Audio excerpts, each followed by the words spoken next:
This is the Vawulence Space. The Vawulence Space. This. Many things where I don't see you. The way many things for my country they go. Many things they pain my soul. The way many people they suffer they go.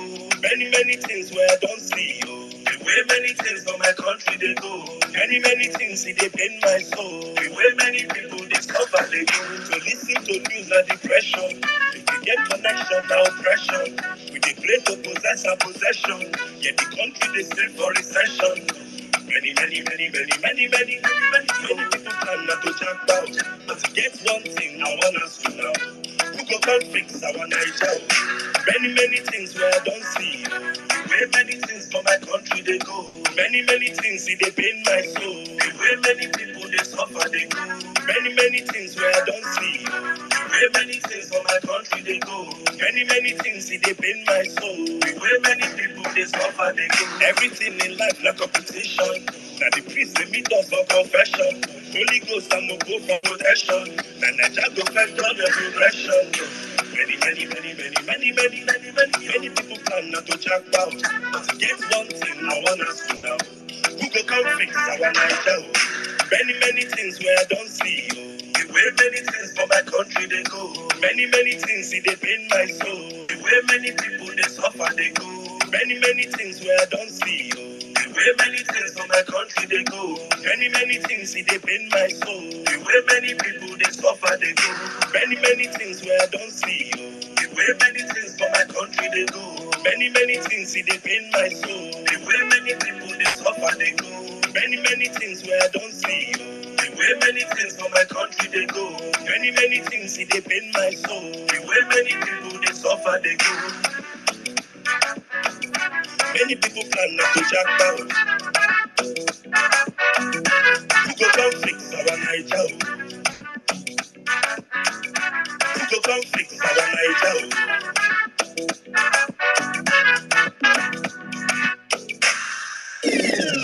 Ladies and gentlemen, welcome to Vawulence Space. Vawulence Space. Vawulence Space. Vawulence Space. Vawulence Space. Vawulence Space. Vawulence Space. Where pictures converge. Sharing. Raw facts. Brilliant analysis. Breaking reports. Friendly banter. I get tired to complain. All of my time, I don't know where to go. I don't to go say. How many people don't stand that get to get another day now. Wait on the day now. Another day now. We have to wait. Another day. This country now. You know. This country now. This country now. All right, good afternoon, good morning, good afternoon, good evening. Ladies and gentlemen, brothers and sisters, friends and foes alike, welcome to the church, to the mosque, to the shrine, to the synagogue of Vawulence. Today is a wonderful Saturday, our peak time. Sorry for starting late. I'm 1 hour late because I had a kind of a busy schedule, but I had to just push it up 1 hour. But we are here today. It's going to be a sober space. I don't think it's a space whereby, as usual, we always come out here and speak to issues. But I think today's space, before I started the space, I got a very bad news that I think I'll be sharing here with everybody. And it's still part of the process why we are here. But thank you to every single one of you that have come out today. As usual, it's the Vawulence space. Always entertaining, always educative, always entailing every emotions up on display today on the platform. Thank you guys. Welcome. Thank you, my brother. And six, I see you up here. Hopefully, Michael, officiating priest, will be up here with us today also as usual. Thank you to every one of you, all our first responders, as I always call you guys. Thank you for coming out one more time to the church, to the shrine, to the mosque, to the atmosphere of Vawulence space. It's going to be an amazing space as usual. Before we jump into the platform, I just want to say thank you to all of you listening to us from the Vawulence Space radio station. Thank you to all of you listening to us from the Vawulence Space YouTube page, from the Vawulence Space Facebook page, and all of you that are doing all you can to make sure this this space is streamed and goes as far as possible. Thank you to the whole team working behind the scene. It's an amazing time to be here with you guys one more time to do what we know how to do best. Thank you guys. Thank you. Dankavel, Sinaponga, Asante Sana, whatever you understand, just thank you so much. And I want to say from the bottom of my heart, thank you guys for the amazing love you guys showed me in person, and you have showed this platform the last space.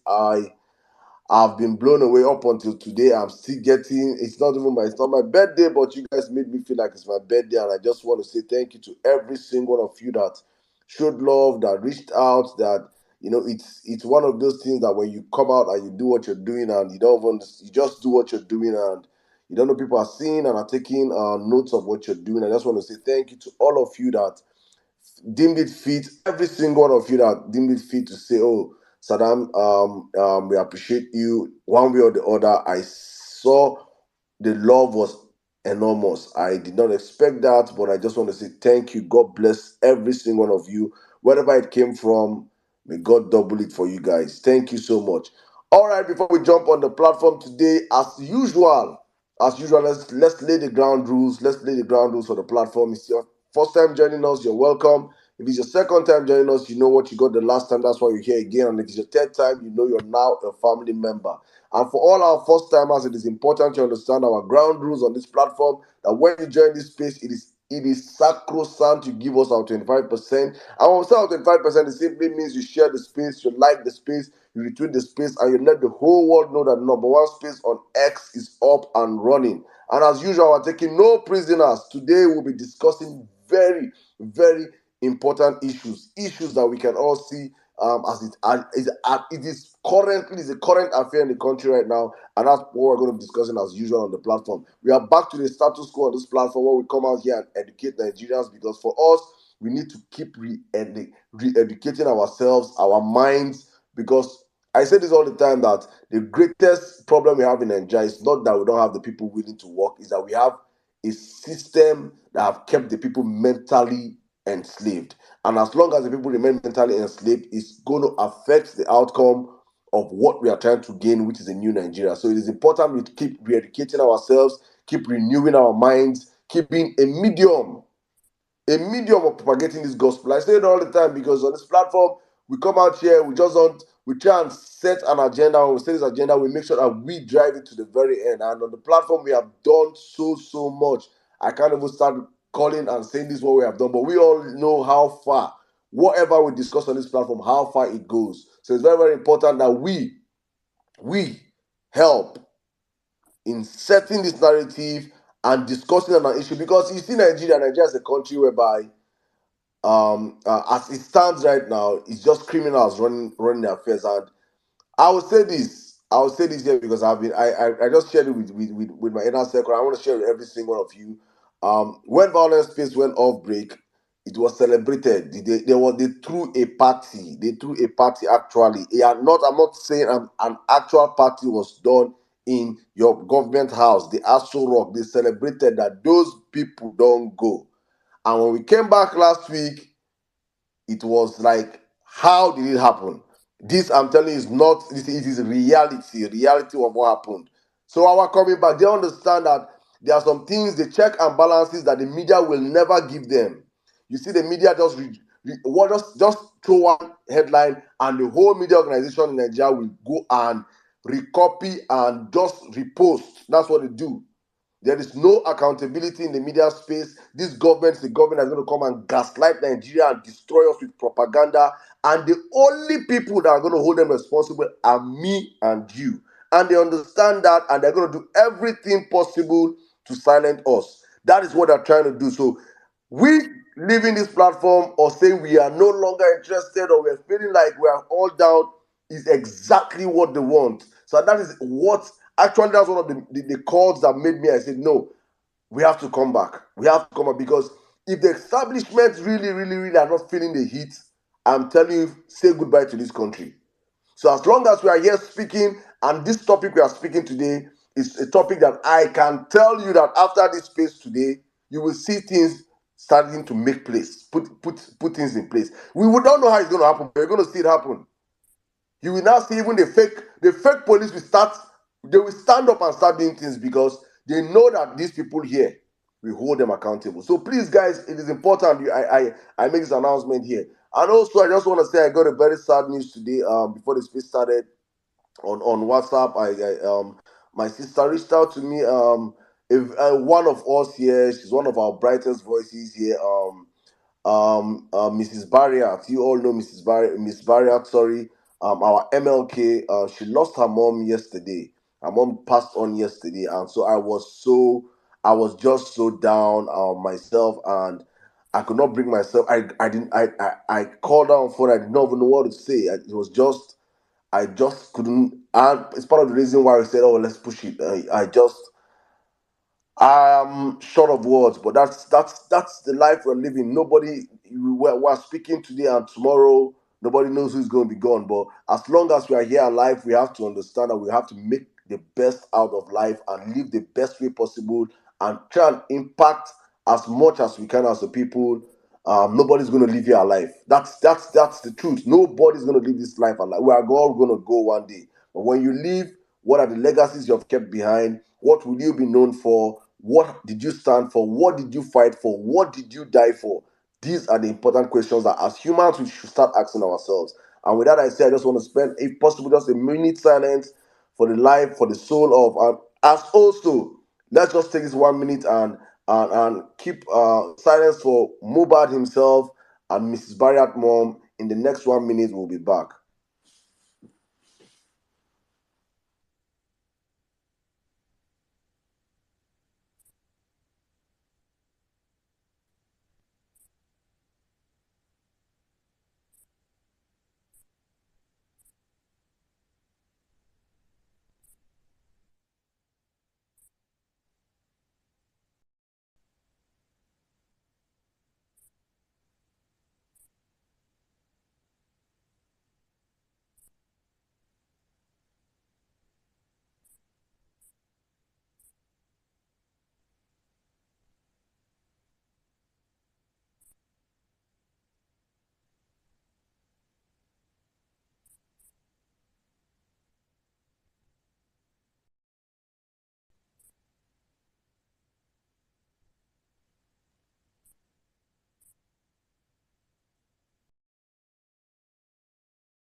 All right, but the soul of late Madam Mama Barriat and Mohbad, rest in peace. Amen. All right, guys, we're back. Thank you very much. Please reach out to Mrs. Barriat. Please, if you we all know her handle, please reach out to her, show her some love. If you have a number, call her. Just stay in condolence with her and her family. These are trying moments for her. Hopefully, they bounce back stronger and more united and understand that even in our family, our immediate family, we still have a larger family, and that's what we have grown to have on this platform. We are all one together. We are all a family. If one is grieving, we are all grieving. That is how it's meant to be. So please, if you know every single one of us on the platform, please let her phone be buzzing right now, with condolence messages on her timeline. Just go show her love, show her encouragement, because in times like these, that is all that matters. Thank you very much. All right, guys, let's jump into the conversation today. For the past couple of days, I have not. I'm gonna be very, very sincere. I've not even made a tweet about Mohbad. I had to take out time to look at the whole stuff, analyze things for myself, um, listen, read, and I know with stuff like this, every day new things come out, and um today I've been seeing the past couple of 2 3 days people saying justice for Mohbad, justice for Mohbad. I see the hashtag being trending and everything, and I'm like, okay, I think if there's something God has blessed us with, is a platform that we can help amplify social values. We can help amplify social causes. We can help amplify things that happen in the society. It must not always be anti this, anti that. We can also, as a people, be a voice of reckoning in this country. So, when I saw the justice for, but I personally, I know that in Nigeria, you don't, we don't get justice. We have seen it times and times again. There are no deaths that have been unraveled. They not say, oh, the murderers have been caught. But there's something that we can do is join our voices in solidarity with that man and make sure that, because in this case, I think it's a very, very open case. The videos have been online. I've been watching videos. This guy was bullied till his death. It is so painful that you see a young, promising, and it's an industry whereby I think probably NCC will do more justice to that, because that's where he is. I understand the terrain better, but it's an industry that has been washed with a whole lot of in I don't I, a whole lot of evil practices have been going on in that industry for so long. And if it takes one incident to open up that kind of worm at the same time, because whatever happened in all these industries is a microcosm of what's happening in our major ecosystem. Whatever happened in the entertainment industries, if you open it up, is exactly what is at play in other industries and in the country at large. That's just how Nigeria operates. So if you go and look at the police, let's say the police NPF, and see what's happening there. If you throw it up, you see that in the whole Nigeria is just one cesspool of corruption. That every sector, when you shine the light on it, it opens up and you see, oh my goodness, the same practice happening here is happening. There is nowhere that is clean in Nigeria. There is nothing that is clean. It is sometimes it can be so depressing that we are from such a country. There is no place you can point and put your hand in Nigeria that there is no this thing that's happening now in the music industry is not happening. If you go to it is even worse than it is even in our religious organizations. It is everywhere. It is mainstream. It is and that is the only reason why I can say a drug dealer is sitting in Aso Rock. Because if you go to other societies, it's not as if Nigeria is the worst. If you go to other societies whereby you hear, I was reading today, El Chapo's wife has been released, El Chapo's son has been arrested. Go and do research on El Chapo and his Sinolea cartel. Just go and do your research. You see people that have carried this craft of criminality and made it mainstream. But one thing that they will never do, and no nation have ever done, is reward these people that do this dark art practice and bring them mainstream.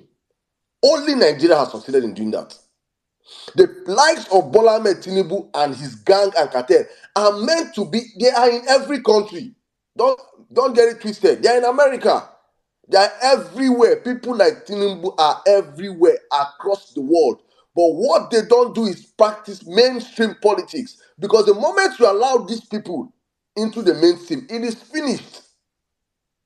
It is finished. I cannot even give any reference, because I'm looking at Colombia, I'm looking at Mexico, I'm looking at Argentina, I'm looking at even Afghanistan, and I'm not seeing any of these countries whereby they allowed these people that were good or were masters in the underworld business and make them come mainstream. These guys just stay behind the scene and That's finance like things. John Gotti becoming governor of Chicago, then president of America. Bro, Okay. do you understand? It is crazy. So our case is the first case on Nigeria. Now I understand that there's nothing that can happen in Nigeria. It is so sad where we are. And I'm looking at it and I'm wondering, this young man now, he's a victim of the system, victim of a very wicked system. A young man that I in the course of these past few days, I've been watching his trajectory. I just kept going that way, watch stuff, saw how much he suffered, how much he did not gain, how much he did not want to be associated with these people that brought him into this game. And at the long run, he now opted out after so many bullying. The bullying, if it is 5 videos I've seen, I'll say, okay. I've seen more than 5 videos, different at different points in time of this guy's life. And when he opted out of this Malian music, he started making a little bit of headlights. He started seeing his own cash. He began to make money. He began to show love to street. People around him begin to feel the benefit of having this guy as a friend, as a family, and I say as a breadwinner also. And I saw a video today that I said, no, we have to talk about this stuff. And that video is where they were saying, I think that was the last video that he had, where he was saying that he went to, the NDLEA came and picked him up and they gave him a substance to take. And I remember September last year, that's September, October last year, while we were having the heat of our violent spaces, while we were in the campaign mode, everything, where we had the greatest drug bust in Nigeria. I said there in Africa, if not West Africa, one of the biggest drug busts in the world. What billions of naira, if not dollars? $250 million United States dollars, about $280 million, Saddam. Continue. Thank you very much. We had that drug bust in Lagos. And they had a drug bust. Bola Ahmed Tinubu did not wait for 3 to 5 working days. He was pictured. It is and why, God have mercy. Sometimes I feel like when it's simulation, I swear to God, because this man get God, go snap picture with NDLEA chairman. He get mind, go visit them. They do photo shoot. He appear for media. 2 days later, 3 days later, this man left Nigeria. That he was all of a sudden, they say he had disappeared from Nigeria, he's sick. 3 days after disappearing from Nigeria, NDLEA decided to burn that supposed drugs. Without investigation, without catching with the people they say they caught, today there is no story about them.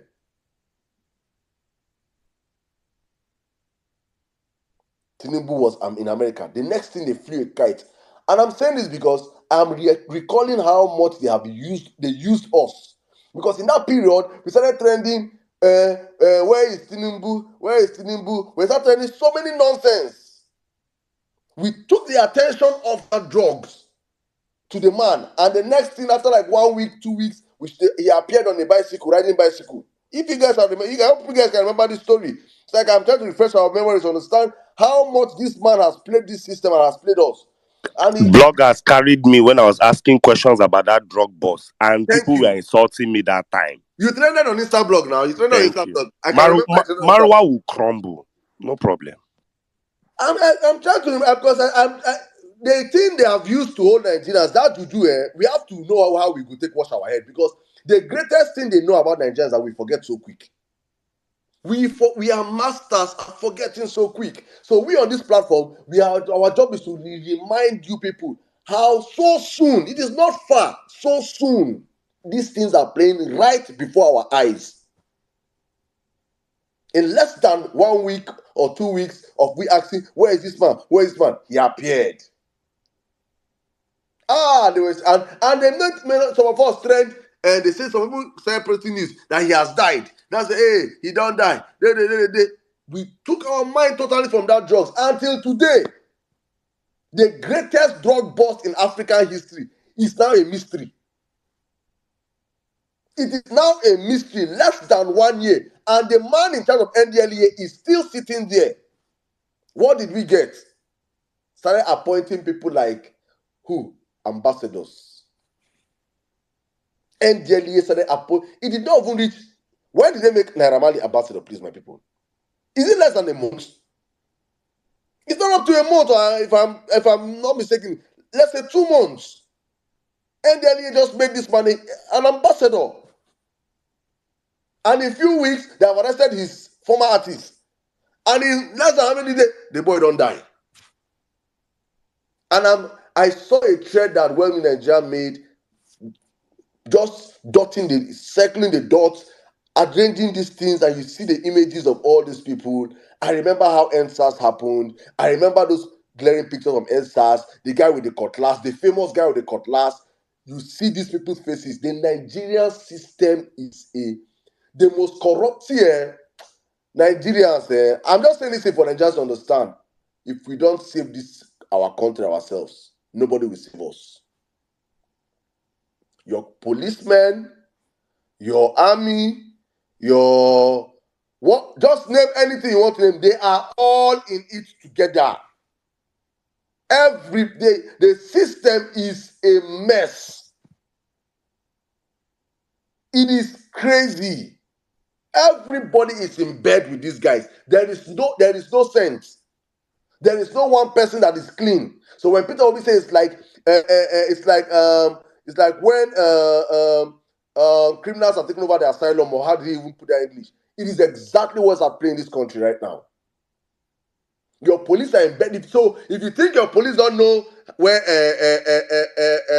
the Samilari guy is, or where Naramali is, or they don't know all this, or they don't know where all these criminals are, you're wasting your time. They are in bed with these people. The Solomons of the world, they will stick in the middle of the night. They will dine with them. They will give them protection. Okay, guys, if they're on the hot now, they will follow them in convoy. Please, my people, go and watch El Chapo or Narcos. Then you understand how corrupt the security forces are. You will understand, and I'm watching these guys, and I'm seeing them transacting millions of dollars. I am now watching, because I tell you something.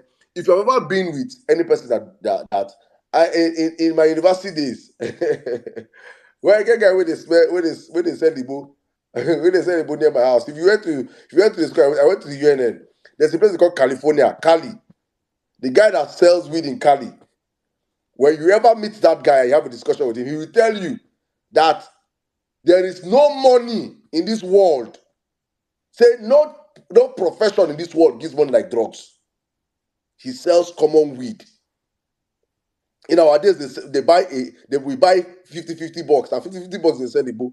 That time, he used 50 bucks, build duplexes. He used 50 naira. The turnover of drugs, because drugs is a multi-billion naira enterprise. It controls societies across the world. I'm saying this. These are the underground money. Most of your football teams, your sports, these things, the money that finance them behind the scene are drug money. You don't think it is all this. You see fancy this thing. No. It is money it is a viable business. So the money is too big that when they bring in that kind of money to the Nigerian system, imagine how much police they keep people for 20 naira. Nigerian breweries is one of the biggest taxpayers in this country. So use the amount from beer to know as drug money go be. God bless you, sir. So just imagine, I'm trying to paint the picture for you guys to understand how booming that industry is. That you can walk on the streets of Lagos on traffic. People are selling MDA. People are selling molly. People are selling crack. They're on the streets of Lagos. I witnessed it. You go to the beaches, people are selling all this on the streets of Lagos. And we're shouting before elections, Nigerians, look at where you are going to. You cannot afford to have a criminal drug dealer anywhere near Aso Rock. It is a recipe for disaster. And here we are today. For every soul that died from drug abuse in this country, you will never have justice. Because it is a system.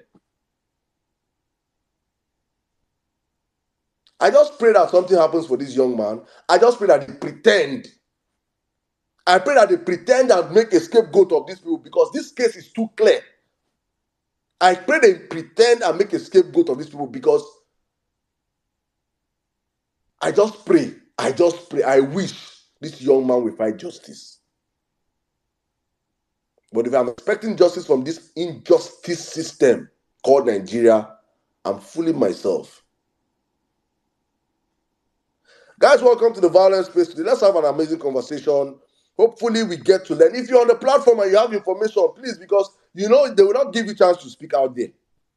If you know, come out and speak here, because here they always come here and listen. If you know about this thing, if you know them, we know them, we know them, we know them, we know them. I beg, come and talk. It is important. With that, I say welcome. Before then, before I pass the mic, you see, when Buhari was playing his own last in the past 8 years, appoint this in brother, appoint that in sister, appoint that one in cousin, appoint that one in nephew, appoint this one in in-law, appoint this one in cousin, appoint that, to the point whereby Mr. Balarabe, one of those top men of NNPP, said that knew Buhari before Buhari became president. And Buhari's cousin said, Buhari's cousin used to call and say, please, help me with 2,000, 5,000. Let me, from Castina, go to Abuja. They did not have 5,000 naira to go to Abuja from Castina. All those people today are multi-billionaires. Owners of houses, choice houses in Maitama, all of them. You know what we saw on this platform, that Buhari is the worst thing that happened to Nigeria. They were saying no, because he did like toothpick.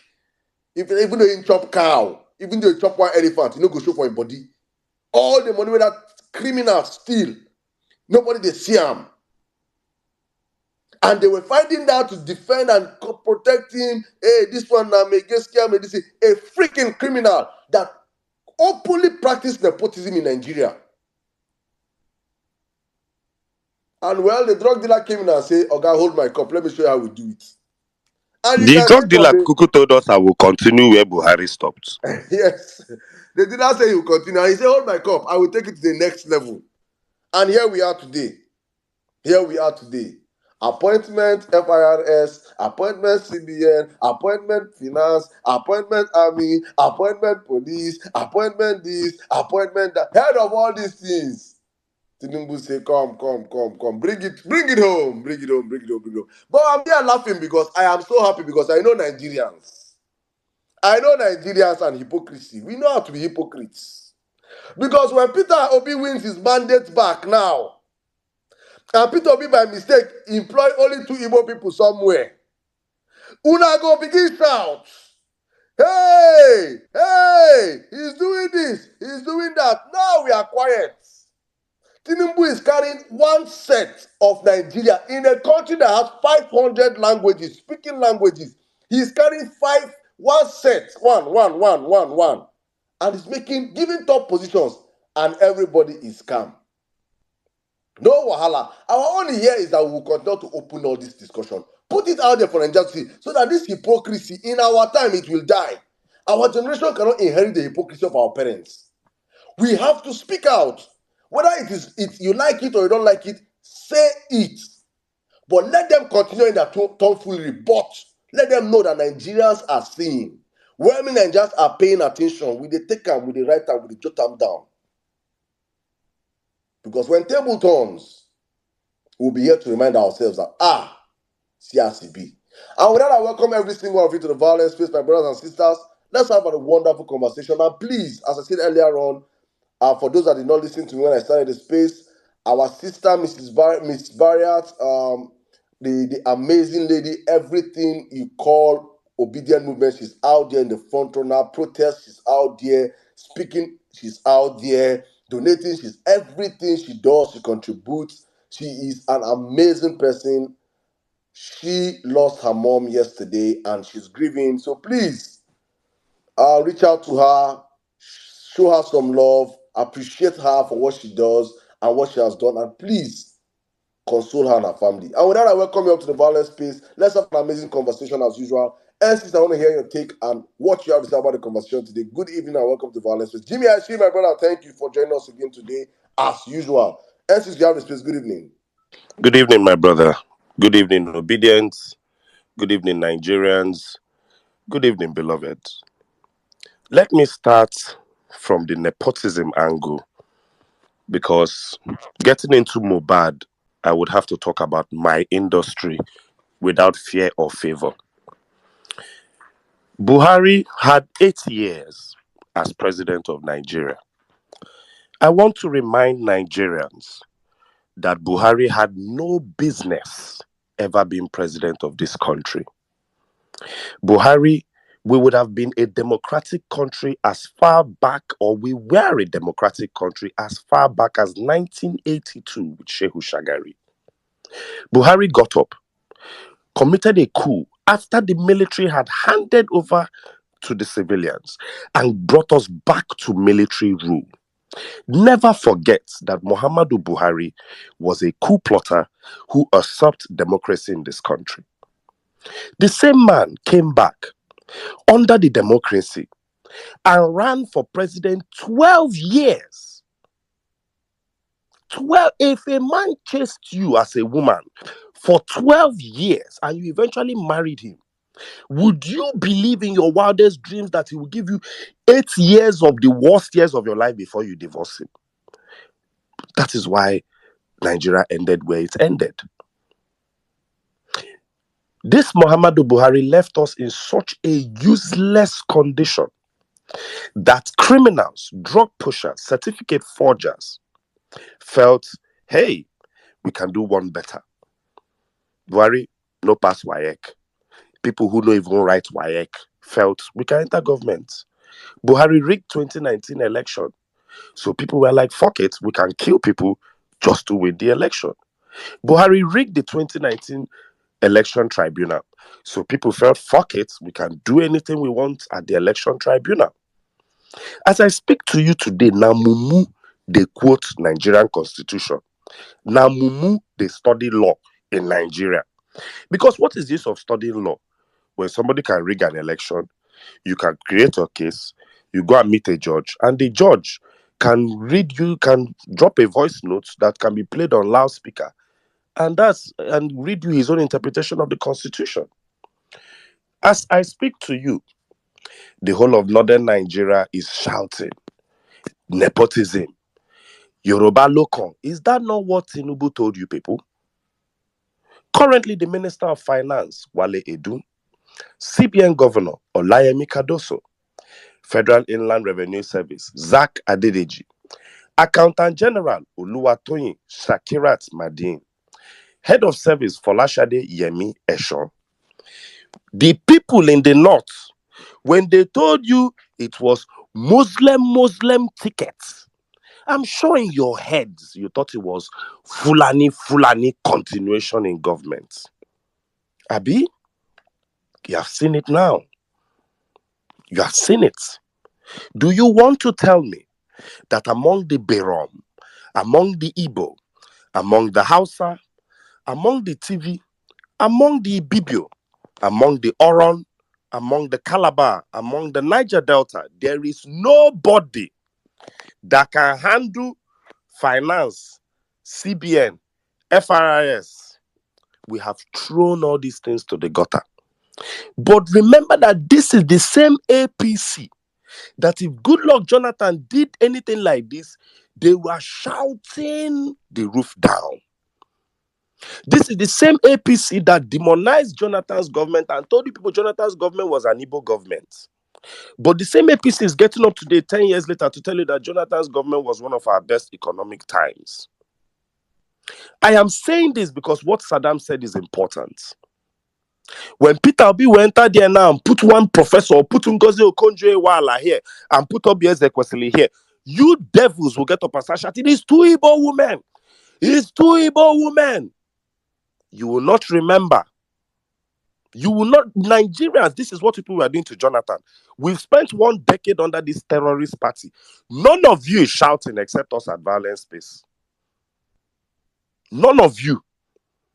Northern Nigeria enjoyed their brand of nepotism for 1 decade.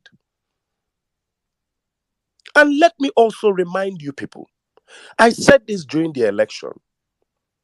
Somehow, the luck in Nigeria states, if your president comes from a region, goes into office, and practices nepotism, your region will suffer violently. There is no mathematics to this. Northern Nigeria had more advances against Boko Haram when Ihe Jirika was in the army. When an Igbo man was fighting Boko Haram in the north, there was more progress. When a northerner was fighting Boko Haram in the north, there was more chaos. So sometimes the solution to Nigeria's problem is not nepotism. Because when you send somebody, we want state police because okay, the police in the area but the police in the area will be Prince Moye, and he will know the similarities of the area. So is it not better you bring somebody from another area who doesn't even know them and will deal with everybody accordingly? That is why I tell you that Nigeria, until we start practicing the truth in this country, we are deceiving ourselves. The only thing, if Tinubu fills up his entire cabinet with Yoruba people, I promise you, I bet you, the only thing that will happen in the Southwest will be chaos, Fulani headsmen, and then the only thing you will be telling yourself is that 100 or 200 out of you people are in government. Go and ask Buhari's, go and ask the people of Katsina, go and ask the people of Otueke and Bayelsa, what did they gain when Jonathan was there? Now you are seeing everybody shouting nepotism, nepotism, but Buhari enshrined it there. I will forever, my job in this life till I die is to be reminding people that Buhari destroyed this country and it was the worst thing to happen to Nigeria. And anyway, people see me, people should be spitting on him. You people should be helping me spit on him. You people should help me ask Buhari that when he has been running for president since 1999, was this his plan? 12 years and 4 political cycles. So was this the Nigeria? This was what he planned, 77 trillion in debt, 2 different currencies, and left us with, at the height of fuel scarcity. Was this the plan? No refinery, built everything. You people should be helping me ask Buhari. Those of you in Katsina, if you people see Buhari in Europe, help me be asking that bastard, was this his plan? Because he has emboldened the people that are doing it today. And I cannot shout at Tinubu when Buhari did it for 8 years. On the contrary, I'll be telling the people who supported Buhari, Tinubu is doing his own. But it's not right. On channels, I'll be on this in the other day. A Yoruba man came out to say that this is not right. When he didn't have the FRIS, the CBN, this one, Accountant General of the Federation, Head of Service, bullion van entered his house on the eve of election day. What will be entering his house now? No need to even bullion van, just wire it direct. Wire direct. It's shameful where we are in Nigeria. We are still talking nepotism in a nation of almost 700 tribes, where some states like Plateau State have 48 different tribes. But what do you expect when they run a Muslim ticket? What do you expect? I repeat, Nigeria will not achieve anything under Bola Ahmed Tinubu. Have you asked yourself, how do the Dubai leadership, politician, and royal family look at us? Our president, quote unquote, went, sat with them, and an international lie flew that Dubai has forgiven us our visa. And then CNN had to come and refute the lie. Please, if you are the president of Dubai, how will you look at Nigeria, Tinubu, and Nigerians? And Keyamo is telling you that matter will be resolved soon. Do you know that the real crux of the matter is that Nigeria owes $85 million to the Emirates Airlines? That is why you are banned. Let us forget the 6 terrorist names they gave to Buhari, but we owe Emirates $85 million. Is that money anybody will forgive you for? Just to allow a bunch of hush puppies and Samilaris fall and Oloshos fall into their country. Did you hear that Dubai banned Nigerians and Dubai's economy tanked? Because Nigerians, we like to believe that we are this big deal. Did you hear that Dubai banned a nation of 200 million people and their economy suffered for it? Nothing happened to Dubai. The country gallant. But you are here, and Nigerian Gelale still has a job. And he's warming up to lie to you tomorrow. Another lie. These people have no plans for Nigerians. Nigerians don't give them one breathing space. Anywhere you see APC, anywhere you hear Tinubu or Shetima, the other day I heard Shetima went to Cuba. Please, anywhere you people hear that they are coming, prepare, come outside and just be booing them. Just boo, boo, just be booing them as long as they're from APC, whether past or present. Do you understand that APC is telling you with all this evidence? Now, let me get into this Mohbad issue because it breaks my heart. I know that boy personally. I was with them when they were mobilizing to go to Ikorodu 2 days before he died for the general bitters. I just didn't want to go to Ikorodu. I've interviewed Mohbad. He was about 23 when he first came into the industry. He died at 27. And you are seeing the pictures, you are seeing the videos. My people, let me just tell you that Mohbad, I have not seen a blood of somebody that died. I said this the other time. I've not seen somebody whose blood has cried from the grave for justice. From after this Mohbad, the last time I've seen something like this was Cain and Abel. I have not seen anybody whose body cried, whose blood has been crying for justice from the grave like this Mohbad issue since Cain and Abel. I don't know if you understand what I mean. This boy's spirit is roaming the land looking for justice.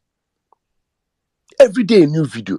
So all these videos existed on this issue and nobody had ever put it out. Do you people understand? Is this not how Cain killed his brother unfairly? And God looked for Cain and told Cain that your brother's blood is screaming for justice. But I promise you, I know they swear for Mohbad. He go hard before anything go happen. In the words of Sammy Larry, all stations have been settled, no case closed. You think he's lying? Sammy Larry has a picture with Naira Marley, a picture with Naira Marley and Sanwo-Olu, a picture with Naira Marley and the head of the police for Lagos State. Then Sammy Larry has a video where he was on Tinubu's entourage to Hajj. So I beg you, if you report Sammy Larry to the police and the police no agree, and you report Sammy Larry to Sanwo-Olu, Sanwo-Olu will not agree. If you even have connects and report Sammy Larry to Sheyi Tinubu or to Tinubu, Sammy Larry will not go to prison. I repeat, that is not how cults work. Who remembers that I've been shouting to you people that we are dealing with a cult right from the tribunal? And I told you that cult, no, they do me and you join something. You fuck up, I go, me, now judge, I go come vote for the Jew man. And we as Nigerians, we need to stop being naive. Some people are pushing this information. Let the police do this. My dear, if you people are not ready to get up, march to Oba Elegush's house or find the Sammy Larry guy's house and scatter it, then please just keep quiet. Man, you don't collect maybe 4-1, 3-1 today. I'm sure the subject will change in 2 days. It's sad. The network that this boy suffered under, who will he report to? His fellow cultist friend. They brought cutlass to beat him at video shoots. His fellow entertainer people. Those what do they want to do? The fellow label mates cannot help. They are even part of the syndicate. Every time you look at people from that Malian music, and I want to ask the Naira Marleys, the Zinoliskis, with all the success and all the hit songs from that label, why do you people still look so tacky? Why do you people still look so rough? Why do you people have a particular look in that Malian music? No, let's talk. If any other Nigerian artist had the amount of hits Zinoliski had, I promise they'll be on Rema's level. Zinoliski probably has as many hits as Ruga. But look at Ruga, look at Zinoliski. Zinoliski probably has as many hits as Buju. Look at Buju, look at Zinoliski. Just look at Zinoliski before he got signed. Look at Zinoliski recently. What are you people really doing in Malian music? Because I promise you, even if Mohbad didn't die, one of you crackhead looking guys would have dropped dead someday, and this investigation will still be happening.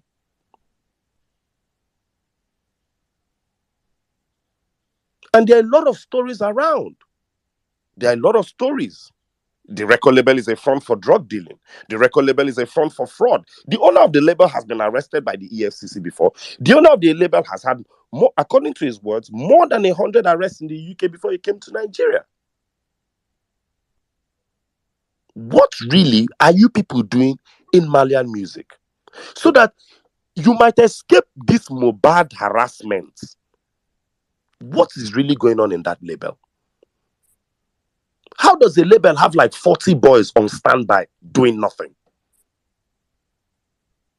You tell them, go, beat this person, beat. What's really going on? And I'll tell you, Nigerians, to quit this hypocrisy because I'm sick of it. I am actually sick of it. If there's anything this movement will do, is to arise the consciousness of Nigerians to stop tolerating rubbish. We were in this country when the industry was dying. I remember Nice sang a song called Living Things. What was that song? That was the song that first was the warning to Nigerians that the entertainment industry has gone to fraudsters. You tell legitimate money people, come and invest in entertainment. They'll start asking you questions up and down.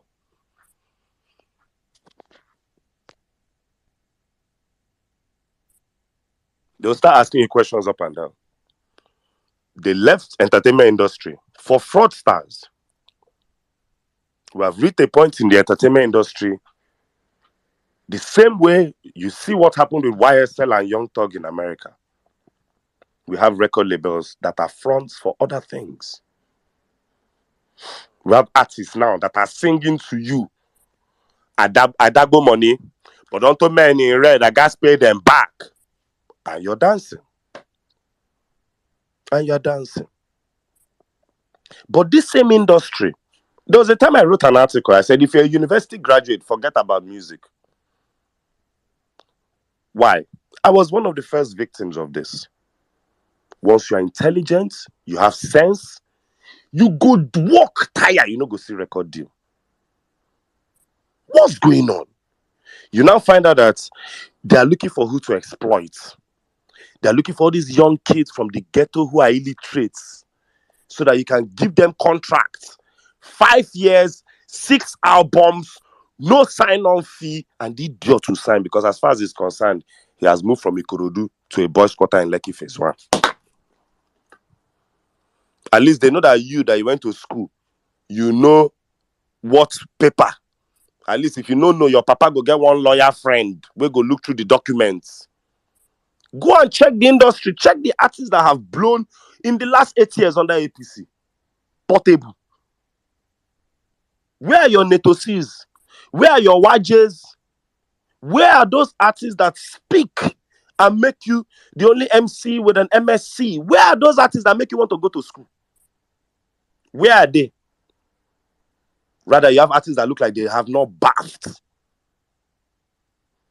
I woke up one day, I was watching TV. Do you know that there's no male musician in this country that does not have dreadlocks? There is no male musician in this country that does not have this wretched dreadlocks thing going on their head right now. There is no musician in this country that does not have this rotten silver teeth. All of them are wearing it. What the honest fuck is going on in entertainment? Is this thing not meant to be entertaining people? We woke up yesterday, an artist that sang Declan Rice is singing a song called Msuoluomo, and it's an Igbo boy. But the same artist rejected performing for APC. To show you that even the brain of the people is now clashing. To show you that the confusion is now too much. The music industry under fella used to heal Nigerians. The music industry, Fowls used a song and did Mr. Yakubu. For life, we will remember Yakubu Mahmood. But we've lost that. I watch Big Brother today. How many housemates? They don't know the face on Naira notes. This one does not know the meaning of CAC. Not even Christ Apostolic Church. Not even Corporate Affairs. They don't know who makes law, judiciary or executive, a lawyer. But when these imbeciles will file out of Big Brother Nigeria, endorsement, endorsement, endorsement, endorsement, endorsement, endorsement. When I was young in Nigeria, when I first came to Nigeria from overseas, we were looking for a secondary school for me to attend. Back then in Nigeria, if you wanted to know a top secondary school, there was something called cowbell something, something, something. And if your school ever won that cowbell competition, cowbell will mount a big blue thing like this in front of that your school gates. And the amount where your school gets shows say people for the school get sense. We went to ISL, they had 2 cowbell winner of that one. If you remember, blue, it was a blue big metal signboard. They will hang it. I went to King's College, I saw 3 cowbell winners. I said, this school, people where they hear their head they hurt. Where are those cowbell? Where are those intelligentsia? Where are those things? You can't find them anymore. Rather, we have 1,000,001 singing competitions and beauty competitions where airheads will go and represent the Nigerian youth. That's why Nigerian youth will open their fucking mouth and tell you school na scam. The guts of that statement, considering that education is still the fastest way out of poverty. The absolute guts of that statement. Rest in peace, Mohbad. You have a strong and a stubborn spirit. I can relate to your kind of person. But I tell you, Mohbad, while you were alive, you tweeted on the issue. You joined cultism, from what I heard, to resolve the issue. I heard you cross-carpeted to another cult to resolve the issue. You met Agberos to resolve the issue. You wrote letter to police to resolve the issue. While you were alive, Mohbad, successful musician, nothing happened. Is it now you are dead that your father is acting complacent, buried you in a coffin 3 sizes too small? Is it now you are dead? Who will fight? Who will fight, Mohbad? Is it the policeman that will arrest Sam Larry that they've snapped picture together? That's like telling me tomorrow now I should come and arrest Saddam because Saddam had the Wahala records and didn't treat Jimmy well as a good artist and I'm in police. You people know that I'm conflicted. True or false? True or false? If people want to be deceiving yourself here, I will be automatically conflicted. It's either I drop that case, but if you insist that I'm in the position to handle that case, you and I know Saddam is going nowhere. Sorry, Jimmy. Hey, yeah. No vex. Settle out of court. And this one, the person that we're fighting for is dead already. There are stories of he was nurse. This is the first time in Nigeria, person died for hospital. We don't know the hospital's name till today. We don't know the nurse name that gave him injection till today. There was no toxicology report for a boy who was not a Muslim. Una rush go bury him inside coffin. That was how many sizes too small. Mohbad, I'm sorry, but this is Nigeria. And dear Nigerians, if there's anything God is showing you people through this Mohbad's death, leave all this nonsense. As far as I'm concerned, anybody tweeting too much about this issue is looking for Elon Musk engagement money. If there's anything God is telling you, we are a nation of 200 million Mohbads. And Nigeria is fucking us all in the ass steady. You are a Mohbad. I am a Mohbad. Jimmy, if you are overseas, you are a Mohbad. If you're in Nigeria, you are a Mohbad. If you are upper class Nigerian, you are a Mohbad. If you are lower class Nigerian, you are a Mohbad. Naira Marley himself, na Mohbad. If he no. If he thinks say the people where he put leg with, in leg strong there, himself. Sam Larry now is going through it. Who the gods want to destroy, they first make mad. You are pushing your almost 40-year-old man chasing a 25, 26-year-old boy to frustrate his life. That is where we have reached in Nigeria. 40-year-old OGs. Look at that Sam Larry baby. Look in beard. He should, if there was nothing he should first respect, he should have first started respecting that his beard first. But we are where we are. A 40-year-old man plus is telling me he cannot resolve record label issue with a 20-something-year-old boy. That is where we are. Beat him, kill him. Cultism is all over the place. We are now playing with genres of Afrobeat, Afro cultism. That's where we are.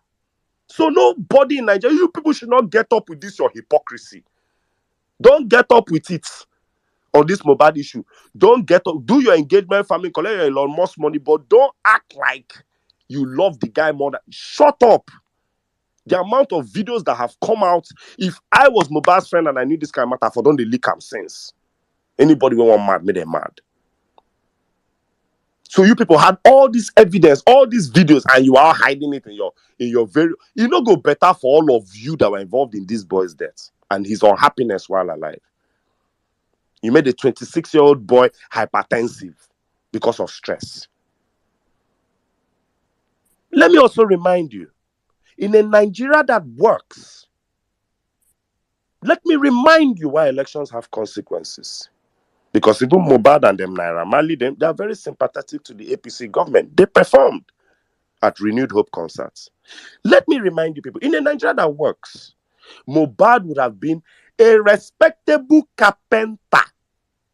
He would have been doing his carpentry business. Matter of fact, he wouldn't even be called carpenter. He would be a respectable woodworksman. He would have still been alive today. The highest single they sing for Jesus for that in Select Church. He would have been a respectable woodsman. He would have pushed his carpentry business, respectable, married his wife in Ikorodu, and probably relocated to Canada with his child in 10 years' time. But poverty made him go and sign with somebody who came out and told the people that I am doing my best not to be a serial killer. No wahala. No wahala. All your faves in the Nigerian entertainment industry are cultists. All your faves in the Nigerian entertainment industry are cultists. All your faves in the Nigerian entertainment industry have a Google imprint linking them to a murder or to an assault or sometimes to even perversion or rape. Many of your faves. You know your faves that are numbers men, all. The other day, they tried to rebrand one. They went and did barbecue and they wore yellow and they were doing this and they were doing that one. All your faves are cultists. You encourage them. You know them. Even in their songs, you know. Did Burna Boy not release a song called Big 7? You people want to get up and be forming it's just under Mohbad. You are hearing. Did Burna Boy not release a world international acclaimed song called Big 7? So please, I don't want any hypocrisy. I don't want that Nigerian hypocrisy on this Mohbad issue. If you people want to help Mohbad, come out together. Either you drag these guys to court or you start a procession to the Nigerian police station to investigate this issue, and at least for the assault and all the harassment this boy got, this guy, somebody should go down for it. But if not, do your engagement farming, collect your Elon Musk money. Just do your engagement farming right now. I've come to peace with it. This is how many days later. How fast did the Nigerian police pick Chike Bezim? How fast did they pick that boy? And he's still with them, but they're telling you that Sammy Larry ran to Kenya. But in the same Kenya, they carried the Nnamdi Kanu from Kenya to Nigeria. Are you people following this country? Make una they follow pattern to show you that if they want to have brought that Sammy Larry from Kenya here, he's the least. They've brought a terrorist leader back home. All case station settlement, no case. I don't tell you now. Rest in peace, Mohbad. But you can see it. The agberolization of Lagos. They've taken it to Abuja. I wrote a tweet the other day. I said, pray for Abuja people. They did not vote for this. You saw them, they are busting car, shooting, kill themselves because of NURTW. Please, I ask you, what is in Abuja that NURTW is already fighting to kill themselves for? Put your head in this question. Why are they already fighting to the point of killing themselves over Abuja? Abuja people will not go bleed. Una go hear am. You see, una go hear am. Oh. Me, I already know that it's not Peter Obi that will make you people protest. But by the time they bring up Lagos ways of extracting revenue, by the time you people vomit Lagos level IGR, when you do like this, my driver drove out of a market and somebody held him, driving out of a market that he didn't wear seatbelts, and they collected 25,000. A market. You are watching a man, he put his load inside the trunk, inside everything, entered his car, came out, and you stopped him. That's what we do in Lagos. No time to even wear the belt. They just stopped him like that. Shout or shout down. We paid the money. Dumorage was 2,000 per day. Coming out of a market. Abuja, you people go hear him. I'm telling you, people wake up in Abuja one day and downfall conductor will start sticking his nyash out of the window. Then you know that Lagos is truly in the building. When you start entering downfall in Abuja and they remove the natural seats that came with that downfall and put wooden seats inside to squeeze people inside a bus that was not the size of the people that made the bus, you will know that Lagos is in the building. That come out when I no come out that pep trial. When I go come out, no worry. The issue we go make una come out, it. The issue by the time maybe we can bulldoze half of Guarempa, una go come out now. Una go come out. No worry yourself. No be Peter Obi go make us protest for this country. That's what I told Saddam. It's not Peter Obi. APC will do it. You people remember now that Tinubu there's still a war in Niger. That Tinubu, let him just travel and come back. There's still the Niger war that you people must fight. And that town, that country borders 7 states of northern Nigeria. Any destabilization of Niger will destabilize at least 8 states of northern Nigeria. That one day, Tinubu has not told people that we're not going to war in Niger. All I'm telling you, Nigerians, as Igbo say, Moranya, keep your eyes open. Both you that you are in APC, you that you are in PDP, you that you are an obedient, keep your eyes open on the government of the day. If Sanwo-Olu patches the roads in Lagos, every time Sanwo-Olu posts, I go to his page, I say, Sanwo-Olu, come and patch the road in Lagos. You cannot be when Patek Philippe $500,000 and there are potholes in Lagos. When Sanwo-Olu patch the pothole, this Sanwo-Olu writes, only APC people will climb this pothole. Obedience be entering the bad side of the road. It's everybody that will enjoy it. You will enjoy it. I will enjoy it. So if I'm pressuring the government to do the right thing, and you are telling me, Anibo, or I should go to Anambra, if they do it, you will enjoy it. I will enjoy it. If I'm from Anambra and from the east, I'm pressuring the governor of Lagos. You that you're from the west, pressure a governor in the east too. Let us all pressure Nigeria to move forward. Mohbad, I'm sorry, but like I said, I came here to bust one thing today. You Nigerians know, you all know, the judiciary is under a cult. The police is under a cult. The army is under a cult. The entertainment industry is under a cult. Universities in Nigeria are under a cult. And the chief cultist still has the guts to come out and be insulting you people. Wole Soyinka told people that Labour Party is a regional party. But my candidate is Igbo. His vice president is Yoruba, and the head of the party is Yoruba. But his own candidate is supporting has 9 positions, all Yoruba, and Muslim ticket. But it's Labour and Obedience that are a regional party. You don't see that Wole Soyinka is having dementia problem. And we are just giving him microphone. Person we don't dey mad. We are giving him mic to be talking more rubbish. I don't know where Mohbad will get justice from. But just in case, how I see this thing spiritually is that dear Nigerians, this is another example that there are evil Nigerians in every tribe. And Nigeria has been taken over by a cult group in every level. You go on TikTok, you go on YouTube. The cultism in Nigeria is so proud. Every time there's graduation, you see them. Their videos are all over the place. It's no more hard. That is where we have reached. The lunatics have taken over the asylum to the point that the people that are normal are acting like lunatics so that they don't kill them.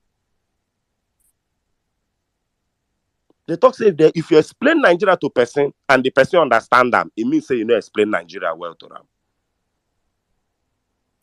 Nigeria is in trouble. Nigeria is in trouble. Righteousness exalts a nation. The truth must be told in this country 247. We must get up and start canceling musicians who are idiots. They must know that there must be consequences for wickedness. These musicians are imprinting occultic lyrics into music that your children are listening to. Tomorrow you tell your child that cultism is bad. Your child will tell you, say, but this person is a cultist and he's a cool guy. He's gone platinum. Maybe I have to be a cultist to blow as a musician. What will you tell your child that time?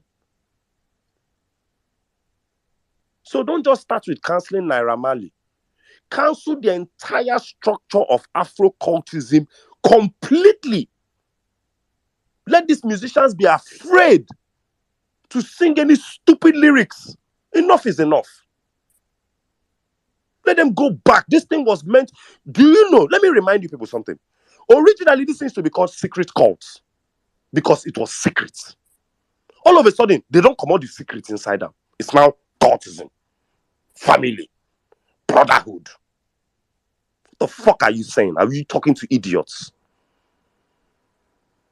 The best disinfectant for darkness is light. We must keep shining light on all the evil going on in this country.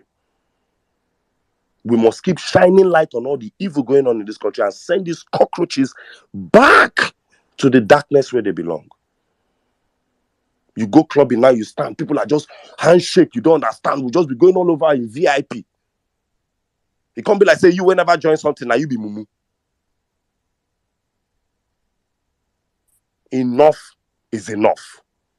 70% of the Nigerian population of 200 million people are below 30 years of age. That is a highly impressionable population. And that is not a population I can send to fraud, to cultism, and that is not a population I can tell school na scam. I dare not. For the sake of the future of this country and for the sake of the world and Nigeria as a whole. Their stigma is my stigma. The whole world will be looking at this Mohbad issue and wondering, what the fuck is going on in that country? What kind of label is this? Have you ever seen an American label that hounded the artist like this?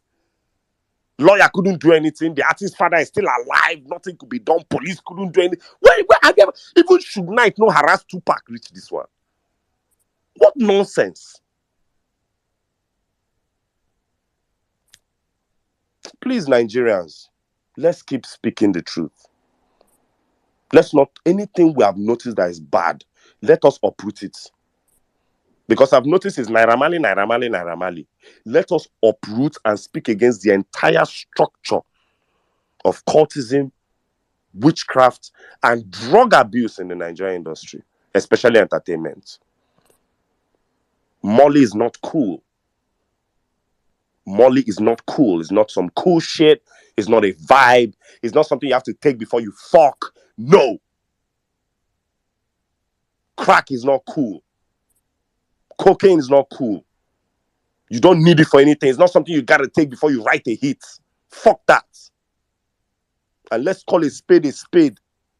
All these occultic lyrics, they're not cool. Throw them in the trash. If you don't know how to... Look, Netosi argument made me understand something. That Netosi was a superstar in this country and he did not push evil. Me and you join like with 5 and 6, 10 over 10. Kini big deal. Kini big deal. Netosi had a master's degree. He made all of us wear a Boki cap.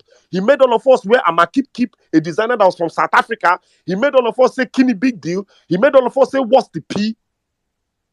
And he did all of this without raping anybody, selling any stupid lies. And the nigga went married and walked away from the industry on a platter of gold.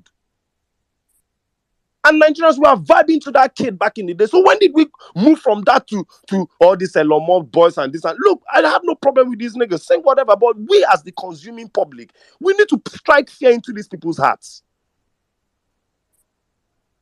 When did we lose the plot like this? Even the Banj. Go and check the real artists. The Banj, Timaya, Two Face.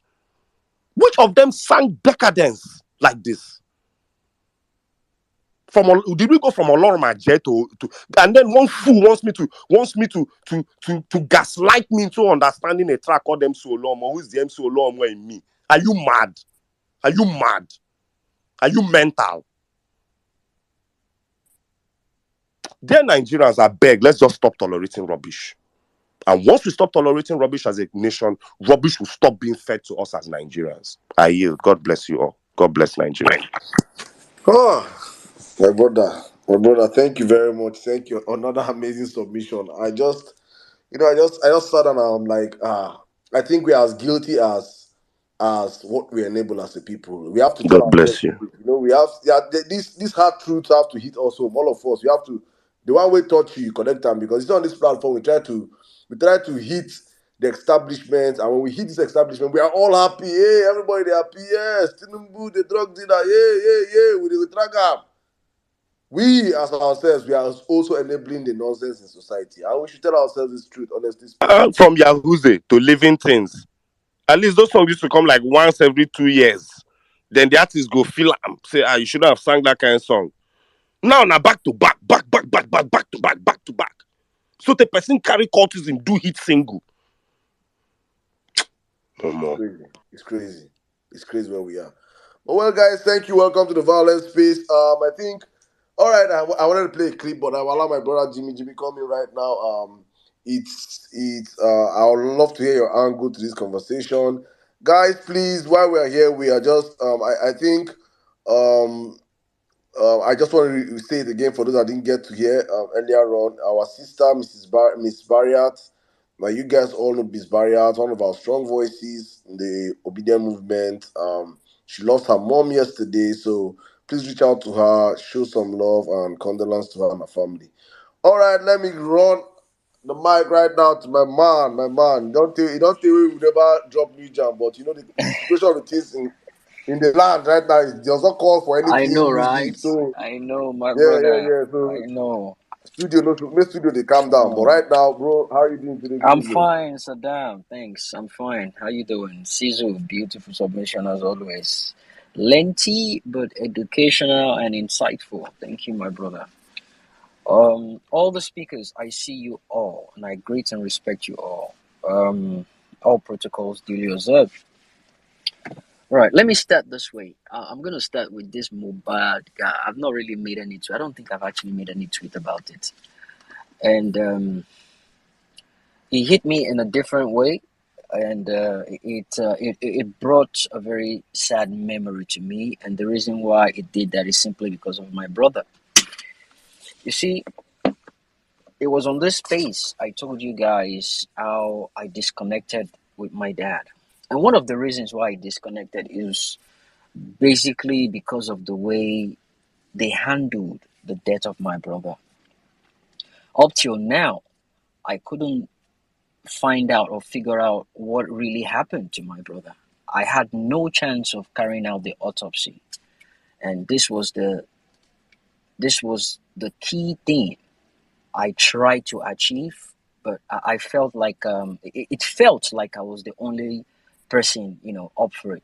So um, that that pain is still inside of me. So I don't really know this Mubad guy. That's the honest truth. I don't really know him. And it was my friend here in Chicago that was telling me about him, even mentioned the song His Hands and everything. And my sister in London sent me a couple of, she's been crying endlessly. And she just started sending me pictures and videos of what happened to the guy. And the first thing I picked out was the fact that they had to bury the guy quickly. And that was a red flag for me because they are definitely hiding something. And that was exactly what happened the very day I got a call that my brother was dead. The moment my dad got there, the tenant that came to meet my dad told my dad, okay, so let's go and look for a way to bury him. I was on the phone when he said that. I said, who is that bastard? My brother is not a Muslim. Why is burying him the next thing for you to do? And my dad, a confused person. May we not, we parents now, may we not have that opportunity to see or witness the death of our kids or children. It wasn't thinking right. And it was like, okay, let's just bury it. I said, no, hell no. No one is burying anybody at a point in time. Not now. We need to figure out what happened to this guy. They went to him, his friends, and everything. They bamboozled him into telling him autopsy is a bad thing. They will chop up his body. They bamboozled him simply because we're not around. And that was how they buried him. And afterwards, they were trying to get over the pain of him being buried. And different ideas were coming up. And they contacted me that they want to go and unearth his body to do autopsy. I was so pissed. I'm not interested in that. When I saw the picture, besides the fact that they buried this guy so soon, the humiliating part was when they opened his coffin and people were bringing out their phones to snap his pictures. They were bringing out their phones to snap his picture, how his head was bent. It was disastrous. The sight was disastrous. To me personally, I felt disgusted. But that being said, they did not do anything to adjust that. That's to show you how fast they want to get rid of that guy. They weren't particular about the size of the coffin. It was a situation of just grab one, put him in there, and just put him in the ground. It was a situation whereby, this coffin is too small. We don't care. Shove it in there. They don't even have the time to go get a replacement, a coffin bigger than the actual one they brought. They just want him to be buried. They're covering something up. I spoke to a couple of people in Nigeria. He's just a victim of the underworld in Nigeria. And that's the fact. A lot of people don't want to hear it. That is the fact. He's a victim of the underworld. And as a matter of fact, it's part of the contract he signed. He signed a contract of him being a musician. He might know what comes with it. He might not. But what I'm certain of is drug peddling, drug trafficking is among the contracts they signed. I am 100% certain of that. I'll speak of some layers of the hierarchy these guys have from my findings and from a lot of documentaries I've seen, and the hierarchy of how this guy operates. It is ridiculous. It is obvious this guy was injected. And they know an autopsy will definitely explain the cause of death. They don't want that to come down on them. And that's the reason why they buried that guy so quickly. So, the father coming out to speak, the way he was speaking, it could have been threatening. They've threatened him, collected money from him. They did all sort of things. It's shocking to be hearing that the guy doesn't have money. It is shocking from what I've heard about him so far. That is one person's life. Nobody cares if it's Igbo, Yoruba, Hausa. Nigeria happened to that guy. I'm just hearing when Caesar said he performed for the APC people. Nigeria happened to him. That's one of the things you get when you put in bad people into power. No one is mocking his death, but that's the reality on ground. When you put people like that in power, that is the reality of what you get. I'm going to repeat it again. Sometimes last year / earlier this year, in a couple of my submissions, I always end by saying, if you put in a sick person as a president, people will see that country as a sick nation. If you put in a drug baron as a president, people will see that country as a narco state. You don't have an idea of what is going on in Nigeria right now. I have no idea, to be honest, but it is something we foresaw, something we knew was going to happen, and we spoke about it on Vawulence Space. We educated people about it on Vawulence Space. We exposed the underground going on in Lagos. And you see what is going on in Lagos now. They want to make it on a larger scale, on a national scale. That is what is going on right now. Oh, you see the NURTW fight going on. No, that's just that's just an argument. That is them having a chit chat argument. Jimmy said argument. That's just an argument. You guys have not seen anything yet. It will get to a particular point that we all have to come together and say enough is enough. I'm not going to be part of that, simply because I believe when the time is right, nobody needs to tell anybody. And as a matter of fact, let me make this a public service announcement. This is me disassociating myself from anything that has to do with protest in Nigeria.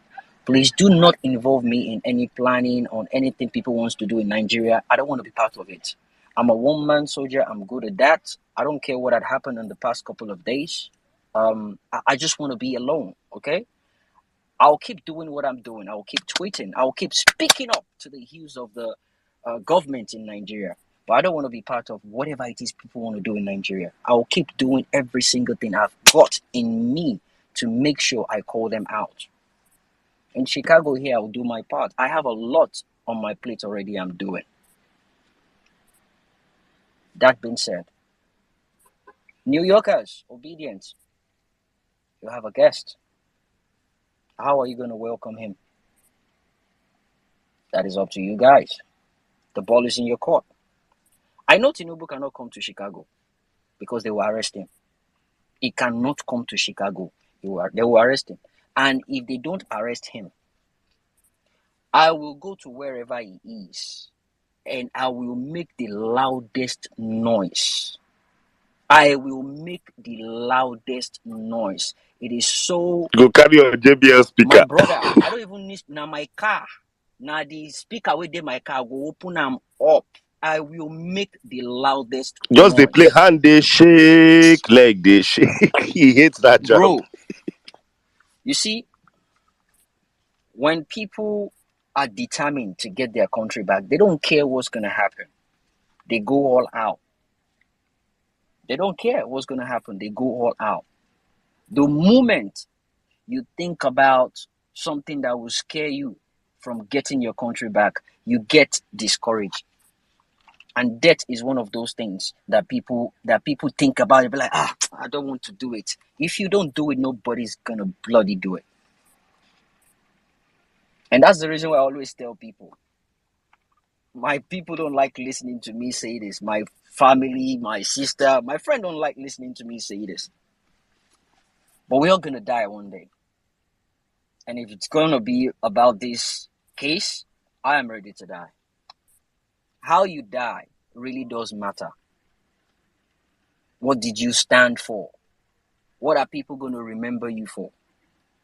That is my own route. This is me speaking to you. I don't care. What is wrong, and what is right is definitely right. And that's the stand I always stand on, any day, anytime. And that keeps me going that gives me strength in every single thing I lay my hands on. El Chapo Guzman's son is in Chicago. I drove past the place they held him. There'll be a little family reunion in Papa. He came to Chicago today. I've been seeing the video and everything. If you see the place they took him to, on the ground, you won't believe there's a prison down there. Oh, yeah, in Chicago. Yeah, now Chicago, they bring and come. Because everything that has to do with drugs in America, my brothers and sisters, see Chicago. Chicago. Hey! Chicago. My goodness. Now them. For here. Now them get them. That has to do with drugs. From the findings I did about Mohbad, I was told he misplaced a shipment of drugs, and they don't care if you misplace it; they want their money back. Just the way you see in movies, guys. Just the way you see in movies. So all those harassments when they do, when they see all videos, they want their fucking money back. And you keep asking yourself why they don't make money from that. Simply because all they do is they get high on their product. This is first class information. In fact, the person is telling me that they should not even bother themselves trying to investigate in Nigeria there. The police are in on it. I made a list of the hierarchy for people to understand how deep this thing is. You see, it's like a business organization. When you hear of the cartel, it's like a business organization. They have the baron himself. They have the second in command. They have the financial advisor. They have the transport operation. They have a bookkeeper that records every shipment coming from every country or every state, depending. They have the international bookkeeper. They have the state bookkeeper, and they have the local government bookkeepers in Nigeria there. They have a stash house. That was where NDLEA found out the largest drug bust, one of their stash houses. Stash house is where they keep either three of their most important commodities: their drug products, their cash, and their weapons. They have a set of people that their jobs is to bring in weapons. They have certain set of people that their jobs is to make sure transporting the drugs into Nigeria is not a problem. They have pilots they work with different airlines. They have packages. They have people that packages these items and they put the stamps on them. It's a division of labor. They have distributors. They have producers. And guess what? They have two major types of people that you don't want to mess with. They have the protectors and the enforcers. The Mexicans, they call them the sicarios. These people are the ones that protect their goods.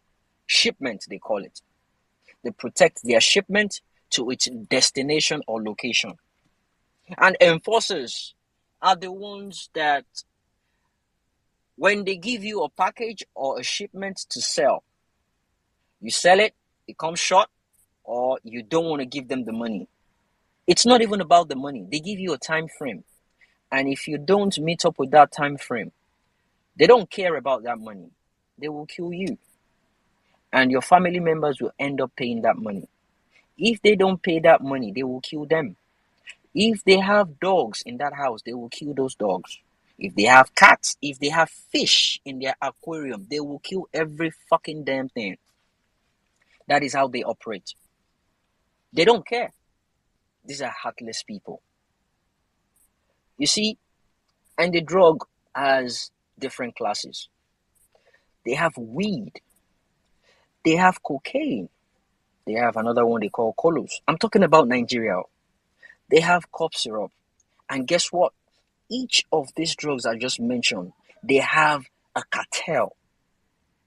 The cartel for cough syrup is different from that of colos, from that of cocaine, from that of weed. And guess what? Each and every single one of them. When you say cough syrup, it's codeine. They call Codeine, it that's codeine. correct. Yeah, codeine, that's it. So each of these drugs I mentioned, they have a leader. And their leader is affiliated to one man, Bola Ahmed Tinubu. Bola Ahmed Tinubu. There is a guy, interesting guy. They call him Abul Abel. He goes around. He's in Lagos, Dubai. You hear them, praising him all over the place. Abu Ebeli. He's an underdog. He's a drug dealer. He's a capo di tutti. is into cocaine. They have some that are into cracks. I don't want to start mentioning names, but from the findings and the information I got hold of, my goodness, Nigeria is in deep shit. The country is in deep shit. The police are in, man, the police are in this rubbish with them. The soldiers are in this rubbish with them. It is a captured. The NDLEA gave them ambassadorship one day. It is, let me just say, I can confirm 100% that Nigeria is a captured state right now. From the information I've gotten so far, Nigeria is a captured narco state right now. Because they have moles. You see, this is another category. They have moles. And what these guys do is they go around looking for people to they look for people to intimidate. They are the ones that smuggle drugs. They smuggle weapons across the border from Cotonou to Nigeria, from Niger to Nigeria, from any part of the country to Nigeria. They do all this small. They call those ones moles. They have the falcons, the fox. This is how they operate. So what they basically did was they copied the cartel hierarchy structure from the Sinaloa cartel in Mexico. They brought it to Nigeria, and they are trying to put in people in those positions. That is what they're trying to do now in Nigeria. Right now in Nigeria. The sicarios, I mentioned them earlier on. They are the one enforcing whatever it is they want them to enforce in Nigeria. And within that sicarios, they have two categories. You see, they are dealing with demons in that Nigeria. Within that sicarios, they have one they call sanguareros.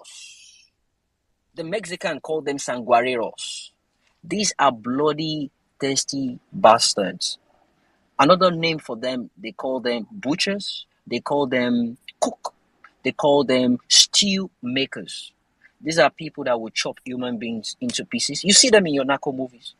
Or they just put a whole human being in a barrel. They soak them in acid.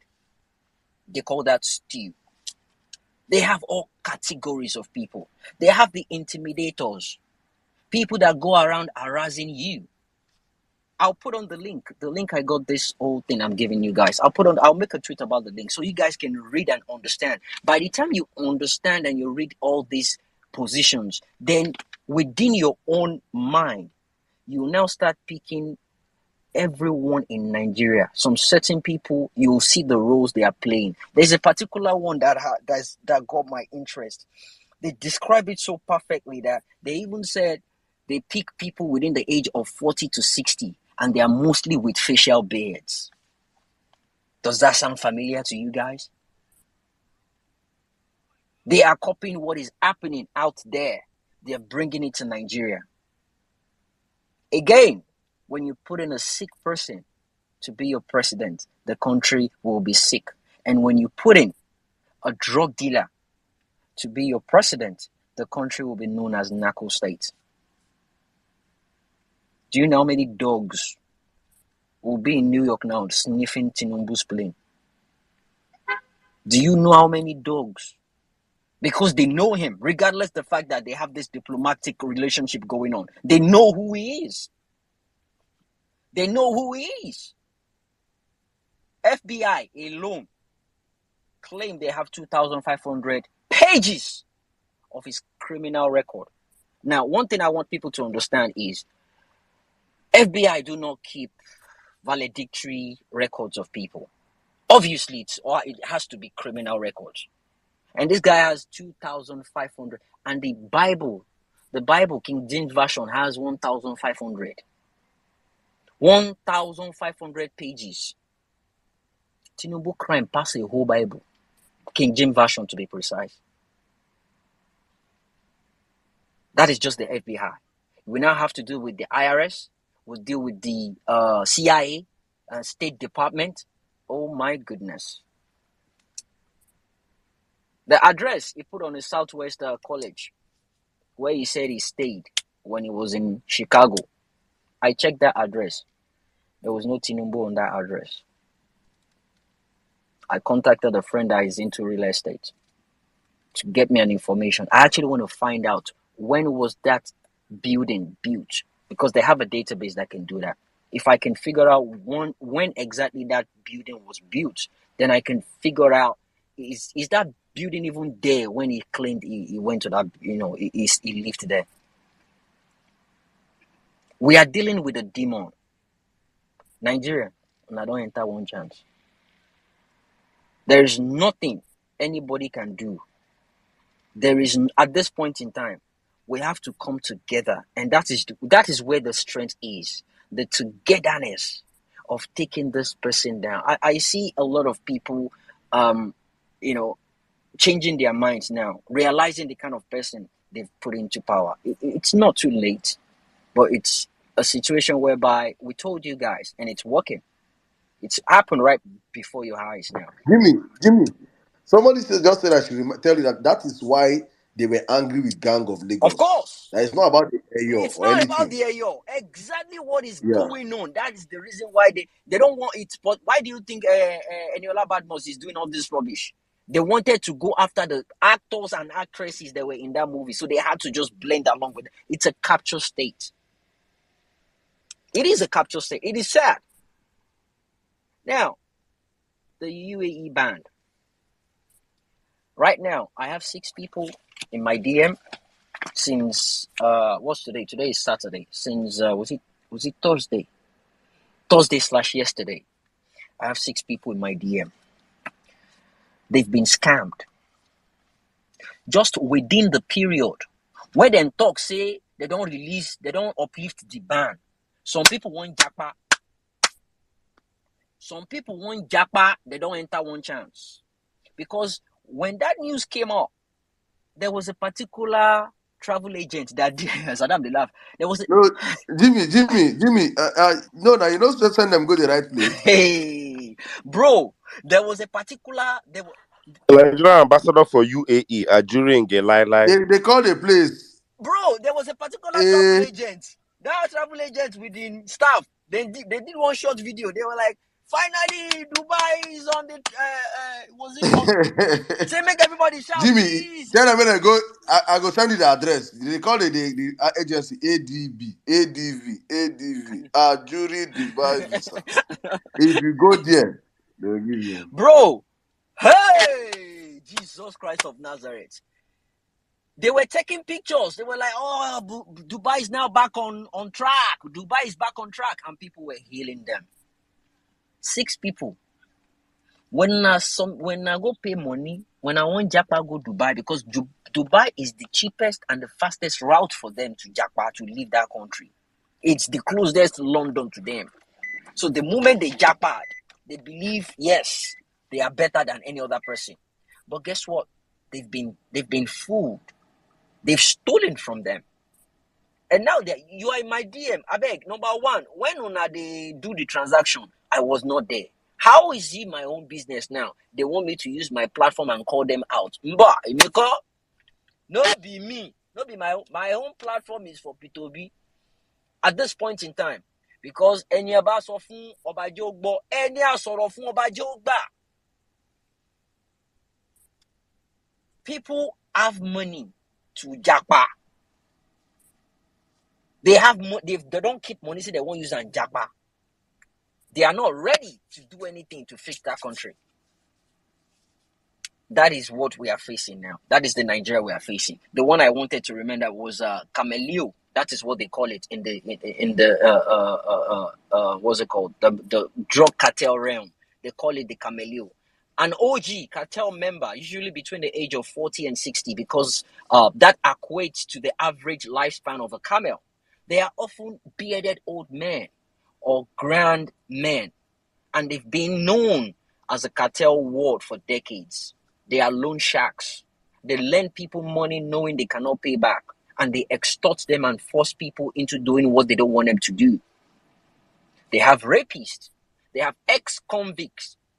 They have business people. They have real estate members. that works with them, they don't get their hands dirty, but they work with them and they help them launder the money. They help them use the drug money to buy shares, to buy properties, to refurbish that money. No be even Monday again. They refurbish the money. They make it so clean. And they give it back to them. And people will let them know, okay, this is yours. This is a way you can claim you made your money. This is how you made your money in life. That is where we are now. Obedience. Welcome to Yoruba Lokon. Nepotism. I listened to the video this guy had with Sheo. The video is not even recent. I think couple of weeks ago. But yeah, the thing just came back online again. I listened to the video. You see, I did one of my Yoruba Rono space and I said it categorically. I said, even these people when they shout, Yoruba Lokon, Yoruba Lokon. You see, we Yorubas, we are evil among ourselves. If they say, make Yoruba go their way, make Hausa go their way, make Igbo go their way. I know all tribes have their problems and they have their evil people within them as well. But you see, I'm speaking on behalf of Yoruba people. You see, within the Yoruba culture and Yoruba, people basically, they no go agree. There will always be a problem. Now, they fight on ground now. Now say all the people where Tinubu they pack for power, they be Lagos boys. Abeokuta Yoruba people they vex. Or your Yoruba people they vex. Or some Yoruba people they vex. The man where come. Leave it alive. Bro, the man where come station, they follow Shehu Okibale talk say, I'm a Yoruba man. This is not fair. They know. Are you telling me there is no Igbo man that can do this, that can do that? Hey, Ron, the man is from Abeokuta. It is because they did not put his people there. It is because Tinubu is not even interested in anyone from Osun, Ogun, Abeokuta, or Ogbomoso. He's not interested. He's working with the people, the same people he stole and he embezzled Lagos from. The people that worked with him, the people that they've had connect, it's more like a cult. They are sworn members. They don't lick themselves blood. People they worked together in Lagos. Commissioner of police, commissioner of works, chief. Dubai visa has not been lifted. So I screenshot, I put it next to it. Say Nasi say na be liar. So that daily trust now for change your name back to daily lie. You guys will just come and just think you can change the narrative. The court appearance we did on Tuesday and CBS's news on, was it Wednesday or Thursday? That thing was just so devastating. It was a huge blow. They couldn't handle it. That was why they came up with their useless propaganda yesterday. Say, the Chicago State University don't talk. Say, yes, he did go to their school. Yes, they don't confirm and say go to their school. Punch to come right again. Chicago State confirmed he went to. You see, when the truth comes out, you see all those media, all those news media, well, all of them, I don't block them. I go unblock them. I go come bombard them. I've blocked all of them. I won't make them block me. I go come bombard them with curses and Lori Buruku because they are there misleading people. I love the fact that they are now coming out shamefully to change that narrative that Dubai they never lift the ban. It took Jimmy, there has been no bigger gaslighting than the fact that that criminal that came out that said he's Tinubu's classmate had no social imprint prior to that interview. No. Then after that, all the idiots started posting it, and now if you Google the man is there online. They don't put it online. Naira they do that thing. They go put them for strategic sites where we say when people click on it or search for it, people Google search engine brings it forward to them. It puts it on the front line. But it's dead on arrival. That man is a criminal. That one where they talk say go. The guy there Chicago really and truly. And he lost his job in January 23rd, 2023. I did a background check on this effort. He stays in Chicago here. He has lien on his name. For over $40,000 lien on his name. The man wants to cash out. He wants to They cash don't out. settle down now. They go settle down. They go settle down now. That one I Say think. you understand. The day when you lose his job, when you stop the work, now January 23rd, 2023, this year, I check him. He no go that school. There's no traces of him going to that school. They just needed someone to come out and this is what they do. This is what they do. And the beauty of it is we are ready any day, any time to let them know we did here. Obedient movement is here we are the only opposition that country has right now. We are the only opposition that country has because everybody is buyable. Look at what happened in Enugu. It is the madness that happened in the appeal court that gave them that boldness to uphold that guy's judgment in Enugu. That Mba, we go meet Tinubu. The moment I saw him with that Tinubu go meet him for Aso Rock, I knew something was going on. You need to go and kiss that ring and make a promise or make a deal. It's just a phone call away. And guess what? Yeah, make a deal with the devil. Thank you. And they will kiss that ring to show your loyalty to him. He's now an emperor. Now no sabi anything. See, he go reach one level. One person go shoot another politician pikin in front of everybody like that. Oh, they go carry and go court. Tinubu go say make them free that person. Make them free him. Now so they go know how the thing they be for body. Anyway, let me hand over the mic back to you so you can pick speakers. We've been here for over 2 hours now, so people can give their own submission as well. Thank you guys. Welcome to Vawulence Space again. Back to you, Saddam. Thank you very much, my brother Jimmy. Thank you very much. Guys, please, if you're up on the speakers and you want to speak, as usual, your hands should be up. Let's get this space up. Thank you to everyone requesting for the mic. Saddam, Nigeria don't go show. It's a gun country. It's a gun Do you know country. what I remembered? NDLEA used these people to do ambassador. So Do you remember ambassador. last month, a young lady called Ade herself that was caught for fraud was paraded by EFCC. The same EFCC said that this babe was used to go and give speeches to youth coppers. Kai God. It is well. Oh, wahala. We did here. Drug body, they use drugster, do ambassador. Fraud units, they use fraudster, do ambassador. It's okay. police go soon release Evans the kidnapper. Use them do ambassador. Make everything just smooth. Make we don't say Make it sangerenge. Make everywhere just soft. It is Country where US talk say make them send them Abakiari. Till today, we never hear about that Abakiari matter. And I promise you that man is not in any prison. He day house. They don't die him. What do you want to do for you? Hey, God, and that's the freaking crime scene. But let's allow people join the conversation. Thank you very much, my brother. All right, let me start with the lady, Mrs. Eunice. You've been here from the very start, so I'm going to start with you. Good evening. You have the space, please, in 5 minutes. When you see me wave my hands, you know that you should wrap it up your thoughts for other people to come join the conversation. So please pay attention to all of us up here in this controlling room. Please, guys, if you're up and you want to speak and you've requested for the mic, be mindful checking that to know if you have been brought up to speak, so that you do not forget or fall off. All right, Miss Eunice, you have the space. Good evening in 5 minutes. Oh, thank you. Good evening and good morning and afternoon, wherever you are, Nigerians. Saddam, thank you so much for this violence. Oh, sizzle. Oh my God. You've been wonderful, bringing all the important things that have been happening in Nigeria. You dug so man that can stand and point to Lucifer and say, you are Lucifer. You are Lucifer. You are not supposed to be among us and be in this land. Oh, kudos to you, Jimmy. That's why I say in every tribe, in every culture, there are still good people.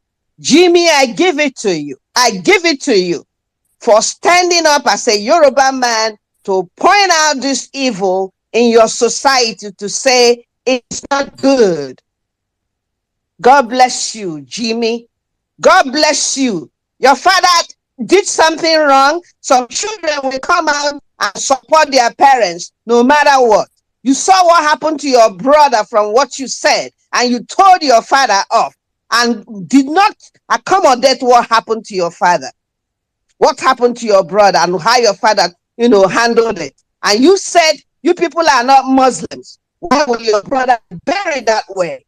That is a son really standing up to say right is right and good is good. I am the one who called Obi in 2020 to come out. I barely joined Twitter in April of 2020. Doesn't know who Obi is. Have not lived in Nigeria for a very long time. Didn't follow up the 2019 election. Do not know nothing. But the Lord directed me to Obi to study about him. In May of 2020, I started talking about Mr. Obi, and I asked Nigerians, how can this man be so smart? So smart, and you people are looking for a messiah. That is when I started tweeting about Obi. 2020 May, 2021, 2022. I'm the one who created Obedient for you people in July of 2022. When Kwakwanso was trying to, distract Obi, I'm the one who told Nigerians to help Obi, those of you that are very close to him, to get him moving and leave Kwakwanso alone. And God willing, he picked that. I'm the one who gave you people who formed that, who hashtag Bidate. I am the one who also Bidate that goes underground. But what I'm trying to say now is that you men, because if the women and the children cannot overshadow you people, as you people know the culture of Nigeria, that we all have to follow you people. Where you people keep the women, that's where they are. Except those of us who are maybe abroad trying to stick up to what you people are doing that are not right. But I still see that the women over there are still intimidated to even join you people and speak up over what is going on in the land. But for now, I have to yield my voice because the evil is overwhelming to every Nigerian, both home and abroad. Concerning Mohbad, I don't know much about him because I'm not a hip hop or whatever you people. I'm a Christian. So I believe in religious music. But just going through the Twitter and just knowing what has happened to that young man, it hurts my soul. Hearing the father is an only son, and I don't know how many children he has, and this is the one upcoming. And for him to go and join a secret cult, I just don't know what pushed him to it. And I'm not going to judge him because weather can always make somebody do what they don't want. Poverty can make somebody to do what they don't want. But parents, what I'm just trying to tell you people, it doesn't matter what you're going through as a parent. Make sure before your child becomes a teenager, you know the kind of friends they bring home. You know the kind of friends your child brings home. That will give you a window to know what your child is going to become. Even if it's Gary una, they smoke every day. They drink Gary every day for house. If you people will leave that Gary up and pour water inside it, Jehovah will bless everybody in that home. Jehovah will bless everybody in that home, even if na Gary una they drink. Now water una drink. God will still make a way rather than your child being in an occult. That is the price he has to pay. Jimmy went a long way to say it. Caesar went a long way to say the outcome of all these things. Concerning APC, we know what Jimmy have said. I have said so many times ago. Since 2022, I've been saying it where Nigeria is headed. If you people go down to my tweet in 2022, I coming to Nigeria. This man showed who he's going to be. He did. What did he say? Am I still on the line? Yes, man, you're on the line, please. You have a minute wrap up. Okay, what I have to say is that Nigeria is finished. Cizuli have already said, oh, Nigeria is finished. Jimmy, you said it. Nigeria is completely finished. And all I can say is that we have to start afresh. Start afresh to build Nigeria. How una where the men? How una go take do and before women and children they can't join una? Now una sabi. Because all of you were there. Not that this thing started today. Like Jimmy said, it didn't start today. It's been going on. But everybody kept quiet. And now we are caught up with it. God bless all of you, since I have only 1 minute. Thank you very much, Mama. And we Nigerian men, we collect this L. From Samani to Yakubu to the Tinubu to Buhari. Now we collect this L. Thank you very much, madam. Honestly speaking, and you see, how bad our society is, that if one woman now comes out and commits crime, okay, look at the whole Jonathan. Listen, the only person they were not talking about is Dizani. They will now amplify the woman's case and make it look like, and the women are so horrible or so this bad, But the thieves that have been stealing Nigerian destiny from independence to today are men, and they are still stealing it. Thank you very It much. was Professor Nena Oti, a woman that stood in the gap for Abia State. Only one woman, I think. As far as that woman exists, only that one woman, more than 10 million Nigerian men, politicians. We take this L. No worry. All right, thank you very much, man. Thank you. Let's move on the conversation. Okay, let's go to Call Me Lexi. Please, if you want to speak and you're up on the speaker section, please, Nina Barry, if you want to speak, please, your hand should be up. And so we know that you're ready to speak. Thank you. All right, Call Me Lex, you have the space in 5 minutes. Good evening. Wow. Yeah, good evening, everybody on the space. Good Call evening, Me my Lex, fellow your brothers. background is bad. Go to somewhere that is clear, please. Okay. Your background is poor. I'm using this opportunity to be on this space every time to say no to the criminality of this government. Whether anybody likes it or not, whether you go heaven, go read your law.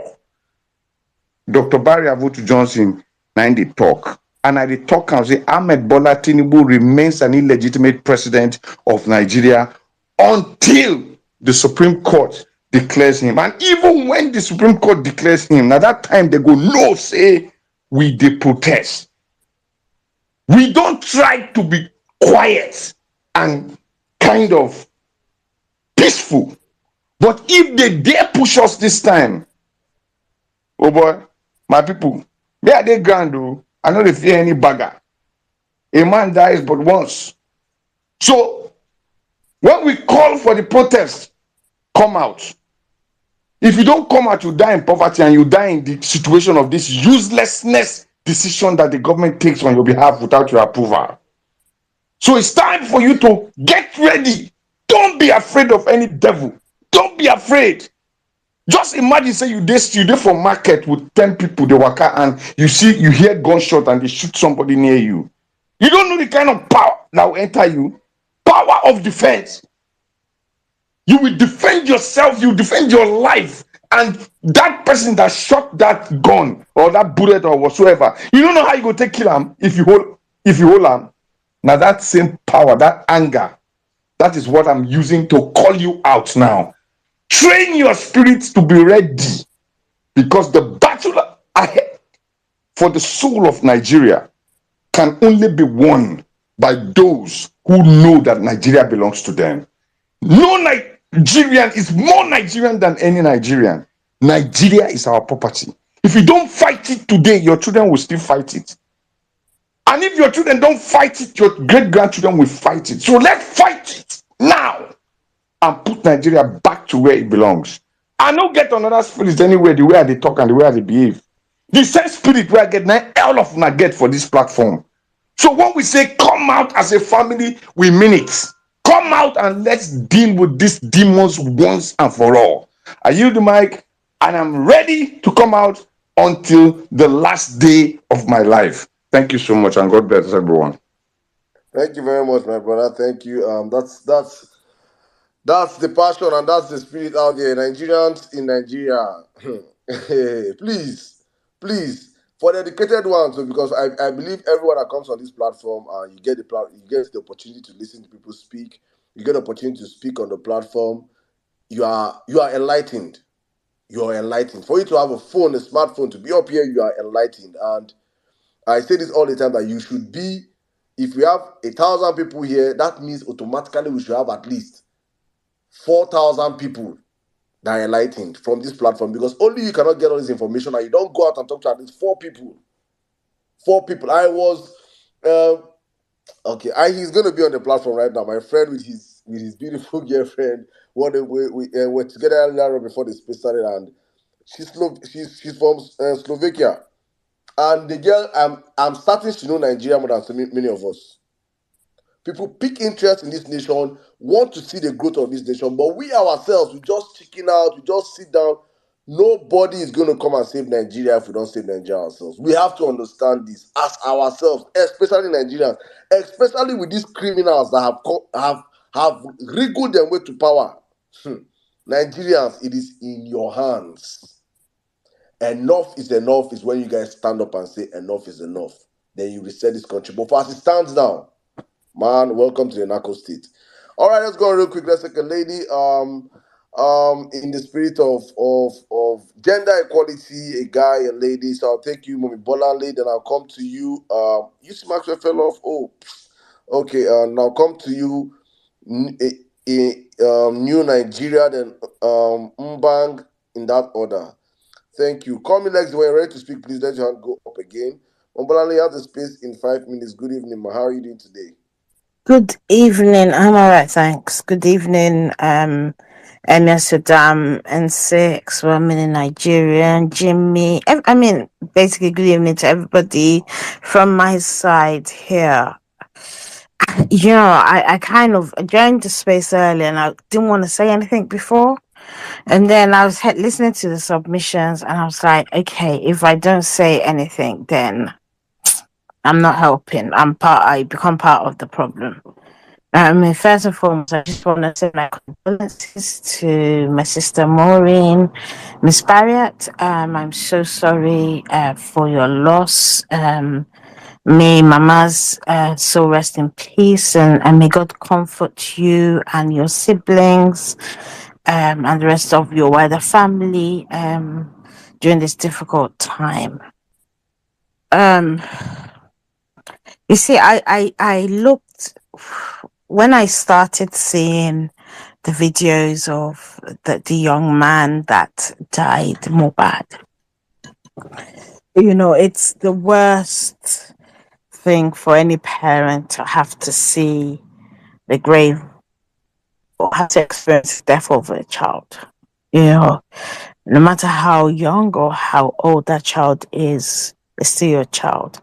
You know, my heart just went out to his dad. You know, and I kind of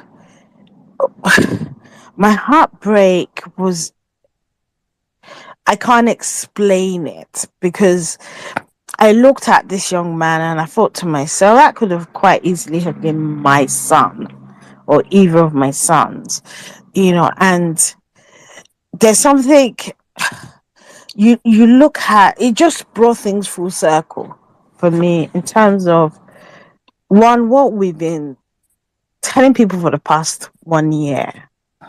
Right, you people have just had a glimpse of what the dark underbelly of society looks like. Um, when Jimmy was saying something about he lost drugs and what have you, I was like, "Ugh, he didn't lose it. It is a strategy known all over the world when it comes to getting young people involved in the business, to keep them in the business. They deliberately, they will send them to go and do something. They will steal it from them, so that they remain beholden to God them. bless They you. won't have a choice. They God won't, bless you. God bless you know, they won't be able to come out of it because they'll say, they don't care whether you lost it or not. You have to pay it. And how do you pay it? If you've got no money, you stay in the business.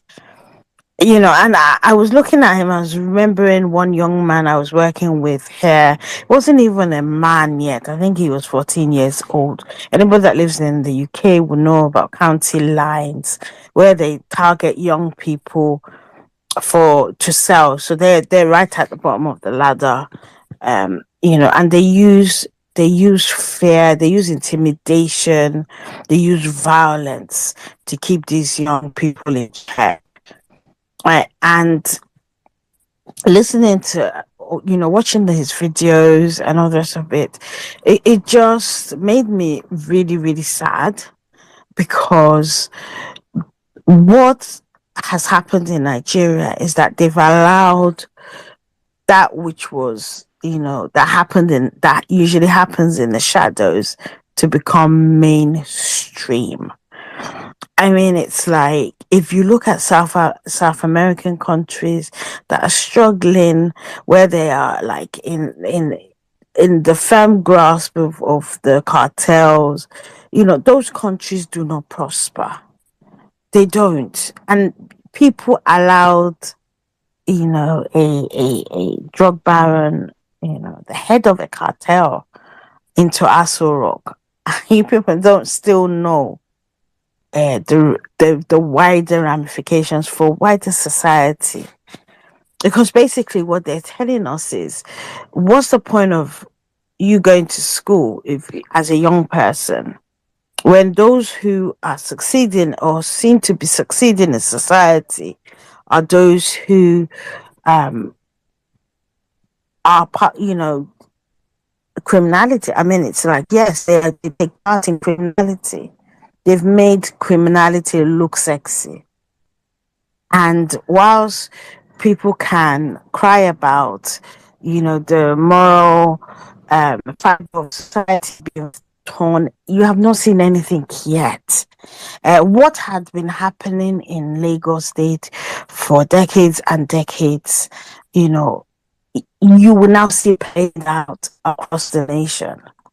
And in as much as I want to like throw up my hands and say, Bolani, just face your life in the UK, I know for a fact that we can't stop speaking out. We can't stop calling out evil wherever it is that we see it. Like it feels like our voices are being drowned out by the very people for whom these beasts are going to consume, because that's what happens. You feed the beast, it gets to a point where it becomes so powerful, it consumes everyone, right? So I know that we have a role to play, right? This is a role beyond being obedient. Yeah, it's a role about looking at Nigeria and saying, look, if we want Nigeria to exist, to continue to exist. Yeah, I'm rounding up to them. Then we all have to keep on speaking out. We might feel powerless right now, but you have to continue speaking out. The young man that died, I pray that God consoles his father, his wife, and I pray his son gets to grow up in a better society, but this is what we predicted, and that's what we're seeing right now. I'm so sad. I feel so low, but I know that it gets darkest just before dawn, and the dawn is still coming. Let's just keep on fighting. Thank you. I yield the mic.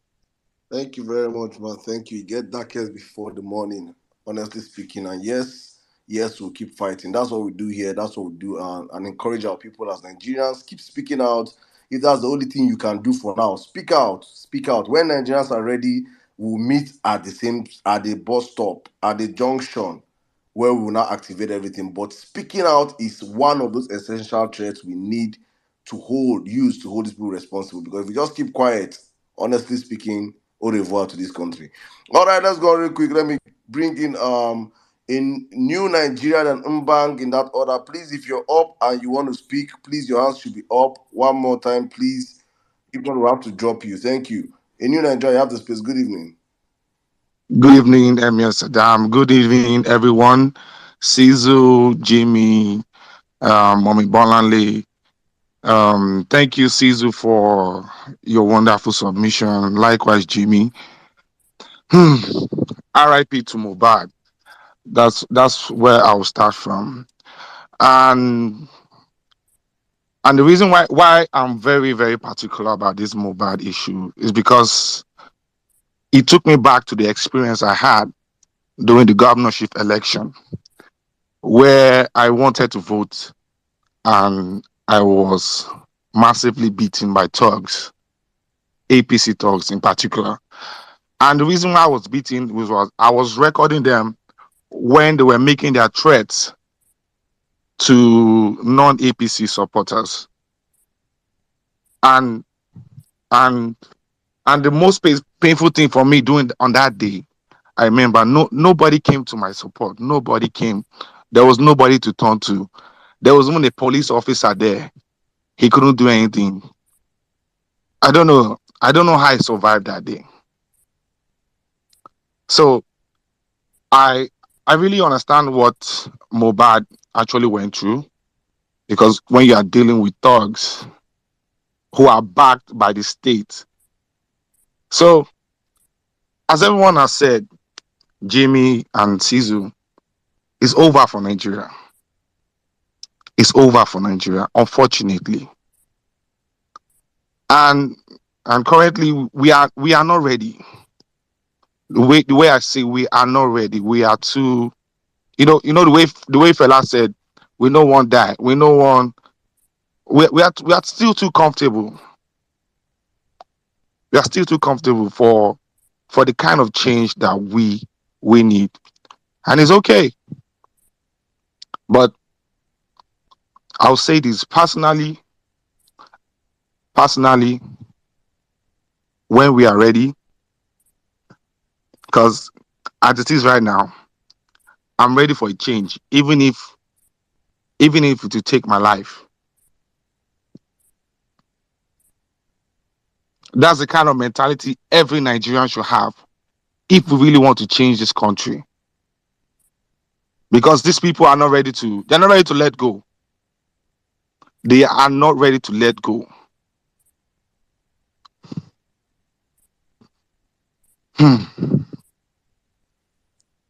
Can you imagine the first PRO, the statement that he made this evening? He said we should not allow ex crews and media hype. Those are the kind of people that we are supposed to run to. Those are the kind of statement they are making. That's why my handle, a new Nigeria is possible.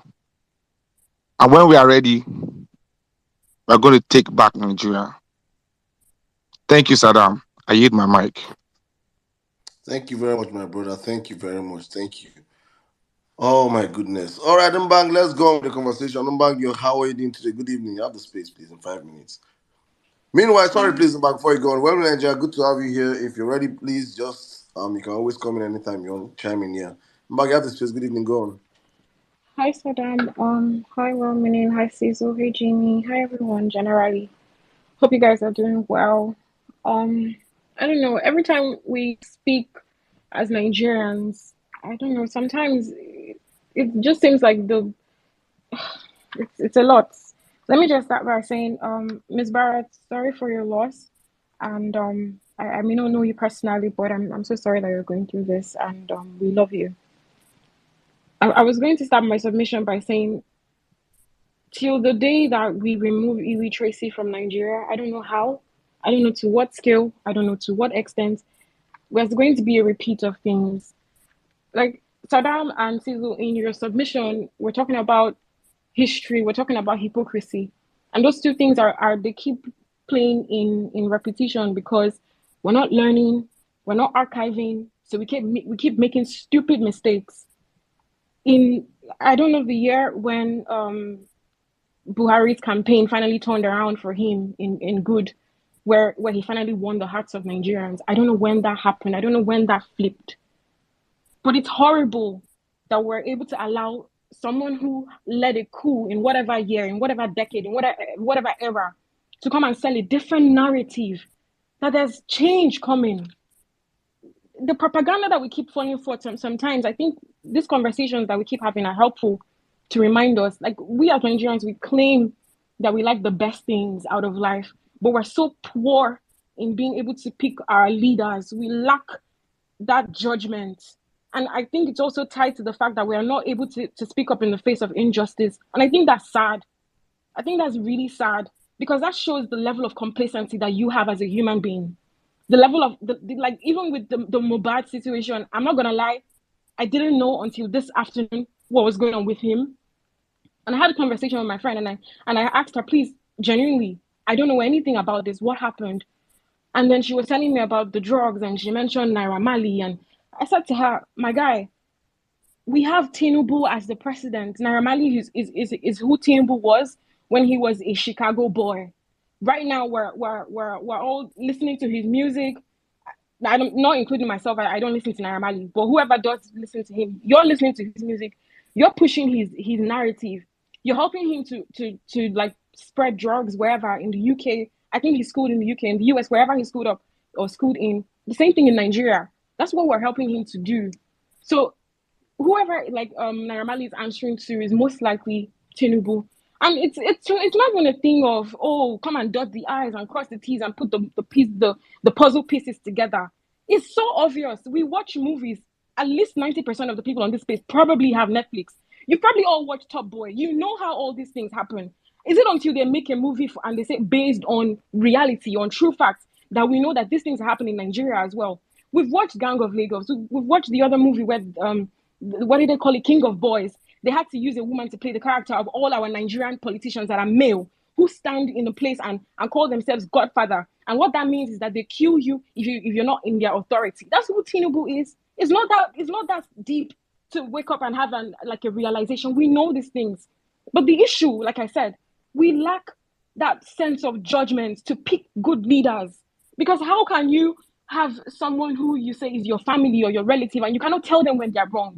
You cannot tell your father, you cannot tell your mother when they're wrong. God forbid. I have a very beautiful relationship with my parents today because I'm able to tell them, Mom and Dad, you're doing wrong in this place. This is not how we're doing things in this day and age. It's as simple as that. And I'm happy that they learn and they grow from their mistakes.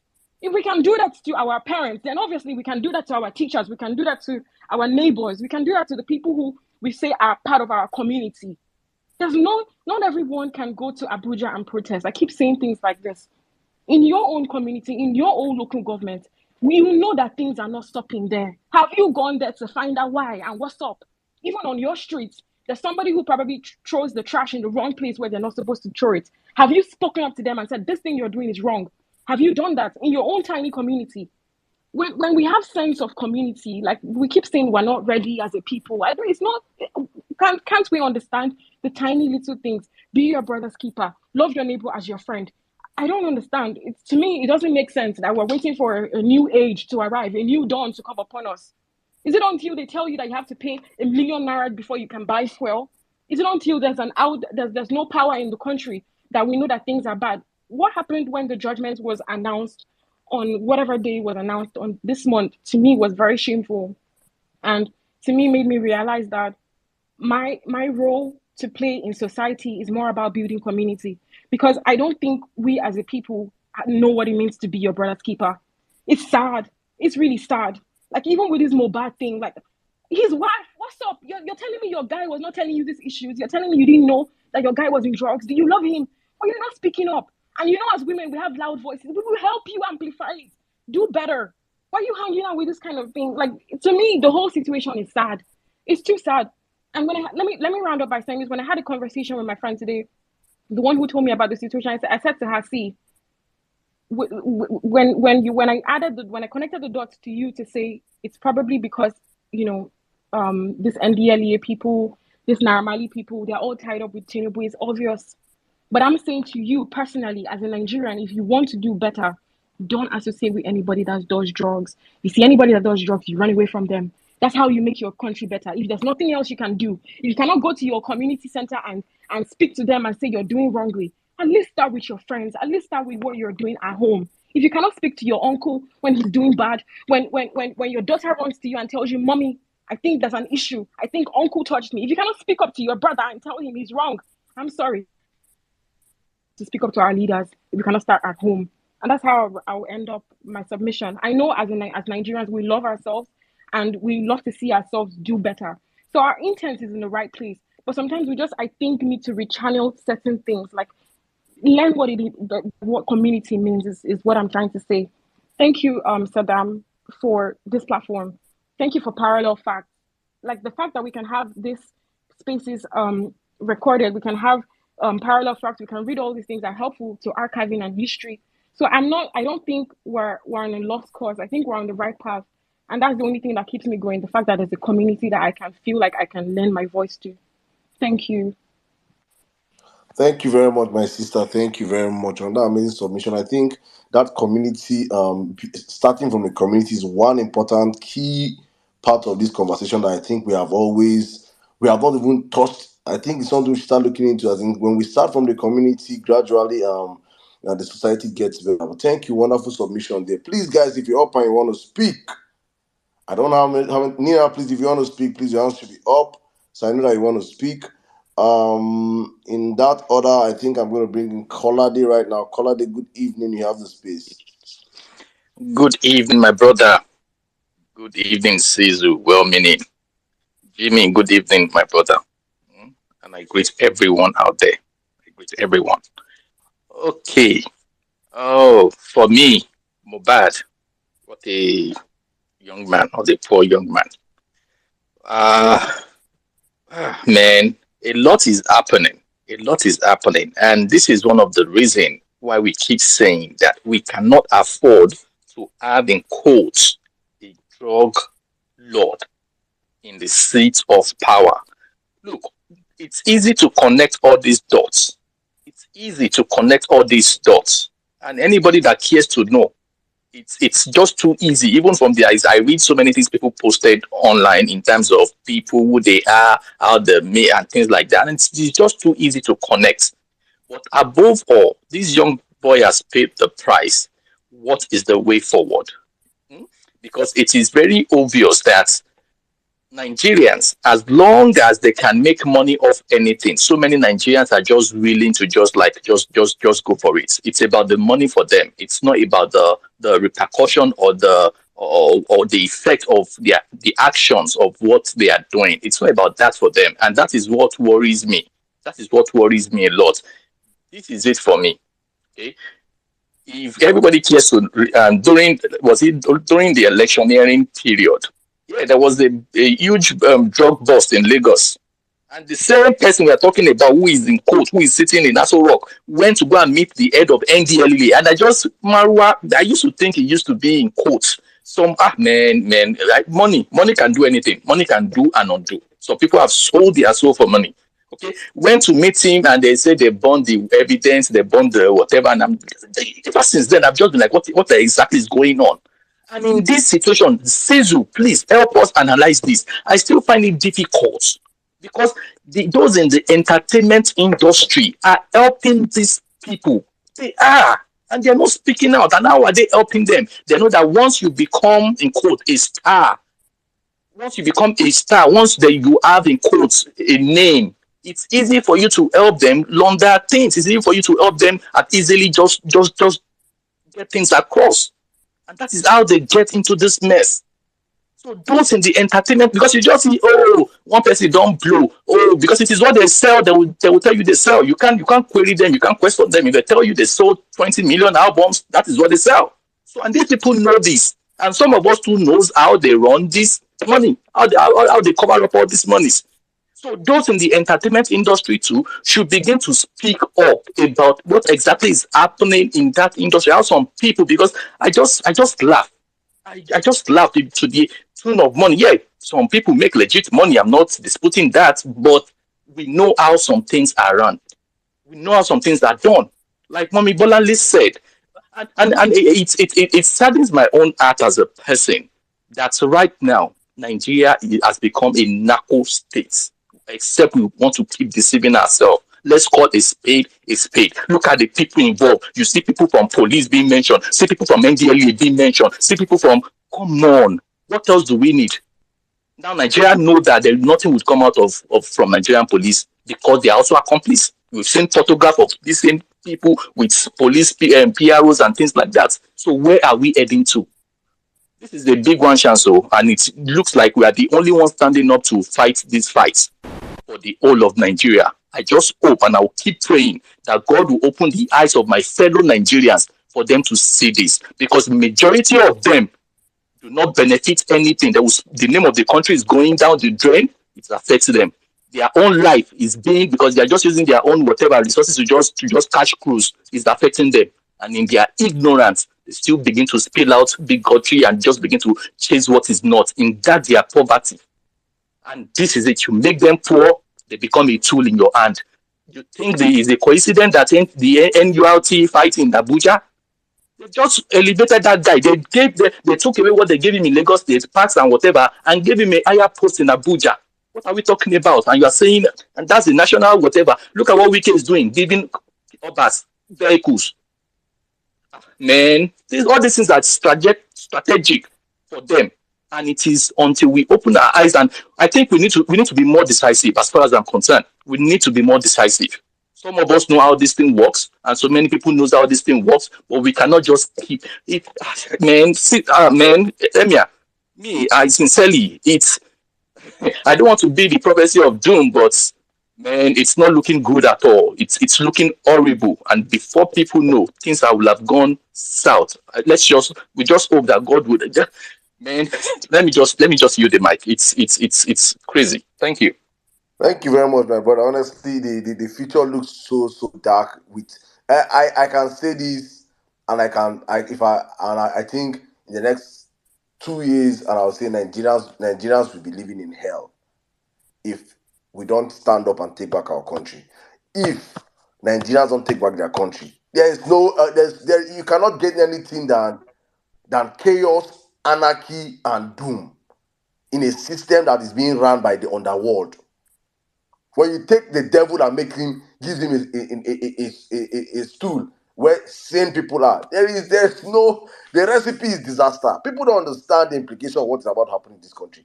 And if you just need to look in and see, people like Bola Ahmed Tinubu are kept in the underground. People like him, you do not allow such people to the center of power. You don't do that. You don't do that. It has not been done in anywhere in the world. There are people that have peddled drugs, stronger people than him across the world, that try to do what he has done. And at each point in time, people they used to grease their hands say, no, no, no, no, no, no, no, no, no. You don't empower a criminal drug baron with power, a federal power. It is hell. It is hell. I just pray for Nigerians. I thank you, my brother. The prayer, my new prayer point going for this. I don't even say God bless Nigeria anymore, because God has blessed Nigeria. All I can tell God is that open the eyes of Nigerians. Open your eyes to know that your true enemies are not, your enemy is not a Yoruba man, Igbo man, Hausa man, a Christian man or Muslim man. Your enemies are Bola Ahmed Tinubu and co. Oh, these are your enemies. The day we will realize this, we will stand up in unison. There are some stupid people, when you just call their tribe, they will lose their brains. You call their religion, they lose their brains. How can you leave this mental slavery? Till that day we open our eyes and know that they use your tribe. Mohbad now no be Yoruba boy. Is Mohbad not a Yoruba boy? Is he not? When Buhari's 8 years of this thing disaster, Castina became one of the most unsafe places. The boys will do Mohbad, no be Igbo, no be IPOB. The boys will sign Mohbad, will beat them, will do everything. Now in people, there are evil people in If every tribe. It's crazy. evil people abound We everywhere, need to get evil smarter people than abound this. everywhere. But they will want to max it on that religion tribe just to make us lose our sanity and continue to subjugate us in their God. God have mercy upon us. It is well. All right, thank you, my brother Kolade. And Nina, you have the space. Thank you. We'll be going that order. From Nina, then I think Nigeria will be ready to make a submission, and then we'll continue from there. Nina, you have the space. Good evening in 5 minutes. Good evening, everybody. MS Saddam, well meaning Cecil, Jimmy on the beat, Mommy Bolale, Mr. Kolade. Good evening, everybody. Good evening, UC. Good evening. Okay, rest in peace, Mohbad.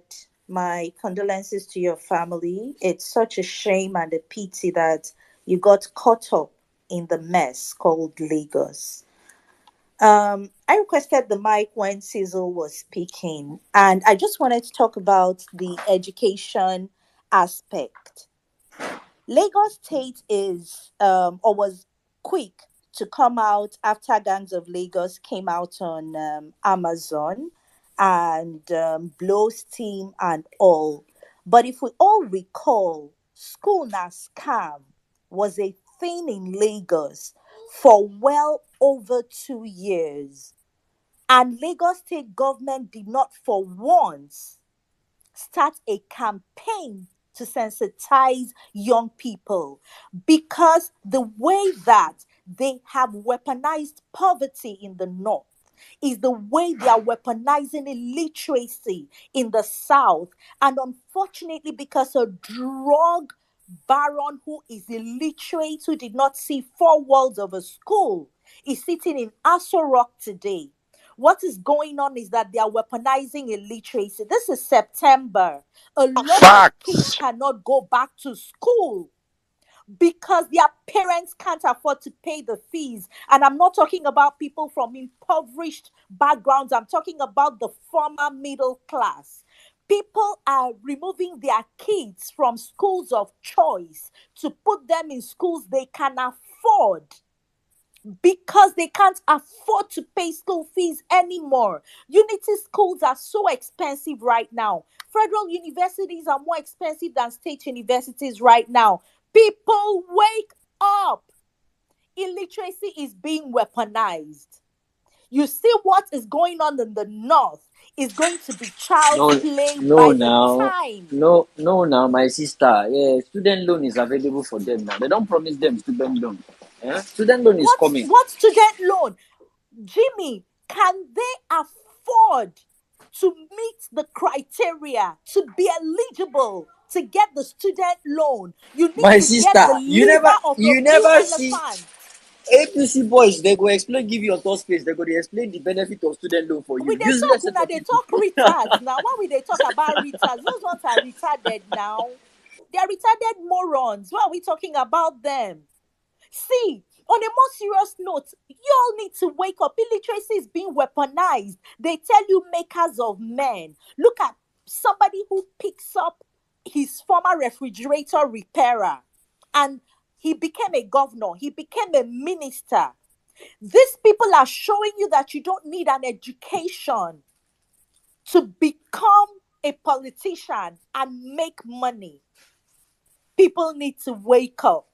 You all need to wake up. Something is going on. I remember when I was younger, the Southwest used to be the citadel of learning. You talk about, oh, Igbo has money and trade. The Yorubas have education. Not anymore. If you want to see the crux of illiteracy, go to the Southwest. It is not a coincidence. It is deliberate. It is going on. That is why the touts and the agberos, how do people hold spaces to eulogize a motor park tout? And talk about when you want to talk, say, but his son graduated first class from MIT. You run him now. It is not a coincidence. By the time they're all done with you, thank God, say those are some of us, we don't finish school. By the time they are done with all of you, you're going to remember that we told you. And like they say, I hate to say I told you, but I told you. We warned you. With the obedience, we warned you. You called us obedient, you called us obegos, you called us whatever you wanted to call us. But most of us are, in fact, 90% of us are a lot more educated than all of you. We're a lot more enlightened than all of you. We're a lot more cerebral than all of you. We're very intellectual. It is not late. You all need to wake up.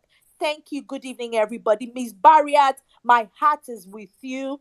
I am deeply sorry. I condole with you and yours.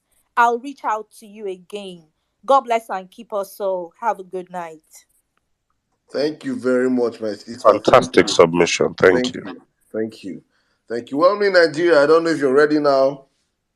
Yes, yes, yes, yes. Ah, oh, okay.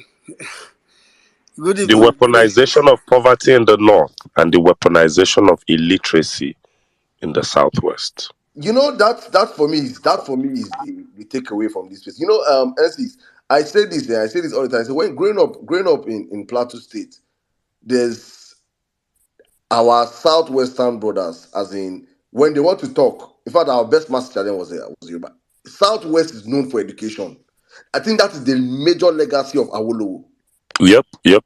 I think the education, what he dropped in education, when they say professors, they say all the professors are from the Southwest. So, but since the advent of democracy, since it is a systemic plan, since 1999, when this criminal we don't go find the way enter Sorok, enter Southwest, he begin fuck with education up.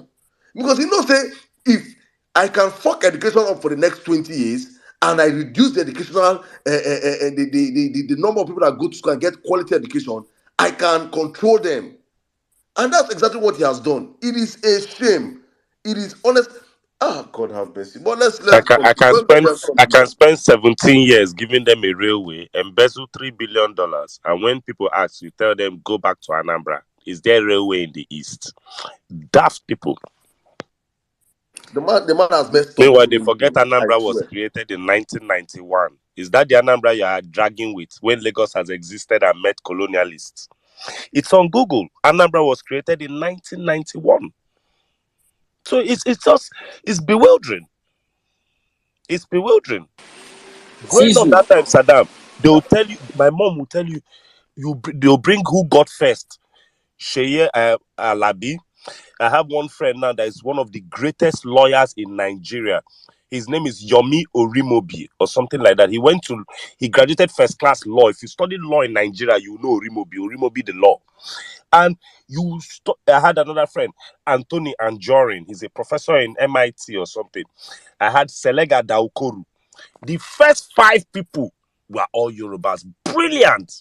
There was one that was King Sonny Ade's son. That was a half caste, one of Sonny Ade's half children. All of a sudden, we know they compete. We know they nothing. Illiteracy is everywhere. Young people be telling me, oh, boy, English. Now that me, oh, boy, English, I don't understand. So you have reached a time where you are comfortable not speaking English. It's crazy. Sisu. No wahala. When I did primary school, the best student we study mathematics for my class, his name na Sikiru. Sikiru, we study mathematics. The best student we study mathematics for my class na Sikiru. But now, anywhere you see Sikiru, na either organizer or Alapata, they do apprentice for butcher place. Sikiru, is it Baba Nofi? The All male now there is for Muslim my primary school. names in the Thank you very much. Southwest are now in menial jobs. My friend Lukman Shongodara, his father was the head of the Nigerian. From his surname, you can tell his father was a full Isheshe traditionalist. The boy gets sense. But now, once you hear Moruf, Moshud, this one, you look at it, you be like, what is going on? Let's start asking the real questions. Education in the Southwest is going to hell in a handbasket. You go to universities in the Southwest, now Igbo people food there, Delta people, and a lot of other people. Then most of the Southwest, they're not serious or they're doing Yahoo or using school as a. What is really going on? We're losing a whole generation of youth. We can't continue like this. I beg. Lovely Nigeria, I have the space. Go on, please, my brother. Yeah, Saddam. Saddam, good evening. NC's Jimmy, good evening. I refuse to be depressed by Nigeria. I refuse to be depressed. I can never be depressed by Nigeria is in soup. I don't see. You know, back then when we were young and your parents tell you you're in soup, it sounds like, I mean, it sounds comical or, but see, Nigeria is really, really, really in soup. Anyway, I'm not going to make a long submission. I mean, I heard bulk of Saddam's submission. I heard almost all of NCC's submission. I think I heard all of NCC's and Jimmy's. Jimmy gave us the structure when we have been talking about the structure of criminality. Jimmy gave us that structure of criminality that I was talking about. Jimmy broke it down for us in the drug sector in Nigeria. That structure of criminality. For me, first of all, big shout out to Miss Barriat. I think that's for me the blue. I think that's one of the most emotional part for me so far in this space. Um, like Saddam said, I'm just going to add my voice to that. Please let's reach out to her personally. Um, Probably within the space of tomorrow, I'm personally going to try reach out to her. Please, if you have a phone number, put a call across. If you don't, let her come back and meet your DM waiting. You understand? Let her open her Twitter and meet that her DM is already full. I mean, it's not. I'm sure her DM is open. Even if it's not open, you can quote and I mean, let's just. Ms. Barriat I've been one person that has been doing a lot, and she admit. And the thing is that her mother is also obedient. Her mother is also obedient. So it's just quite sad. I've heard her talk on space, and she'll be like, "Oh, her mom always want to hear PO talk. Her mom is always looking forward to PO talk," and I'm like, man, Nigeria. So the topic also, rest in peace. But like Jimmy, I too did not, um, maybe because of the genre of music I listen to, the kind of songs that we have in Nigeria nowadays, like Sister was saying, it's just really unfortunate that those people that promote those songs, most of them are not on this space. I think that's also a problem now.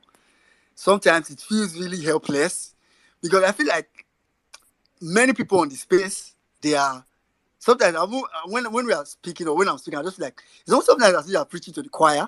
They know, or I want to believe, except for the few abados here and there that would come to these spaces. So it's just really unfortunate. I don't know how we are going to do it in Nigeria. I don't know if we just need to fly an helicopter or a plane around the country. I don't know if there's a place they drop a drug that give people sense. I don't know how they do, but we are in a big problem in Nigeria, and it is it's a very big problem. And this is not exaggeration. This me legit panicking about Nigeria. This is me legit concern about Nigeria. Whether you're in Nigeria or outside Nigeria, even if you have your entire family outside Nigeria, what is coming for Nigeria is going to affect you wherever you are, except maybe you are lucky and you don't have a Nigerian passport. But even if you don't have a Nigerian passport, I have seen it that even on international passports, they usually write. I've seen that even on international passports, they usually even write the countries where you are born. So it's something that can never leave you. As in one way or the other, your umbilical cord. Sorry, except for those that maybe I don't know, maybe you are born outside Nigeria, maybe you are lucky or something. But this problem in Nigeria is something we have to fix by hook, by crook. We are dealing with You are what is right. It's a terrorists. country of birth because I They was born put in the down. UK, but I don't have a British passport. But my So, Nigerian passport says born in Great Britain, and that's what gets me my British visas. So you're actually oh, very right. I see Chicago collect green passport. Yeah, there's the problem. So, Margaret Thatcher, the racist. hey, God. Anyway, um, I just feel really sad for the that's the funny thing. I don't feel, I think one of the messages, before I spoke just I went to one of the messages that myself and Saddam exchanged on WhatsApp. When Saddam was checking on me, I was like, oh, if I'm okay and all that. And one of the places I replied to him, I was just telling him that, that no, me, I don't have wahala. One of the things I told him was that just a little bit, and I'm reading the message, I said just a little bit of helplessness, as in that feeling of knowing what could be done, but limited by nature. Saddam has this message I just read. And it's a true reflection of how I feel. I just feel like, probably if I had one magical one somewhere, which is where I'm going to keep hammering as long as I speak on spaces to Nigerians, that unlike before September 6th, where we still thought, okay, maybe it's by the slight stroke of luck and plus Peter Obi's miracle. Maybe. Judiciary might just have sense. Maybe. If there's nothing you are sure of now, like I was saying in a couple of, very brilliant conversations we had this morning on Cruise Space, if before September 6th, I can agree that some of us were not sure of even those people that think they were sure, you cannot even be so sure. As in, you might be sure that the judiciary will not do the right thing, but somewhere in your mind, you just think, what if, this evidence are too glaring now? Is it possible for them not to do the right thing with this evidence? So that particular part of your mind will always haunt you. But now, we are sure that there is no legal pathway. There is no constitutional pathway. And the truth is that, now, for me, we are not even dealing with state actors. Tinubu is a non-state actor, as far as I'm concerned. Tinubu is a non-state actor. Tinubu did not win an election. So, Tinubu, as far as I'm concerned, is a non-state actor. Everybody in Nigeria that has refused to uphold the constitution is a non-state actor, as far as I'm concerned. So, the moment you start to think them and see them like that, the more you will know how to. So, the point is that Tinubu is just a Boko Haram in Aso Rock. That's what it is. Tinubu is just a Boko Haram in Aso Rock. Who is his vice? No, okay, let me put it like this. Maybe he does not use bomb, or his vice does it. His vice does it. But my point is that let's stop seeing these people as bad people that are just doing bad governance. Atiku is bad governance. Tinubu is a terrorist. As in APC, they are terrorists. So it is something that we need to think, and like I tell people, because, and I really hope that some of us, because now this one may I test and I go to talk every time. I really hope that some of us don't just come to maybe Vawulence space or maybe one or any of the spaces and just listen or vent and go back and not sit and think actively, intentionally to say, what am I going to do personally? Or how many people can I reach out to for us to combine and do something? Because this Nigerian situation is not one to only lament over. It is one to do something about. It is one to do something. It's not one to only lament over. I mean, you can come to Vawulence space, get all the enlightenment in this world. But if you don't use it to either motivate yourself and motivate other people to know how dangerous of a place Nigeria is, it's as good as useless for you, because the best you are getting is you are enlightening yourself. It's not being transferred. So I just want to tell people that we need to do something about APC ASAP. As in, we need to do something about APC non-state actors ASAP. And it's very, very important. About Mohbad, see, like I was saying, like Jimmy, I actually didn't know him, but when the case started up, because I'm someone that naturally scroll on Twitter a lot. In fact, especially when I'm free, Twitter is literally like my go-to app, right? All of us in our phones, we have go-to apps where unconsciously, even when you pick up your phone, unconsciously you discover that you find yourself in that place. Like even when you pick up your phone, like you wanted to call someone, you just pick up your phone. The app that you often open the most oftentimes is Twitter. So most of the time when I just scroll through, I may not even be tweeting, I just scroll through when I'm free, and I just observe the time. And from what I've observed about this guy's death, it is so sad.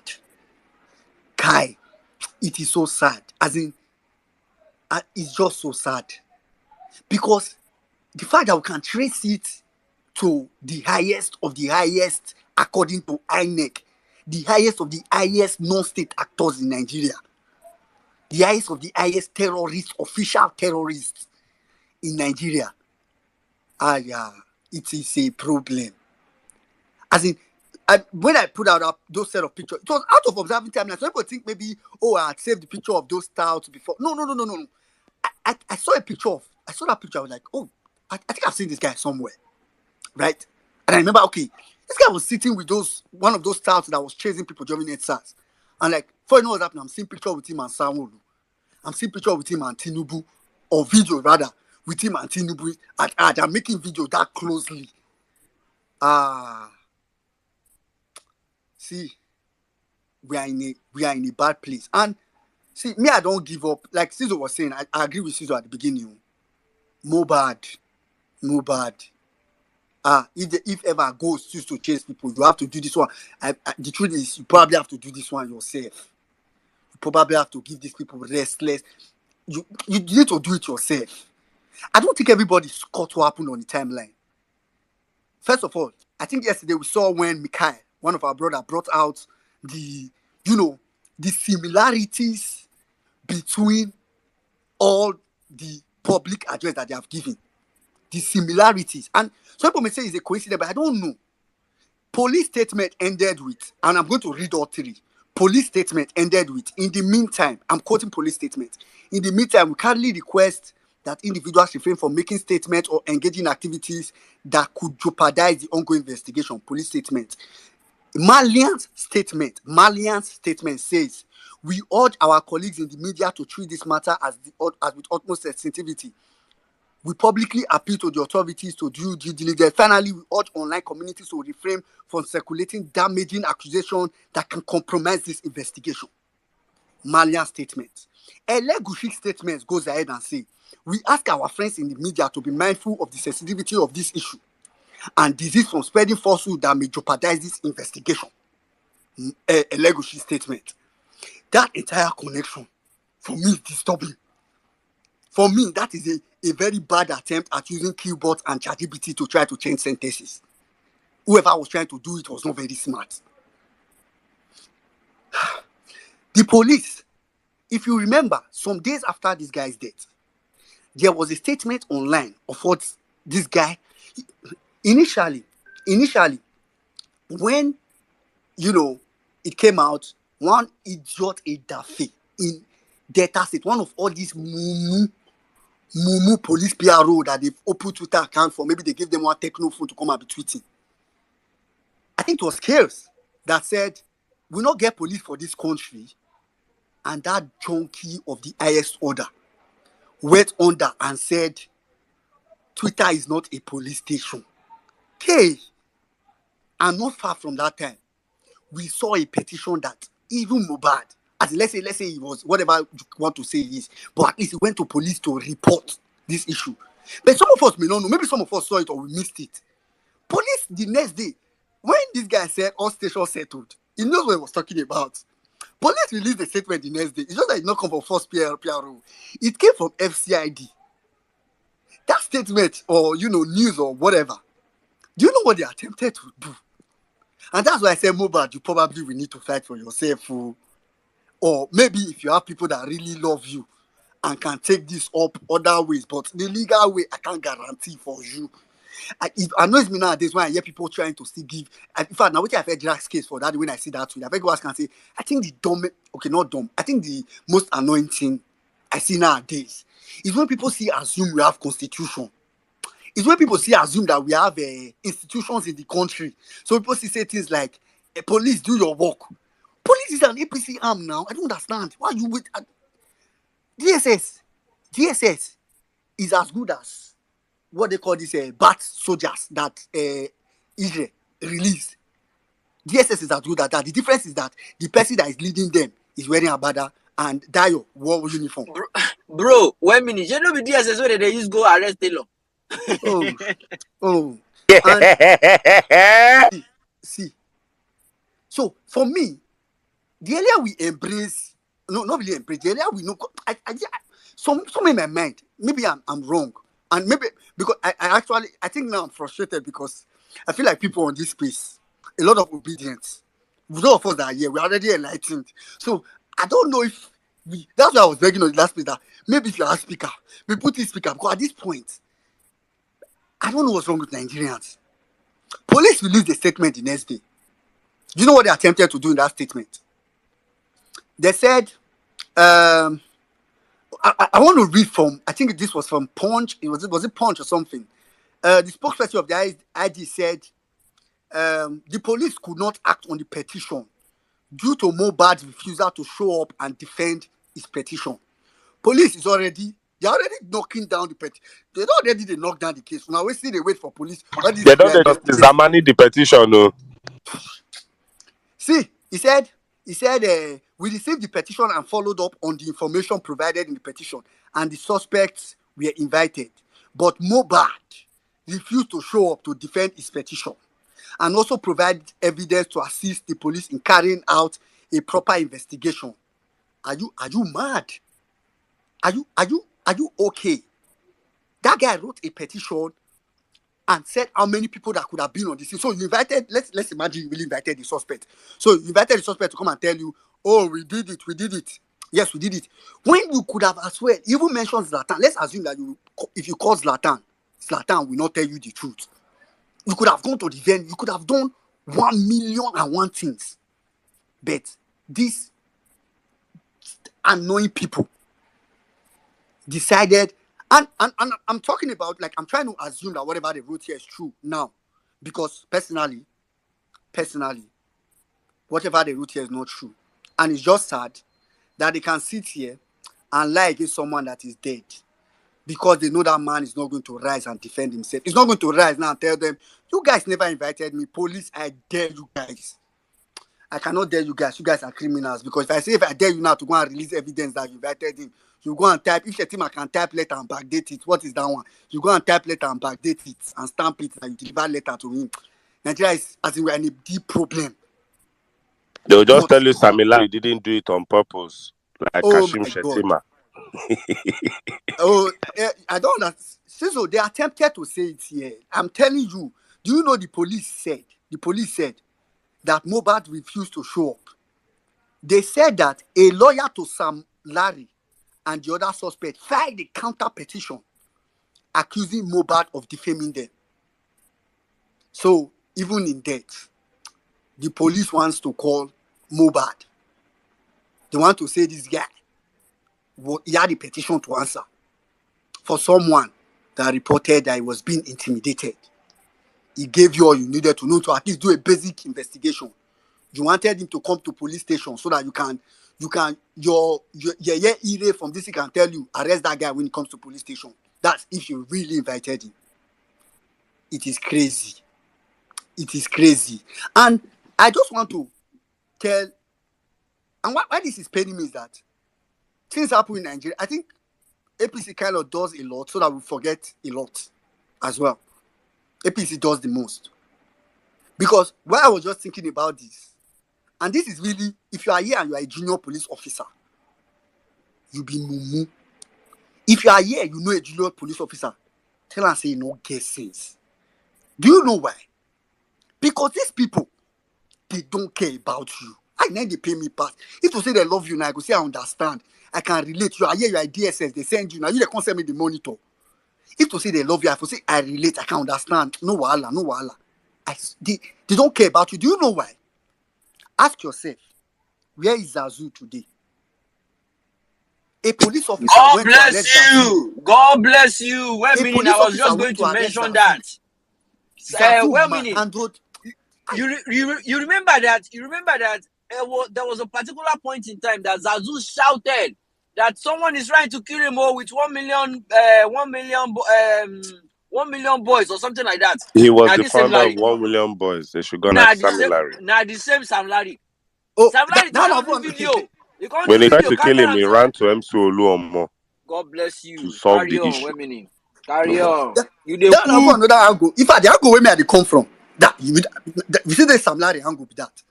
The angle I'm even coming from is that, and this is really for junior officers, police, military, whatever you think you are. My point is that whatever they have been sending you to do, these people don't care about you. As a matter of fact, I have a feeling they care about me more than they care about you. As far as they are concerned, you are a piece of rag. Police where reverse boys just behead DPO and kidnappers just kidnap another head of police in Bauchi. Now police they collect past regular citizens for terrorist Do you hand know why now. they pay me? That they collect from citizens, that they collect for their organ. Do you know why I talked about Zazu? Zazu manhandled police officers that came to arrest him or just interview him, insulted them, abused them, shout for them. They just only did 1 or 2 prison, whatever, just did 1 or 2 meetings, this and that. Zazu is walking the street free. But let's say Zazu Shehu tier reports. one slap like 3 Shehu Kuti, times. wait now, S's. Why are you reading my mind? Shehu No Kuti vex, my bro. tear, Cook. Shehu Kuti tear police officer slap for public. Where is Shehu Kuti today? And you will be police, you'll be coming here, you'll be I should say that they stay 1 room and 1 parlor. That of data police where they shout, they stay 1 room and 1 parlor, they try go work, they use keke. You go come here, come they defend. Yeah. You don't report on the Twitter is not a police station. Yeah. It's just very sad. I beg. As in, it's for me. Every time I want to just say neither Nigerians, woman abroad. This country is ours to take now. If you want to take it, we take it. As in, that's just the truth. That's the only way we can take back this country. Then just lastly, on this, I don't know whether I don't talk am. Maybe it's part of South Africa. I don't know. Aside the nepotism for this issue, because the issue now say, I think nepotism is not even the best way to put it, because what Buhari was doing was nepotism. What Tinubu is doing is a criminal nepotism. So, point is that Buhari was selecting his tribe man, whether competent or incompetent, whether close to him or not close to him, and all that. What Tinubu has done is, it does not stop at tribe, right? After tribe, you need your next credential is your ability to be a criminal syndicate. I think I made a tweet about it yesterday.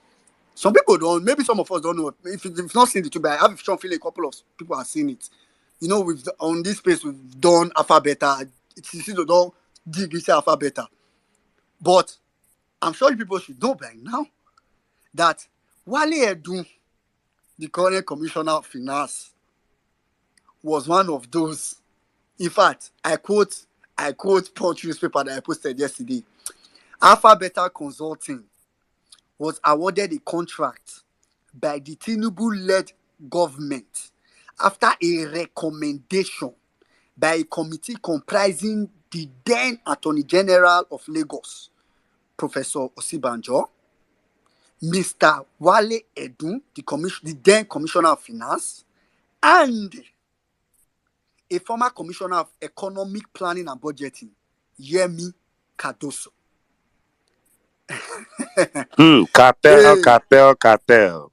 He don't pay. This man don't pay. See, do you know what Tinubu is doing? Tinubu, see, Lagos not get money again. Lagos is broke. Tinubu is building a bridge. So there's a looting bridge under construction. Who best? Why? See, who best to build your looting bridge than the team that did it successfully the first time? I mean, who would be best for the job? Is the team Let me blow your mind just a little bit in 3 sentences without meaning. Something that was meant to be our topic today, but we didn't have enough space. Breaking news today: Nigeria currently owes 87 trillion naira. I asked the question: when Buhari left his administration, he signed over that the next president of Nigeria was going to owe 77 trillion. So does it mean that in 100 days, Nigeria has added 10 trillion naira to our debt that took 8 years to reach 77 trillion? So if it took 8 years to reach 77 trillion, if we average it to 80 trillion, just for average sake, that means Buhari was stealing an average of 10 trillion a year to get us to 80 trillion in 8 years. Today's breaking news: Nigeria owes 87 trillion. This administration has embezzled 10 trillion naira in 100 days. Do with this information what you want. I yield. So as I round up, so I shall say you shall say you. They say you owe 410,000 from that money. All Nigerians, they say you guys are owing 410,000 each. So whatever you do, start to raise your money. Tinubu is going to collect the money. My problem is I will not collect it to use it to pay the loan. Now I think that's even the annoying part. If you collect it to steal it, that's the funny thing. Tinubu is going to collect that money one way or another. It's just really sad.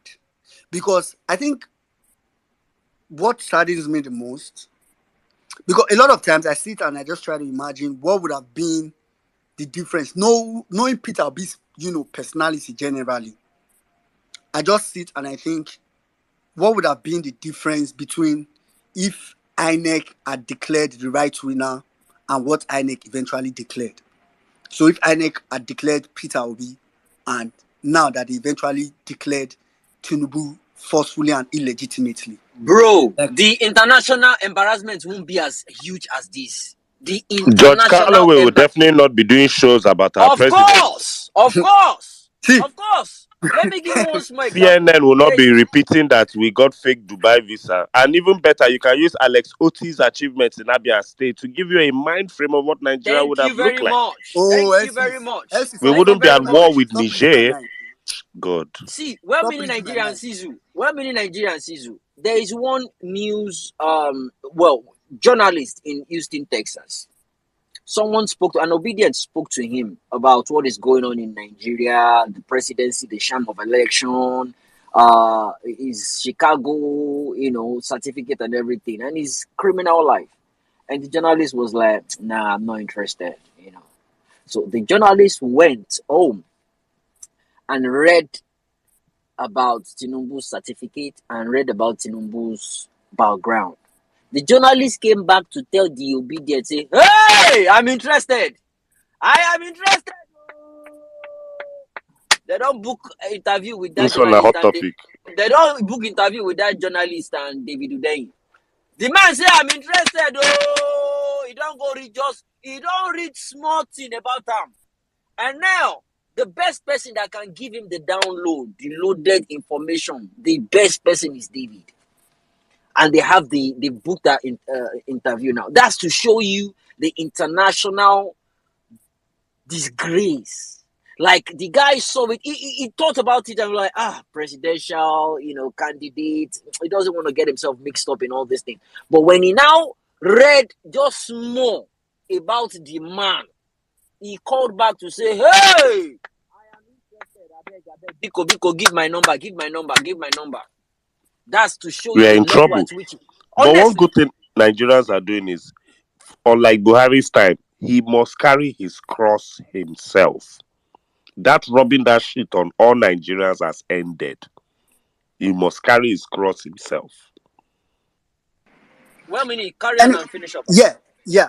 So for me, when I imagine it, like what would have really been the difference, I just first imagine that first of all, currently I'm just trying to imagine some of all these places that this guy have gone to coming back empty-handed. Yeah, Peter Obi go G20. Oh, Peter Obi go G20, come back. I hey oh no. I make I not go enter depression for inside this space. See, At least that Dubai only for don't do am. oh Legit. see, I'm not sure. The truth is that me, Peter Obi going to Dubai to talk about visa would have been a side discussion. Maybe as in Peter Obi go they think another thing for Dubai. And our business, now Peter Obi go they think. I don't the way Nigeria because what has happened is that we thought we had Buhari, we were in problem with Buhari, we were in the hands of incompetent people and criminals. But now we've entered the hands of dark. So aside being incompetent, aside being criminals, they are also dark people. Evil. Occultic. As in, that's where we've entered. So matching that with what I think Peter Obi would have been. I just because as before election, we did not have time to Asari even Dokubo would definitely not have gone to Asu Rock. hey God. We don't have time. We don't have time. Before election, we were saying we don't even have time. Nigeria, we don't have time. We were already in a problem. So we don't even have time to be doing anything. We needed someone that would just come and start to work immediately from the first day. Like Peter Obi said, from the day INEC would announce him, before Buhari would hand over to him. Fuel subsidy, how you deal with fuel subsidy will already be cooked, already made, cooked already on ground. Then as they are entering, everything would have, as in, we would have at least making progress. It may have been slow, but we'll be making progress. We won't be here talking about someone that was killed and every evidence is everywhere, but police is telling us they want to investigate. We won't be here talking about. We'll be talking progress, looking forward. So I round up by saying the truth is, I say it again, please. We wouldn't have a ministerial list with 8 former governors. Incompetent. Oh God. Why you think Peter Obi don't want to shake hands with governors? Peter Obi knows. It would have not been difficult for Peter Obi to go and hug Wike, parley with a couple of people and try to win election. He knows he doesn't want to owe anybody. That's why. he doesn't want to owe anybody position because he knows if he parleys with Wike too much, he will need to give Wike one position. If he parleys with this one too much, he will need to give the person. So I'd rather win with the Nigerian people. And when I get into government, I work for the Nigerian people. That's what Peter Obi came with. And for me, it's just very sad to think we saw that, voted for that, then a few set of people messed that up. And like I always say, these people are at most 0.0095% of Nigeria. At most. And I mean, when I say at most, I mean all of them, plus the local government chairman and councillors, plus all of them, assume they all have 10 special advisors. All of them, including ministers, they are at most 0.0095 of the population of Nigeria. So, Nigerians, we have the power. I just think, and I think a couple of us know we have it, but I think we just need to spread that knowledge. So it's why I'm begging people every time. Please, don't just come for space for relief. Don't see spaces as rehab. Like you just go and say, at least not be let me the case for this country, and you go back. Anything you can do to make sure that these people will carry their load and run. Please. I've been preaching. People may not like it, but that's what I can say. I can't do more than this. If it's organized, you want to organize. If you are one of the people that they reach out to say, oh, we want to organize something, they reach out to you. Anything you can contribute within your power. Funny enough, all we need to do is really within our power. I'm not saying do what you can do. But one thing is certain, Nigeria cannot remain like this. Anyway, before I go, because if you start talking about Nigeria, I feel all the vex. Different things go on the entire your head, how bad it is. Anyway, just so we get some other speaker, I think Saddam is currently occupied. I'll just continue from where Saddam stopped. Take a couple of speakers. We still have some time. I know Saddam said 5 minutes, so let's try to stick with 5 minutes, and so that we can take so many people. If you are in the speaker section and you intend to speak, ensure your hand is up. So let's start from a lady. Let's go back to a lady. I know Nina spoke before I spoke. Let's go to a lady. So we take Derry. After Derry, we'll take Mr. Ayobami, Ikonuzo, and we'll take it from there. Please, if you're in the speaker section, you want to speak, raise your hand. If your hand is not up, I may have skipped you. So, Derry, please go ahead. Evening, everyone. It's been such a while. Hi, Saddam. Well-meaning Cecil. Hi, everyone, really. So, I really agree with everything that you said, well-meaning Nigerian. Like, I completely agree. Cecil, thank you so much.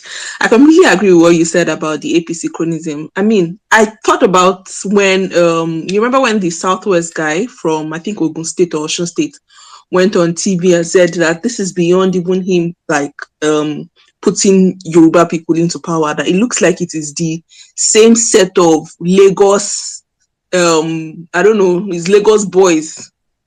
So it's not even, if it was going to do nepotism, at least when Buhari did his own nepotism, it was an entire region that, benefited from, like, the nepotism.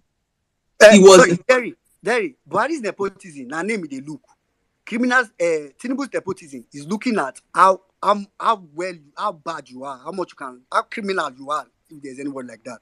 Go ahead. It's not even just how criminal, how loyal. That's the thing. That's the point I'm trying to make here. He is at the center of it. I mean, Buhari's nepotism was, pick someone from the northeast, pick someone from the northwest. So at least, I mean, the north, right? But this one, it is, if you are not connected to him, no matter how Yoruba your Yoruba-ness is, your ancestors will be Yoruba 25 generations back. It doesn't matter to him. What qualifies you is your connection to him, your loyalty to his cause from time.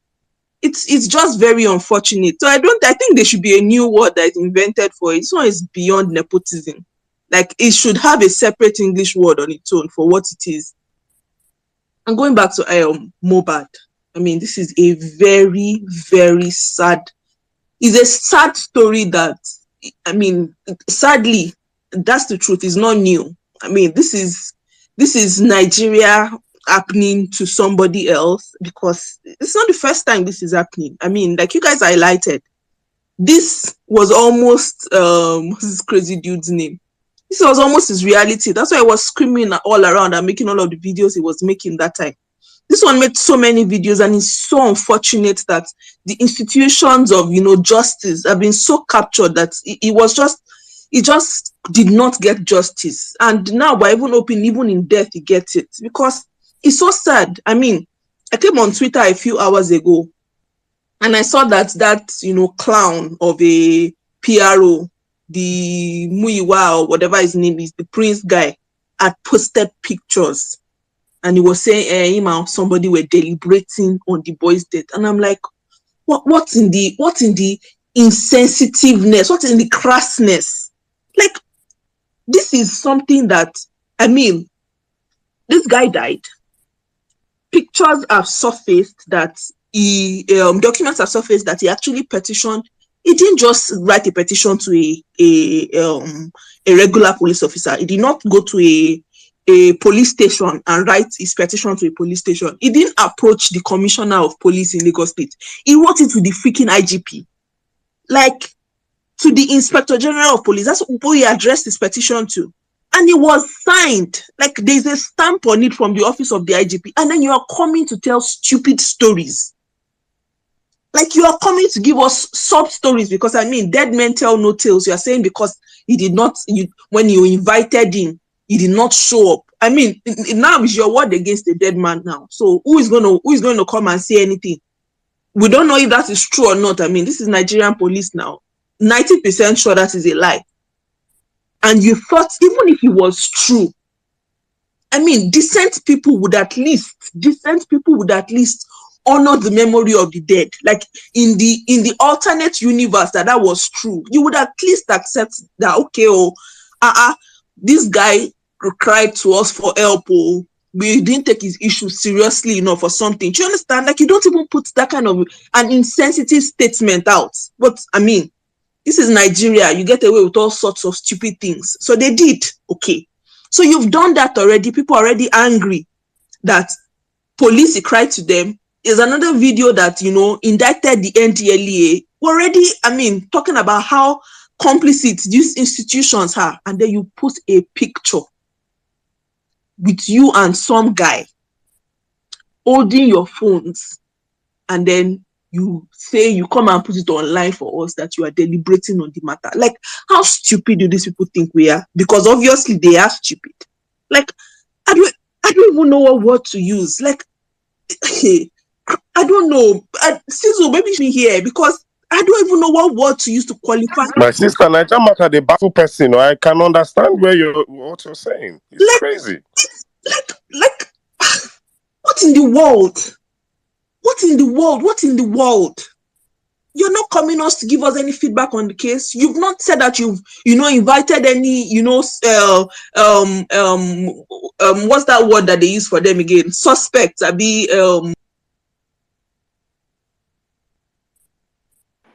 Yeah, it's suspect.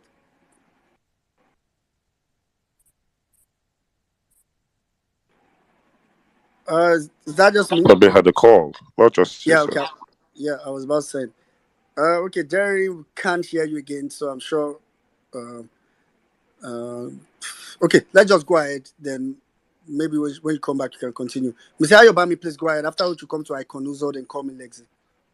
Hello, Emia Saddam, Sizo, well-meaning, Uncle Jimmy, and all obedience on the platform. It's been a while. Mr. Ayobami, sorry. I think, Jerry, let her just finish so that you can. Okay.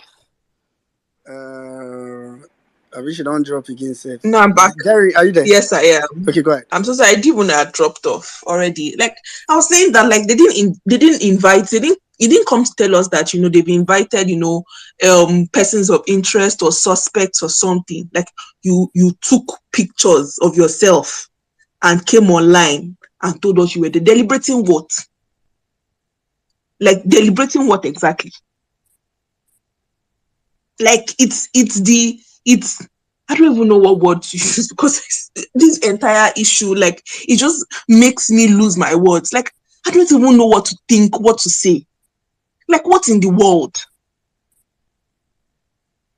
What in the world? The persons that were mentioned, there's so many people that have been implicated in all of this. Now, you've not even invited one person. and you say you're deliberating.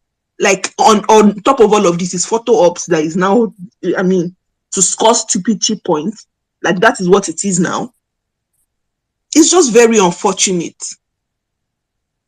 And the NDLEA part, I mean,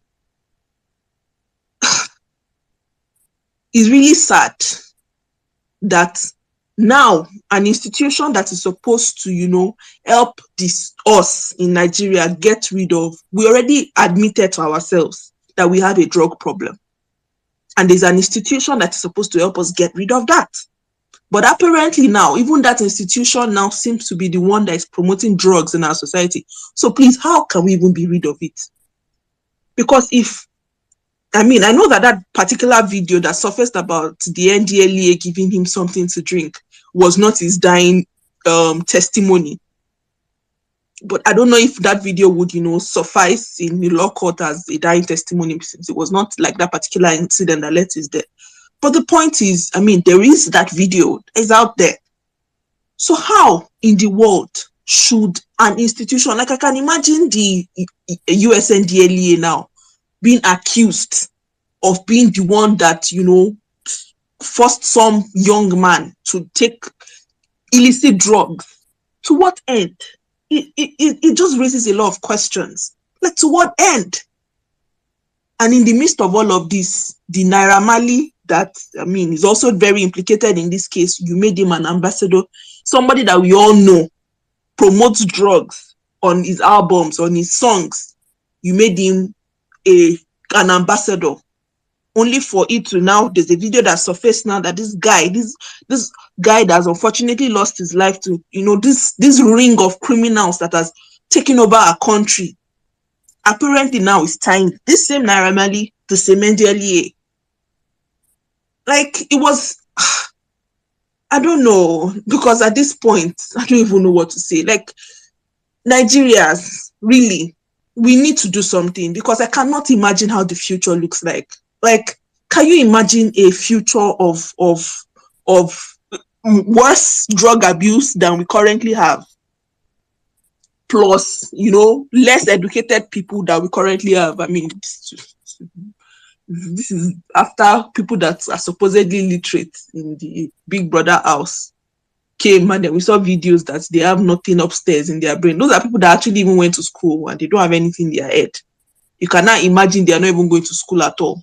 So we're now looking at a possible future of uneducated, drug abusers that are just powerless. It's a situation where, all the institutions are taking, like, this is not even just, random, state capture. This is state capture with completely incapacitated citizens. Like, we really need to do something, because this Daring, if you talk about this one, you can't enter depression. Just Nigeria matter. I swear, like what I wanted to say, Derry, I better not let Nigeria turn into mad person. We will do something, and we must do something. You're right. We must do something, because I can't imagine. I can't. If by 2023 we have 20 million out of school children, can you imagine how many out of school children would have in the next 4 years?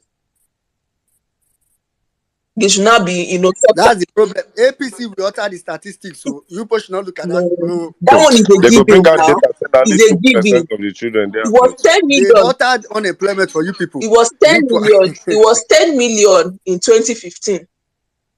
It's now 20 million, 2023.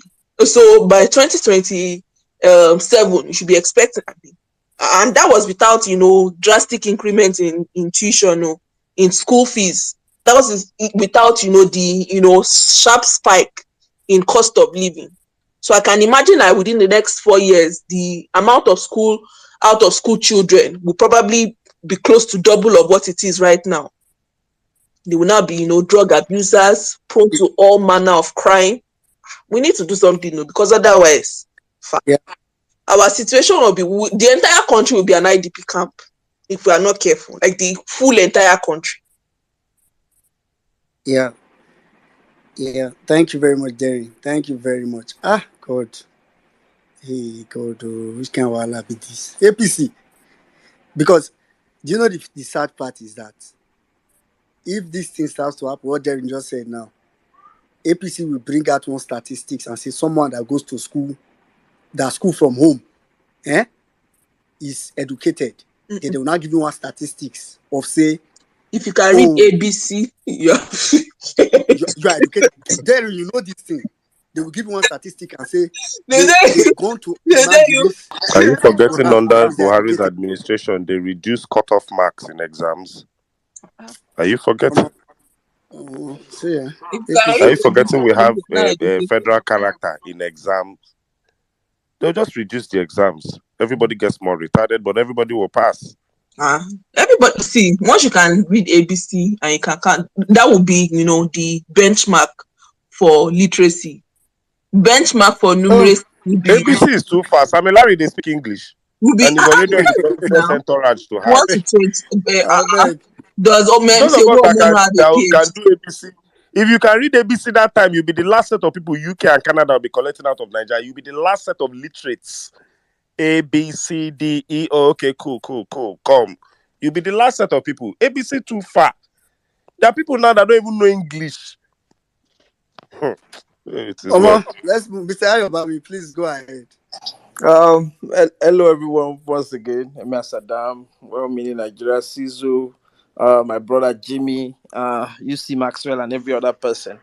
Yeah, and I'm just pained about the Mohbad story because I know his songs, but definitely I couldn't put a face to it, and it was like just scrolling on the timeline. I saw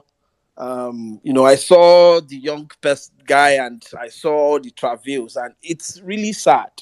One of the thing I want to say here is that the baseline of all what we are seeing is lawlessness.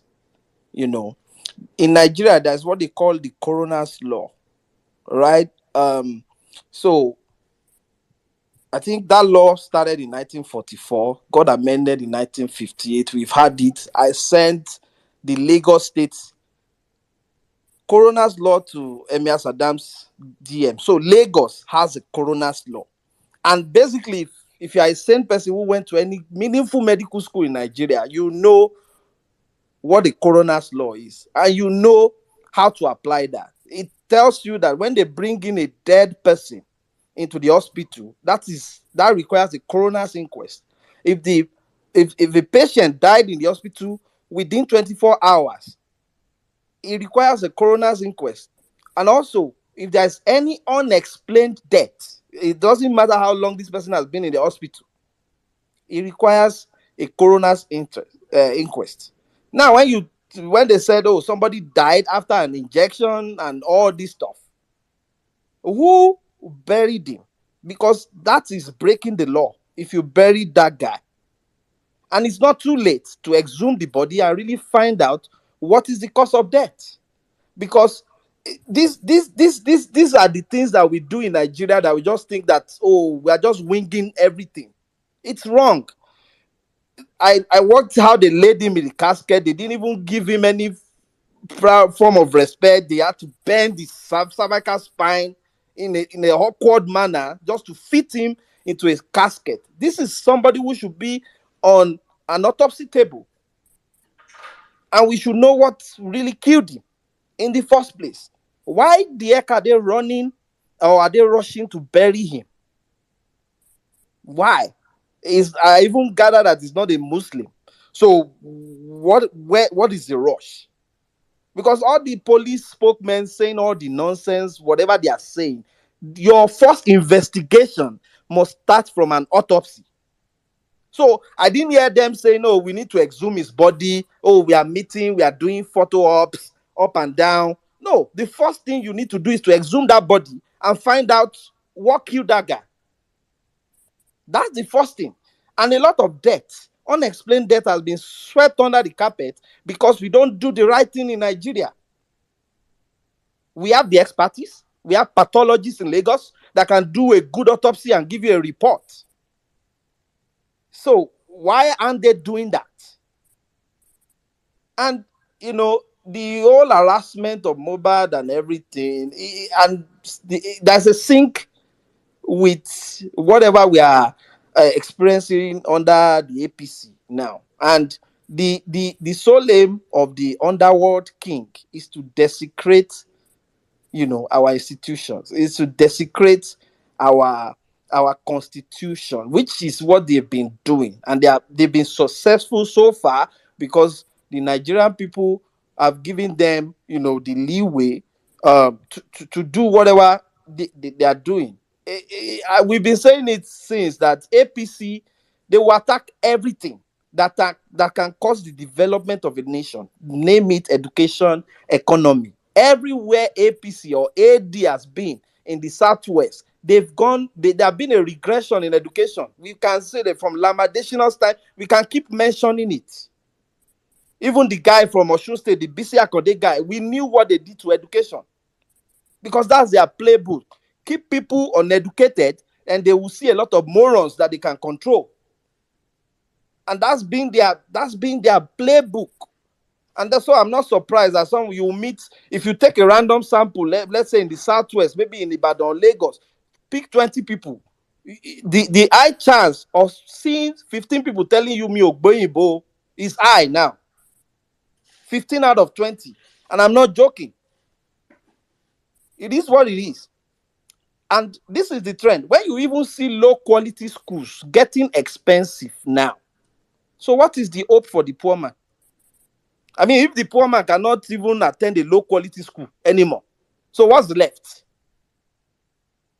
So it's sad, but I think one of the things we can do to encourage our people, if Oga Jimmy is here, one of the Yoruba Ronu space, is maybe to come up again and start telling, having people share their life experience, how education has transformed them, to break the yoke of this school and scam thing, and to encourage as much as people that we can encourage, because to me education is still the best way to to make that leap from being poor even to middle class, or even if you want to go from middle class to the rich, it's still through education. There are thousands of people out there that have done that through education. But this quick money thing, putting agberos in good areas to make money, and which is the Lagos playbook, which is the AD playbook, is what Tinubu is going to try to replicate in Nigeria. But we have to just keep fighting. We must not give up, because if we give up, we will not have a place to call home. That's the truth of the matter. Thank you. Thank you very much, Mr. Ayobami. Thank you very much. Like I think you nailed it at the beginning of your submission. Lawlessness. Nigeria is a lawless society. Nigeria is too lawless, and that's what Peter Obi said in the last time it was on Parallel Facts. And some people don't understand this. There is no society that thrives without the rule of law. Even if Jesus be their president. I mean, even if the president is even good, there is no society that thrives without the rule of law. So it's very important for us to know, because sometimes even our court system, they do some of all these things just for the media. I don't know whether some of them don't think about it deep for the country to say no society, there's nobody that will take their money to go and invest in any country that they don't feel protected legally. Nigeria here, common Nigeria here, they go shift your flight. Waiting be shift. Airline will cancel your flight. You will go there, you go there airplanes, you go there beg. Nigeria, wahala dey. We come to call me Lexi, after which we take sugar.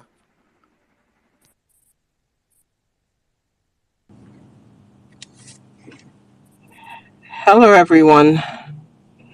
Can you hear me? My Yes, can service hear has you. been off and on. Hello. Perfectly. Continue. Perfectly. Okay. Hello.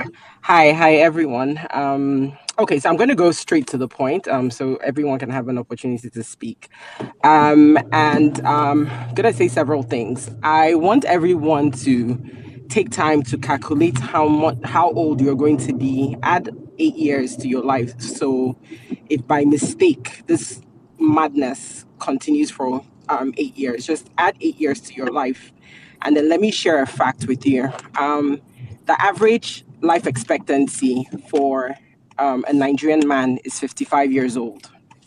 So add 8 years to your life, right? At this rate, and obviously this is because of all the factors that we have because of bad leadership, to help you to understand the mess that we're in.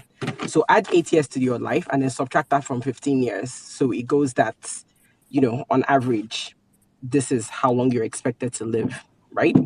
I know a lot of people are going to be shouting, it's not my portion, but it's not my portion is not a strategy.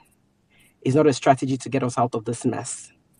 And so, as for me, in my humble opinion, if we continue to just talk and sigh and be sad, we're just waiting for the inevitable. So it's either you wait for it to come to you or we face it head on to try to change the trajectory of our country.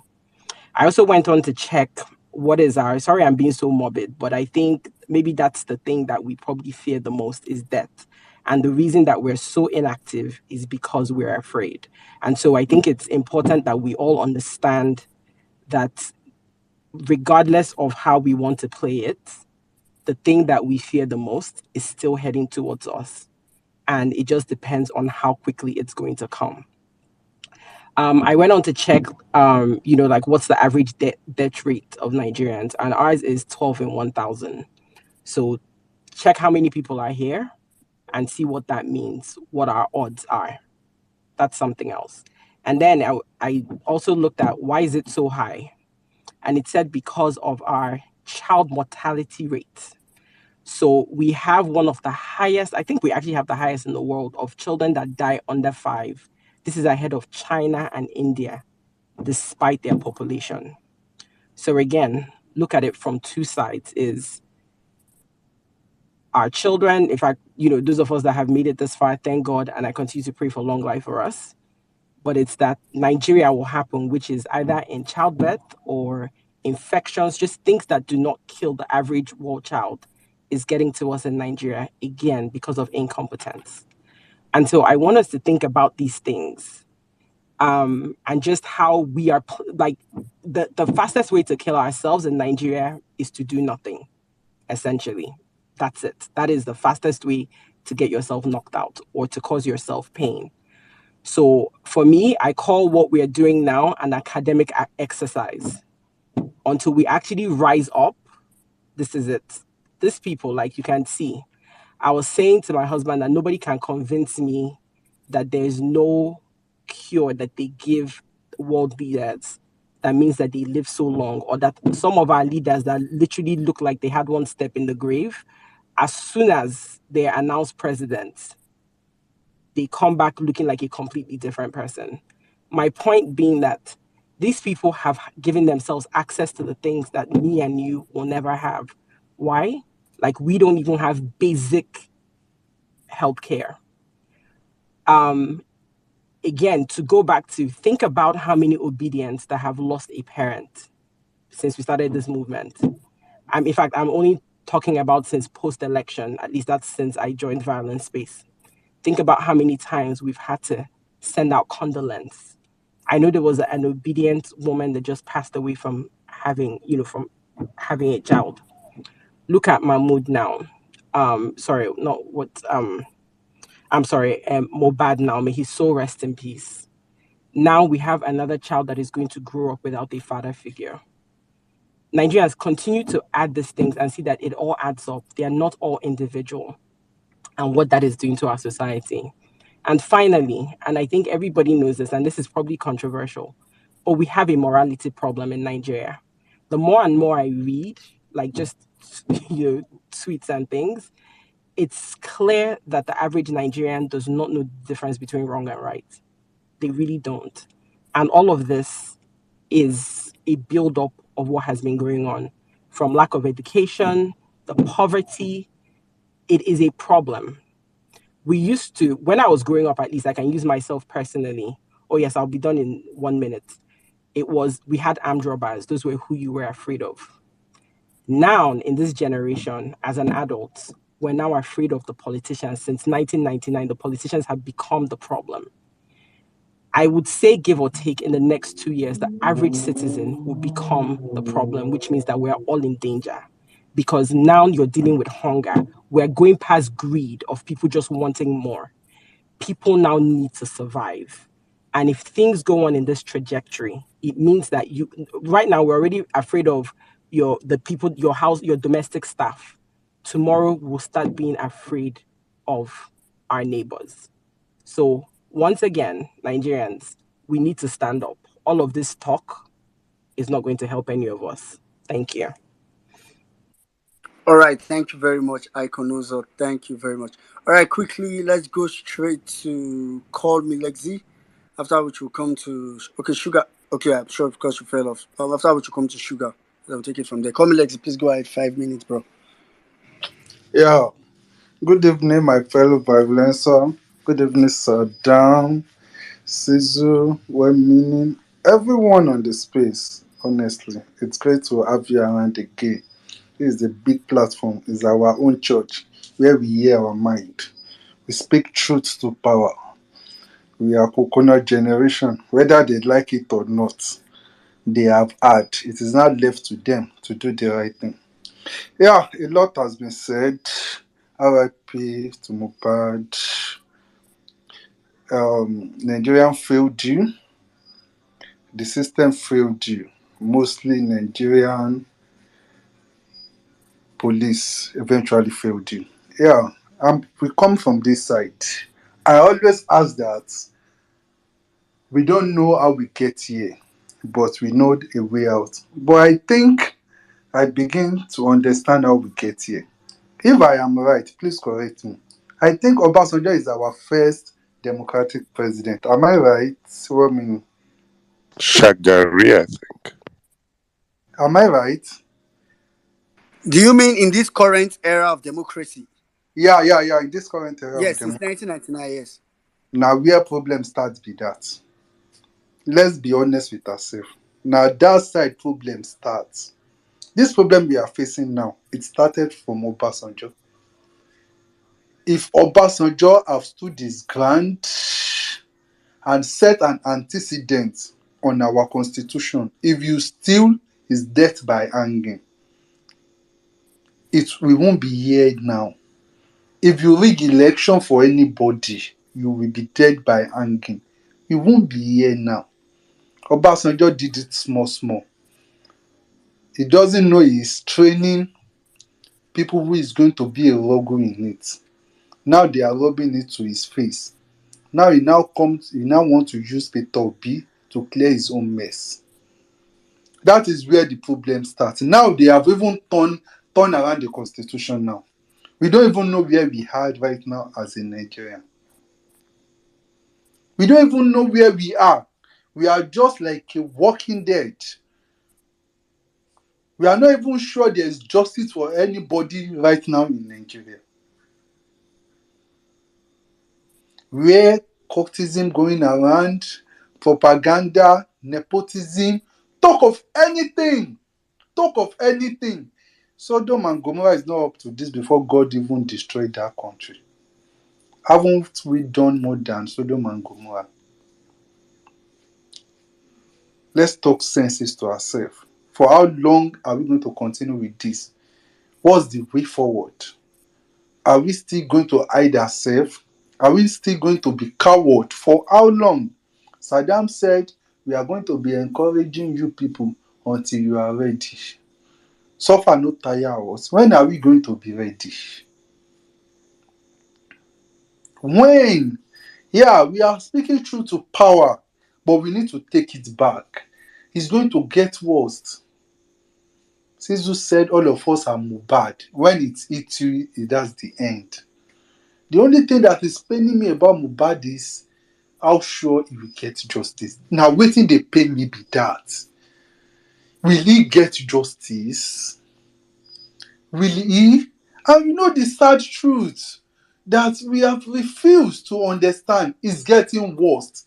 See all these people in Big Brother Ninja. See them. The youngest is like 23 years. Ordinary CAC. They didn't know. And they will come out and tell you they have a company. How did they own the company without CAC? questions that from primary three is what we learned. Do we have a hope in this country? Make everybody just go and be smoking and be ready to be the next president anyhow if you are not ready to take back our country. Nigerians, are we ready? Or make all of us who could find a way to japa? The way you wey japa, congratulations. You wey then killed, another person take over. Are we going to leave it for them? Let's fucking take back our country. I'm ready. Are you ready for this? Let's both come together. We can do it. We have the numbers. We have the numbers. We can take back our country so that we can enjoy what we deserve. Me, I no fit carry cocaine. I don't even know person wey go introduce me to person. I can't. I have a life to live. I have a better future ahead of me. 8 years to this time is fucking expensive. I keep saying it. Even a year to this my age is fucking expensive for me to waste. Don't let Nigeria happen to you before you speak up. RIP. Now so you debut. I use the mic.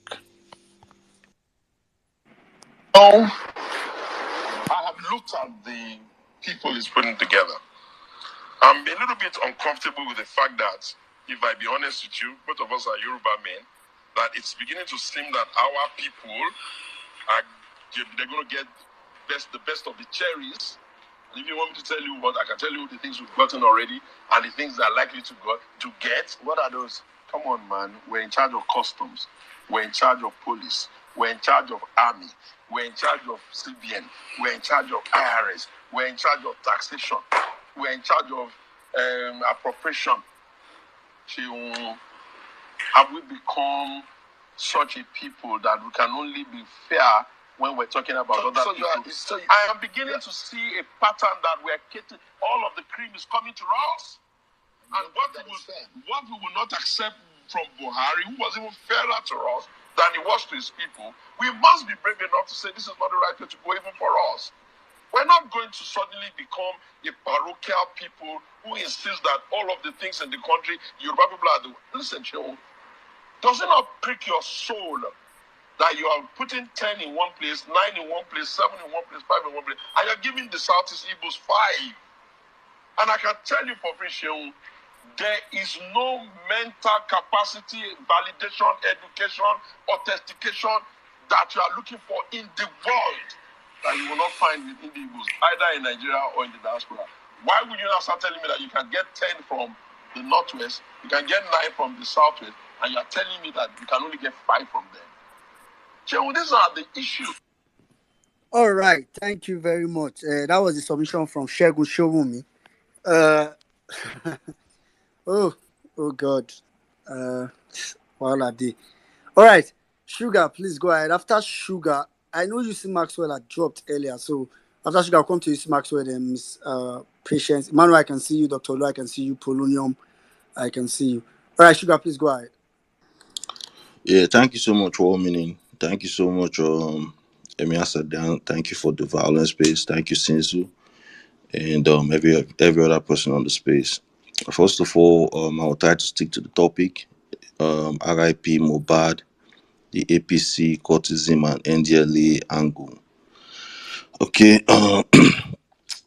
everybody that knows me know that I'm that person that I'm against APC as a party.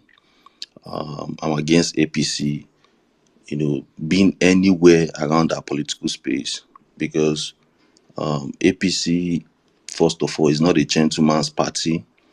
It is not made up of party of men with, intellectual ideologies. These are men that are like they can actually pass for thugs. For example, if you look at their antecedents, the way they have been ruling Nigeria, the way they have been, coming up with policies, the way they do their promise and faith, the way they are so shameless. Oh my goodness. Till today I'm still waiting. I don't know if maybe I've not been able to, because I know I've been checking different news outlets. I've been checking online, social media and all of that. I'm here to see, a public apology to Nigerians, either from INEC, either from APC, or those that were elected, from different states where people were killed. Sometimes I don't know how we Nigerians perceive death. Maybe because we plenty, maybe because we are over 200 million, so we don't see death like it's anything. Someone can just die and people will just probably just trend your picture on WhatsApp, maybe on Instagram, and that is it. It is very, very much painful. Sometimes I ask myself, what is the value of a Nigerian life? As in, what does the life of a Nigerian cost? As in, can we sometimes ask ourselves that question? What is the worth of your life? What is the value that the government placed on your life? If you can ask yourself those questions, I think maybe probably you can begin to see why we need to begin to speak up. I was saying something. I said, first of all, like, look at this, someone like Mohbad, someone that even if we didn't get like the whole, if we didn't see this whole, videos are coming out online and and stuff like that, you will never believe that he's going through stuff like that. For someone that you are looking at, he has a lot of popping songs. I think he came here one time over here in Europe. I think it was in our city. I went to the show. I still saw the guy and all of that. All of a sudden, this guy, was being killed. And if not because of the outcries of Nigeria, maybe probably we'll just sweep it under the rug. Now, let's use Mohbad. May his soul rest in perfect peace wherever he is. Let's use Mohbad as a case study on many different Nigerians that have died and nobody is speaking up for them. And even the ones that they try to speak up, maybe because their family don't have finances, they can't push the case. Because in Nigeria, it's only in Nigeria where you go to meet police, you still have to bribe the police to do their job. And you begin to look at all these things and you begin to ask, is this the same thing that we keep saying, like the same thing our parents told us, oh, no reason I'm a Nigerian, that's where the country be. Is it what we're going to tell our kids? Is it what our kids are going to tell their own kids? Is this thing going to be a generational something? Or are we going to be the showstoppers? Are you going to be the ones that are going to put like this bridge to say, no, APC, you've taken so much. You've killed a lot of Nigerians. In fact, from 2015 to 2023 today, the amount of Nigerians that have died carelessly, I'm not talking of the ones that died out of natural cause, like carelessly, some politically influenced, some I don't even know. Maybe this topic here, cultism. I don't know. Sometimes I've thought about, cultism. I don't really want to talk about it because the people in power that are meant to probably speak on it or even fight it are even member of it, down to the judiciary, legislatures, and even I remember I had a conversation with a friend of mine in 2020, and I was telling that my friend, I said, man, probably someday I don't know what life or where life might like push me to, or I might be thinking to in life, and that probably I would like to be a politician. He laughed. I said, why did he laugh? He said, say I go need to belong now. He said, belong to it. He said, so I go need to join all these, if not to join confer, and he get strong men we go back me, men we go, how come they like they look see, this I'm telling you was like in 2020, right? So it seemed affected where I was seeing, politics and all of that. Then probably 2023 popped up, or 2022 popped up, and PO came to the scene. Though I saw PO in 2019, but I was not voting. I was not voting at those times. I think I only voted in 2011. And so, but probably I was not voting, but I was like, okay, I'm gunning for this person. Compared to this time, so now what am I saying is that if we don't push for this change, then that means we are going to automatically accept the fact that if you don't push Togri, if you don't know how to kill, if you don't know how to steal, if you don't know how to intimidate people, if you don't know how to, do all sorts of violence acts, then guy, kiss, going to public office on merit, goodbye. Kiss achieving anything in Nigeria on merit, goodbye. He's doing so many things that could move a nation forward. Goodbye. And okay, I don't. I think I see your notification. I don't want to talk much, but I think one of the things we can do. I've been saying it. I want to put it out here because I think there's a big platform. Is I think instead of us talking about, oh, let's go and become Labour Party members and blah blah blah. Those ones are like, the people that have already hijacked Labour Party. Let me just put it like that. These same politicians have come to that place, have hijacked it. How about for the real change? How about we look for, those of us that have members? How about we try to create like a civil society that is squarely channeled by obedience? Like, we'll give it a name, maybe where many Nigerians pushing for, a better nation. Just a civil society that will register, will even have people that could get it connected with all those UN and all of that. Then we use that front. We pursue. I think there was an update that the former president Jonathan was saying from his story that he said about what happened. I think it was in Burkina Faso or so, one of those African countries, how they were able to, hoist out their government, chase out the leaders, and the civil society were able to, probably they did the wrong thing by pushing to probably giving it to the military. But the civil society played a very powerful role, because a lot of these are civil society are already, they have been bribed. Some of them can't even speak up because some of them have already collected favors from politicians. So I think instead of us just saying, oh, everybody should go out, people should go out, this, that, people should go and fight. What about we form like, this civil society, have our own system that we know that, okay, these people are people that are channeling. We don't need to be doing, we are begging people. Now we have a society, because as a civil society, I think you have right to critique government properly. So I think from that way, to be more easy, I think our voices, our opinions, our ideas will actually get to the main places. And I think another thing I will also say is, instead of just coming here, some people volunteer, oh, I'll go and do this one. How about we start educating people from the grassroots? Because that is where these same seasoned politicians go to get their major blocks. They go there, they know these people are hungry, they don't have anything, they give them small money, influence them. So how about we start with re-educating the grassroots on about maybe probably the essence of this judicial, judgment that's coming up in November? How about we start the civil society? I just want to put it out there as an open thought. So I'll drop my mic here. Thank you so much on well meaning. Thank you so much on Emi. Thank you very much, Sugar. Thank you very much, Sugar. Actually, I mean, when you were saying, especially about this, of course, the reaching out to the grassroots thing is what I usually, because, like I was saying this morning, because we had like a space this morning where we're having like some kind of deep conversations and all that. Like I was saying this morning, sometimes because of, the obedient movement is very large.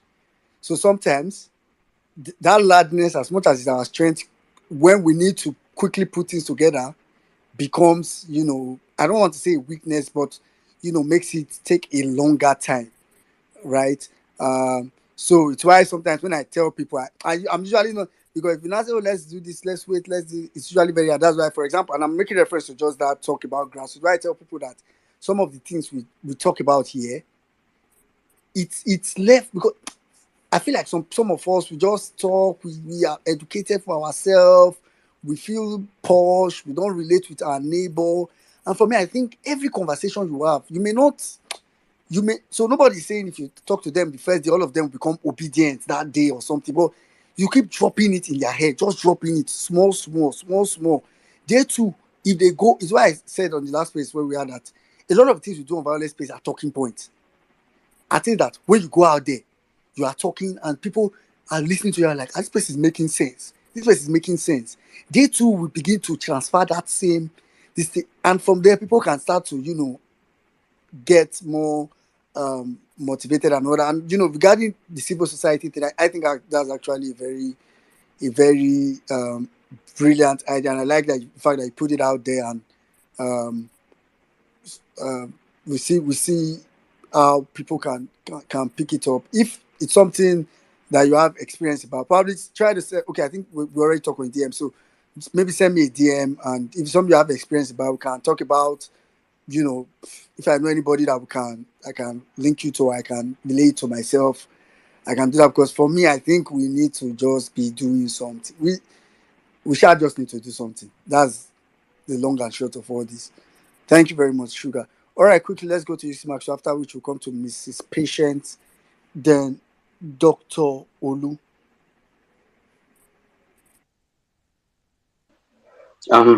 Well, meaning, please help me confirm. Am I clear? Am I Yeah, we can hear you audible? clearly. Yes. All right, because for many of the people that have been speaking, it crackles from my end. I don't know why. MTN has been really crazy. So, Emia Saddam, good evening to you. I can't see Cecil anymore. Good evening, Cecil. Good evening, well-meaning. Good evening, Jimmy. Good evening, everybody. So I went to go and tell Emia Saddam in the DM that um, N6 and Jimmy had literally said the things I wanted to say that made me aspects of law that people have become fashion design. We have entertainment law. We have different aspects of law. And you find out that people do not consult the right professionals. So for some of these people, instead of going to ask a professional to review these contractual documents, they don't. That is one angle. Another angle is that there is almost no contractual agreement in the real sense of it. Believe you me, many of the things that these guys signed, if it comes to the public and we take it to court, the documents will be made a nullity by reasons of that it is repugnant to natural justice, equity, and even good conscience. Now, it is not just the fact that a person appends his signature to a contract. What is the intention of the people, the parties who are making such contracts? Jimmy highlighted it. I would also talk about it. For some of these contractual documents, there are things that are very fraudulent about it. And for some of these young boys, look at Mohbad. They said he was 26 years old. I mean, if I see the guy on the road, I'll probably greet him. That is the truth. But when you see young boys like this, they are more focused on the money that is coming from there. I'm saying this to enlighten people who are listening to me on this particular space tonight. They are more focused on the monies that come with it than, they don't look at long term. Where will I be? What would be the effect of what I'm about to sign in the long term? So I advise you, as a youth, you are listening to me, there are three things that you must avoid. Three things. Number one, avoid betting. White paper. It's not a popular opinion. A lot of you guys do it, but it's the truth. As a young person, it will lead you to crime. It will lead you to go and steal. Avoid betting. Avoid drugs. Very, very important. Avoid, hard drugs, soft drugs. There are soft drugs that, as a result of taking it often, you become addicted to it, and then you cannot live without taking it. Things like this cough syrup, they are made majorly for the purposes of treating problems. But you find out that because of people have turned it into something else, it has become an addictive substance. The third thing I'm going to say is that to everybody here, please stay away from fraud as much as you can. There is no better joy than the fact that you are making money from a legitimate source, that you can confidently step out, buy anything you want to have, you want to eat, you want to wear, with the satisfaction that it is legitimate money. There is no better joy than it. So, as for the Mohbad issue, there are a lot of things surrounding it. For the young man, he knows that he signed some things. That is why he couldn't. A lot of people ask, why couldn't he speak up? Was he stupid? And all of that. Because of the illegalities that goes on at the background, you know that even speaking up means implicating yourself and implicating everybody. So most times they end up just dying in silence. But it is actually an unfortunate incident. I want to say something about the person of Mr. Wole Soyinka. You see, this man wants to use Nobel laureates like to bobo us. He wants to use it to give us lamba. Let me tell you, a lot of people have gotten the Nobel Prize in political science. One Nigerian is not among. I don't think there's any African there. The Nobel Prize that Wole Soyinka got is for literature.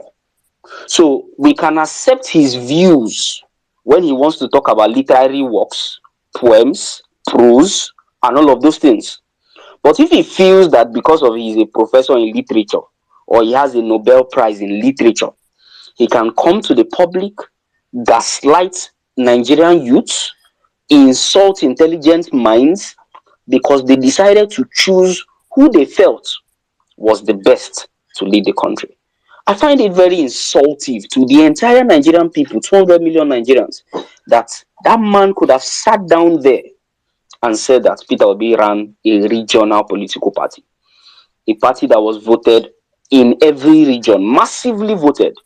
In Borno State, I can tell you for free, Peter Obi was voted massively. Southern Borno, even in Maiduguri town. So when you hear people like this, you know that they are not speaking from the place of intelligence. They are not speaking from their wealth of experience. They are only speaking from the weight of their pockets. And that is why, as young people that we are, if we must rise up and win back our country, sometimes we need to close our ears to some of these elderly voices. It's very, very important. I give an example of the story in the book of Isaiah, where there was an old prophet who led to the death of a young prophet. The young prophet had heard from God directly, but the old prophet came and told him that the angel told me. So the young prophet decided to go with the words of the angel rather than that of, the word of God. So I would like to tell you guys, if you are fighting for justice, continue fighting, irrespective of the voices that are coming. If it is because of the white hair, I have white hair, though not as much as his own, but I can guarantee you that check the books, check the media, check everywhere, and know if truly you are speaking from the right angle. As for NDLEA, cultism, and all of these things, they all collude. They all collude. It's unfortunate that we are looking for the police to actually give us a properly investigated report about this entire incident. We know what goes on there. These are people who receive, tributes from these fraudulent guys who flock around politicians and all of the rest. I see you, sir. So the point is that APC has never stopped being, a terrorist organization. They are just a group where they terrorize the people's mind, they terrorize your intelligence, they terrorize your physicality, they terrorize your mental health, everything. Imagine that the entire country, both the media that is coming from the presidential villa, reported that a ban had been lifted. Meanwhile, it was not lifted. Just reason it. And I could remember on this, so I'm rounding up. I could remember on this space, Emir Saddam, one time that I came here and I was listing all the media houses that were owned by politicians. And I told you guys that it is for a reason. It is for a reason that politicians go into the business of owning media houses.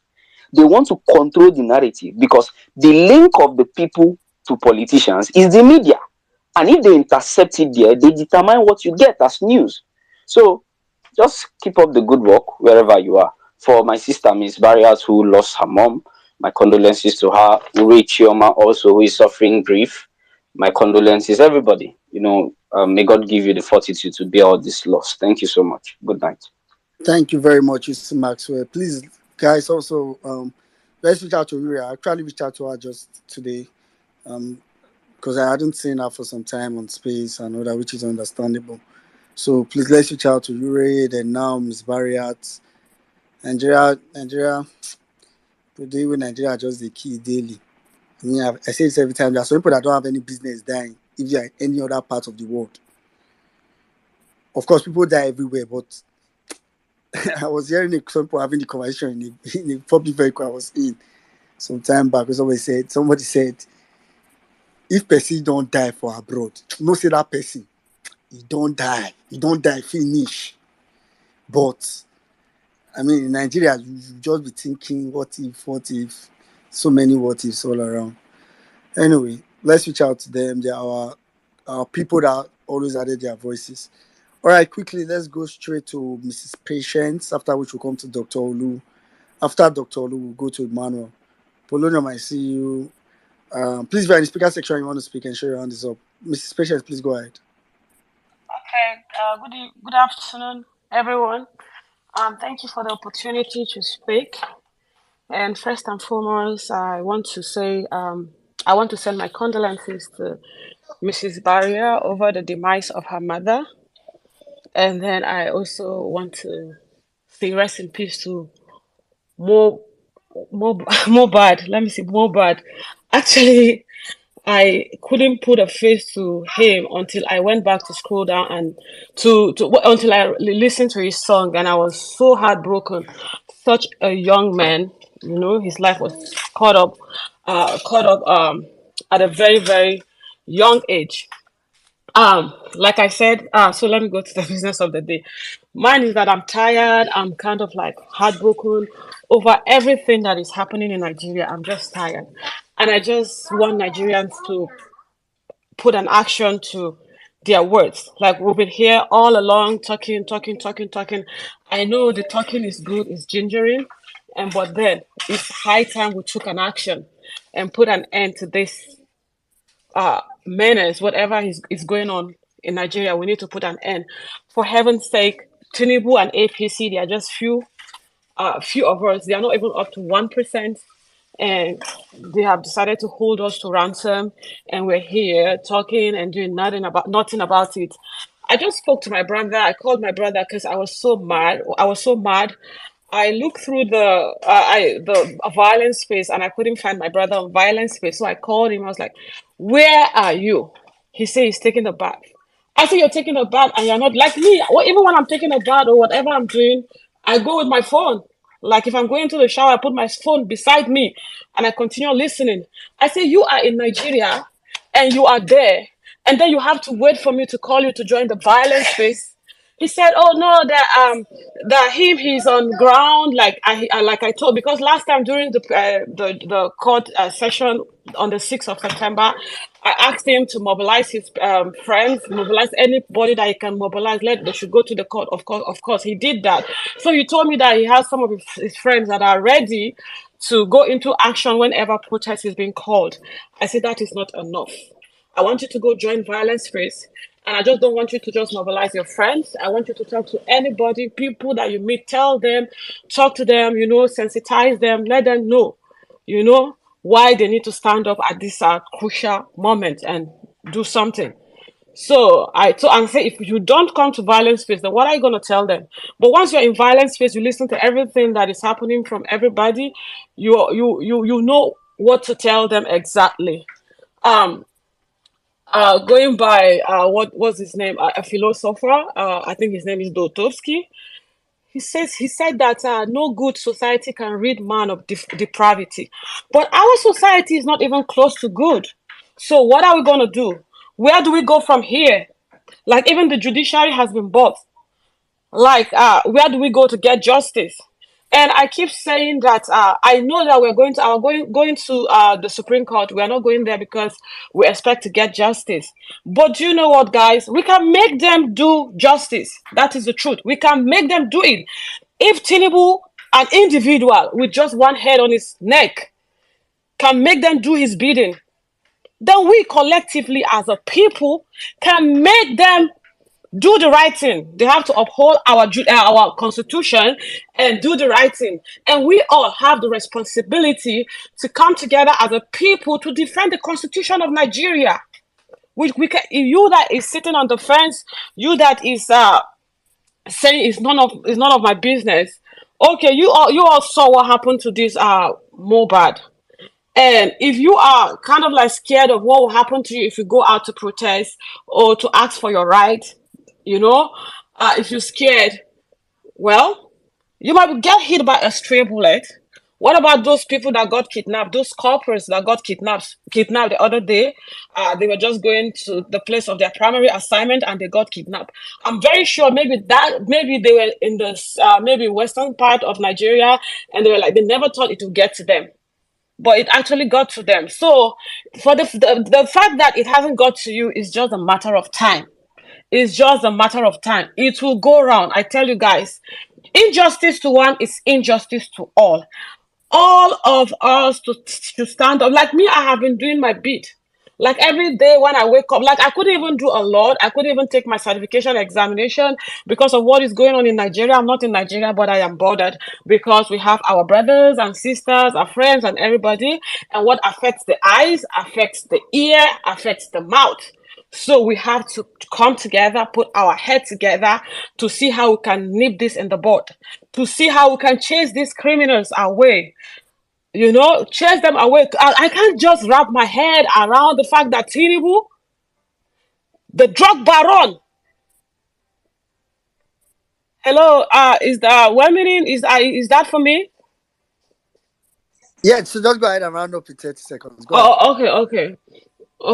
Oh my God. Okay, yeah, Tinubu, the drug baron, a president, and we were just looking the other way. Guys, it's time everybody wake up. I've been doing my bit. You can ask Jimmy; he will tell you. And I'll continue to do my bit. I'll continue to do everything I can to see that we become victorious at the end of the day, and our effort is not going to be in vain. Thank you. And All right. hold on, Thank hold you on, very hold on, much, hold on. please. One thing. So I always like to finish my talk with a song. So emancipate yourselves from mental slavery. None but ourselves can free our mind. Oh, have no fear for atomic energy, 'cause none of them can stop the time. How long shall they suffer justice while we stand beside and look? Get up, stand up for your right. Get up, stand up, don't give up the fight. Thank you. Thank you. I never expected it. But thank you very much. Thank you very much. Those are songs that means a lot this time. I think Bob Marley was talking to us, to be honest. But we need to do something. Thank you. All right, quickly, let's go straight to Emmanuel. After Emmanuel, we'll go to Dr. Olu. Boss, na me Uh, now. Calm down. Hold on, before Dr. Lee, before you go, you know, some idiots are hosting a space now, and the title of the space is White Money Gang Appreciation Space. Right now, White Money Gang, and they are there, and they are there. They are doing white money is so smart. He's going to win this. Not be people where they ask say who they 10 naira notes. People where they ask say longest river. People where they ask say which continent the tallest mountain dey. Hey, and Jesus Christ. So we have about 1,173 people. Sorry, 193 people here on this space talking about how to get their country back. And you have some Nigerians, youth, hosting a space, and they are arguing about who is going to win big. Jerry, ìyà tó máa jẹ yín kan Nàìjíríà. Jimmy, Hey! see, I've learned, Oh my goodness. I've learned to just, I think I said this like during this process, to just ignore a lot, right? So I've had to block. I said it a couple of times on space. Me, I'm a Big Brother person. Normally, they follow Big Brother die. Normally, I think it's since last year, all the ones that they did last year and the one that they are doing it now. That I think that is a painful part. I don't know. I'm sure a couple of us on space here feel like that sometimes. A couple of us, probably even listeners here, you feel like it just gives you that Noah vibes. For those of you that are Christians, right? Maybe you understand. I don't know if it's in the Quran as well, but that Noah vibes where you be like saying Nigeria want to destroy. Some people see the mumu. Like, so you where they see the whole indicators, they see you go to look yourself like say, is this person know it? What's wrong with this person? So Bro, I mean, those are some well-meaning. of the things we have to deal with, and it's In crazy. case in case people don't understand, let's just use what happened, the game they played yesterday. Let's use it to measure the level of our education system in Nigeria. Look at all, look at all the questions they asked them. They asked one. How many angles they triangle? Hey, Jesus Christ of Nazareth. They were, what's the full meaning of CAC? They were asking them, those were current affairs questions. Those were current affairs questions. Dino Melai made a tweet a couple of minutes ago. He said, hey, voila, wow. Because you need to look at their age range. Those people in Big Brother House, look at their age range. Then you understand that if these people at this age don't understand these things, then we should be worried about the younger ones. We should be concerned about the younger ones. We are in a deep shit in that country. And what happened in Big Brother is just a glimpse of how how how much people are ready to pay to get certificates. And if you ask all of them what they did, that Big Brother, they go tell you say they graduate, they go to the best schools. That was what happened yesterday night. Back to you, well minute. All right, Emmanuel, go ahead. After which you come to Dr. Olu. Well, hi everyone. Good evening.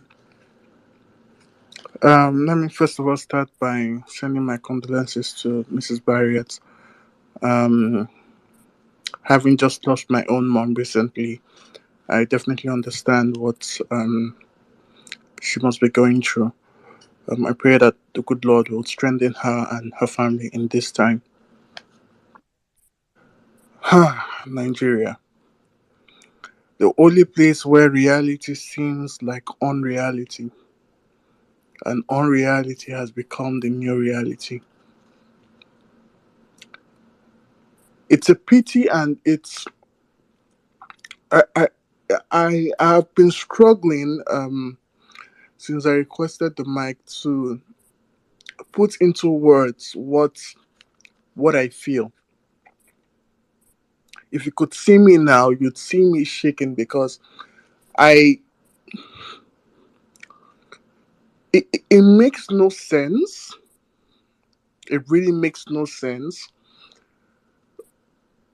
to as to how to explain the level of decadence in our society for a nation, for a people who touts morality, who pushes morality to the highest esteem in talk, yet when it comes to actions we are the most decadent of all people. It makes no sense. Today should we be talking about, in a time where countries are talking about how to develop, here we are talking about how to root out cultism. Here we are talking about how to root out drugs. It makes no sense. See, guys, like I said, I'm shaking up. I've I've been listening, and I've been trying so hard to find the right words, but nothing is coming. This is all I would say. If you're happy and if you believe that, well, it hasn't touched me, it hasn't come to me, I promise you, the universe is a very funny place. Things will happen. When it gets to your turn, I hope you're ready to face the battle ahead. Tomorrow you'd be in church. On Friday you're in the mosque. Tomorrow you still wake up to pray. This is one prayer I would want you to pray. It's one or two things. It's either you would pray for strength to continue to enjoy the suffering that you have, because definitely this government can never favor you. Or you pray for boldness to face the system. Choose one and pray from the depth of your heart, because you go touch everybody. Thank you. All right. Thank you very much, Emmanuel. Thank you. Quick one, well meaning. I did see some videos around now about flood in Lagos. Is that a recent video or the old one? Yes, very recent. And they never canoe or ship or boat palliative never reach you now. They share boats or canoe palliative for Lagos. Make una go start they learn how they swim for that Lagos. Are you seeing the flood going on in there? In that state? Anyway, it's not only Lagos State. It's not only Lagos State. Dubai, they have petroleum too. I was watching a video yesterday. They are actually creating mega umbrellas for their citizens because of the country is hot to some extent. So they want to make it a cooler environment for them. You need to see these umbrellas designed and made by German companies just for their citizens. Of course, if you're going there for holiday, you benefit from that. The umbrellas will open spread, automated open spread, just to protect people from sun. Emilokon. You go wait under sun for like 30 minutes. They wait for downfall. We go. Ìyà tó máa jẹ àwọn èèyàn ní Nàìjíríà yẹn tí mọ nǹkan kan ẹ̀yin ló kàn láti jẹ̀yà báyìí. It is high time, because when we come here to talk, àti sọ̀rọ̀ ẹnu ti fẹ́ bó. We've been talking since last year. And it's like deja vu. Everything we've been speaking about, we are repeating it now. We spoke about those things back then. So what we are going through now could have been avoided. But you know, Oti Wole, I don't put on there. Abi, Walking Mannequin is now in Aso Rock. You see what is going on. Everybody, Lomakon.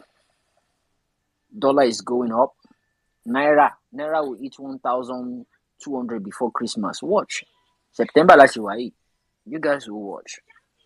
The very moment everyone in Nigeria decides to just take that bold step, I think that is when people will free themselves from that country.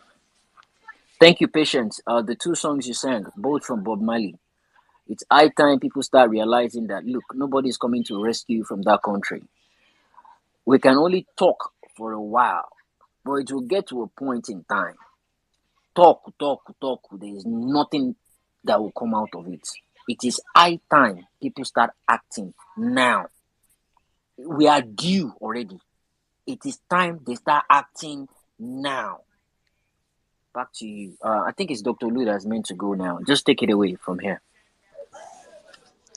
Yeah, Dr. Olu, go ahead. Why do you give me lower the thumb down? I'll be well meaning Nigeria. Yeah, take another one again. Anyway, thank you very much for having me. Actually, I just want to echo some things, especially from Dr. Ayobami regarding Mohbad. It's been a very bad taste to me anyway. And the only way I will take the police, all this Brara investigation back and forth, until they get to the level where they have to exhume his body, that is when I can take them serious. As long as there is no any investigation that leads to them thinking of making an exhuming or doing an autopsy, all those online frivolous investigation evidences are just waste of time. And the point here is that 99% of Nigerians living in Nigerians are Mohbad in waiting. And that is what many people don't understand. I'm not trying to justify the death, but I'm just trying to let us know that we are living in a jungle. Something happened in Fuye maybe 2 or 3 days ago when a trailer just lost control and killed about 3 or 4 people. These are it, and there's no consequence. There's nobody that can. There's nobody. These people did not. They didn't intend to die yesterday or on that day. And this just to let you know, many people have had this series of incidences across the nation. So the challenge here is that this is more or less like the only hope, which many of us are kind of skeptical about, which is understandable, is the Supreme Court to make the right decision. People have decided, or the system have decided to rig in somebody that is totally against the will of the country. And such a person, no matter how you pray that Nigeria will be better, it can never be better. That is the reality. When people are talking about dollar, the truth is people underrate how fast pounds have actually gone. Today now, exchange rate of pound is 1,200. That is the exchange rate of pounds. And as at today, before October 3rd, October 3rd, October 8th, if you want to come to the UK with a student route, your visa application is usually around 140 something pounds.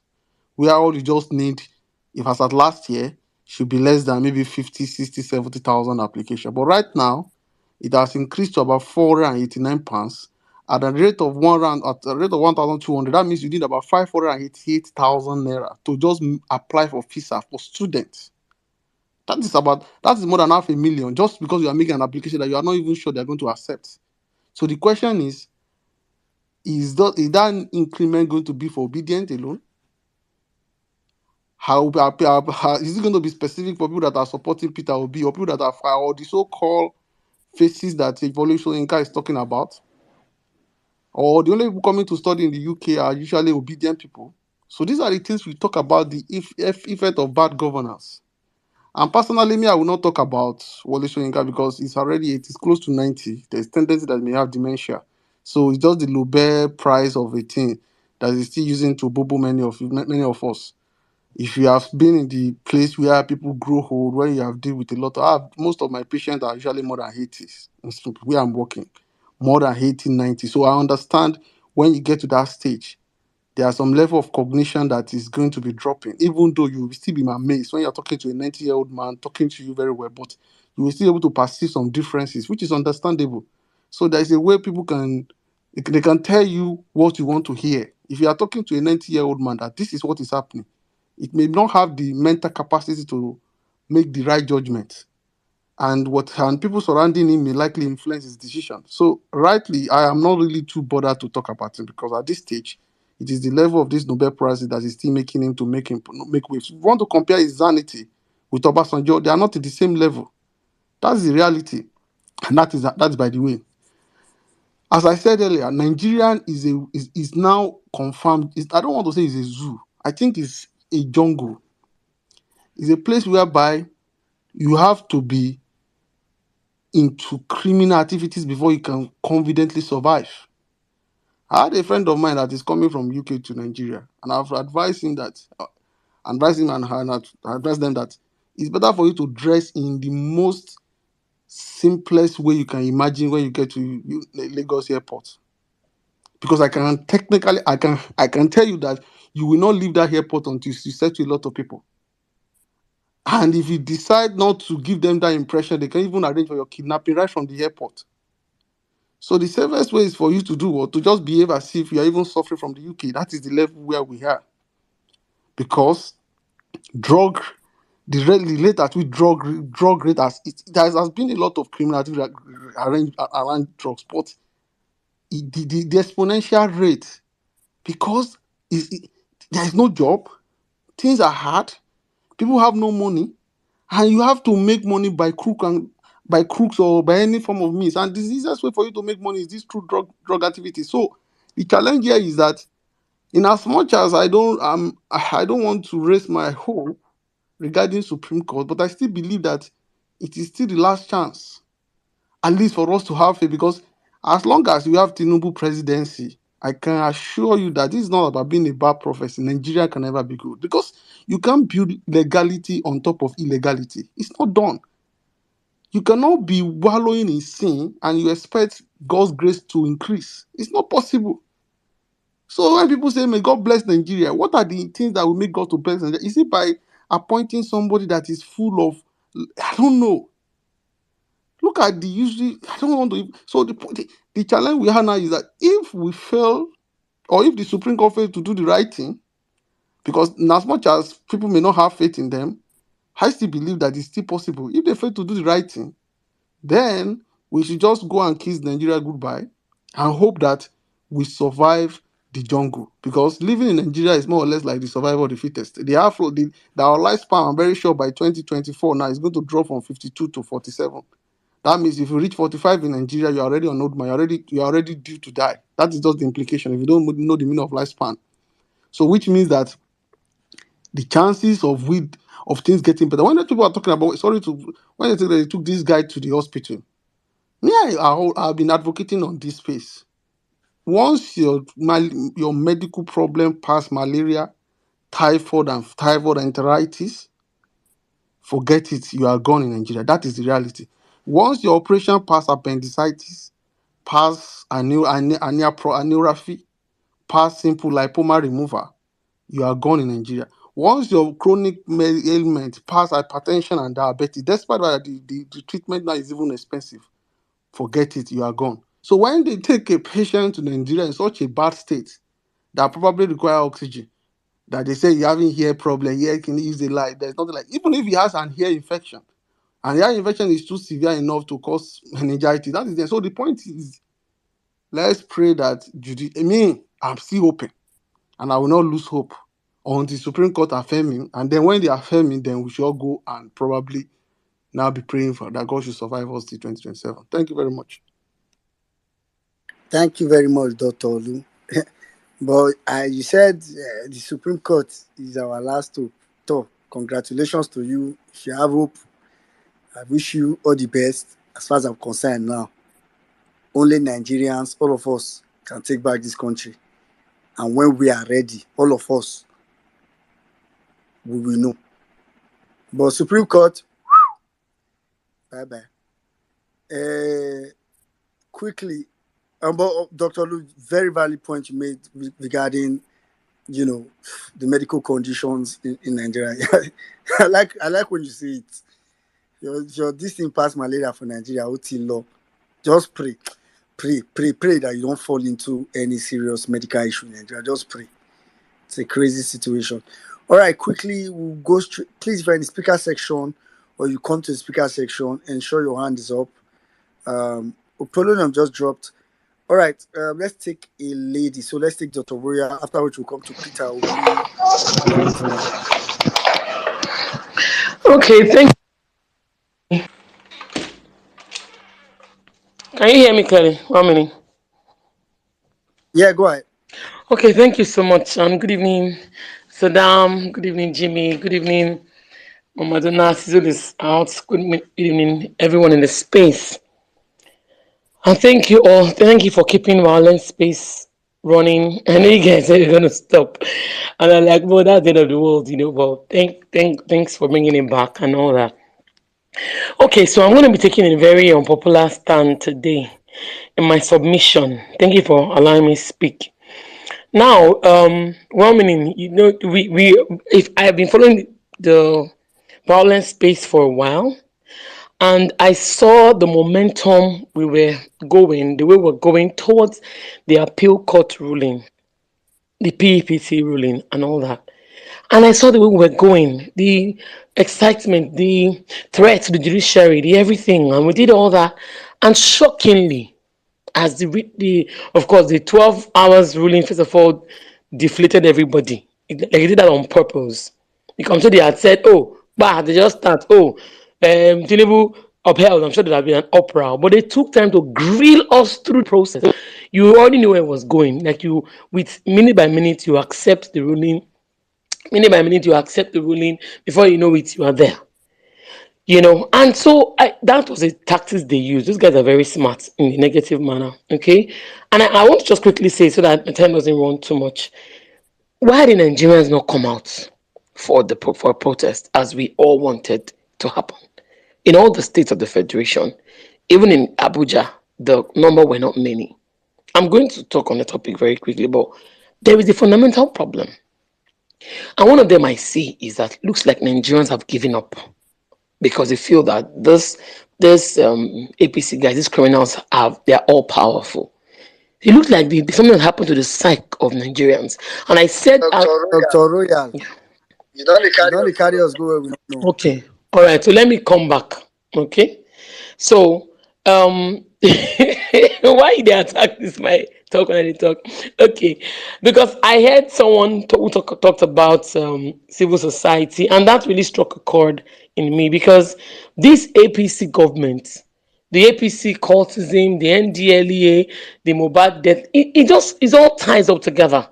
It ties up very very quickly that the state capture it is clear. I saw what you posted, Women. I saw the pictures you posted. I followed your thread.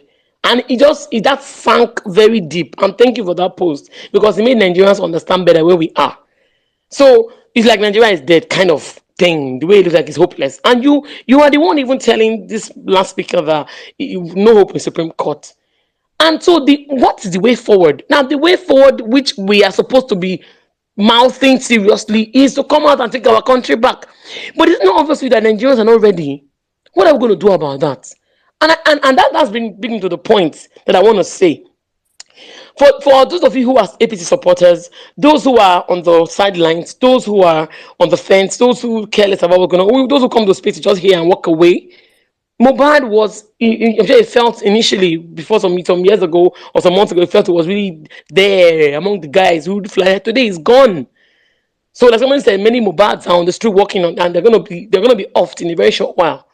And somebody, even somebody's song among those people talked about how many people they have killed. What I'm saying is that we have to find a way to educate the people of Nigeria. And that's why I like what that guy said about civil society. Because he said that join Labour Party, oh, they will push story, go. Okay, we know.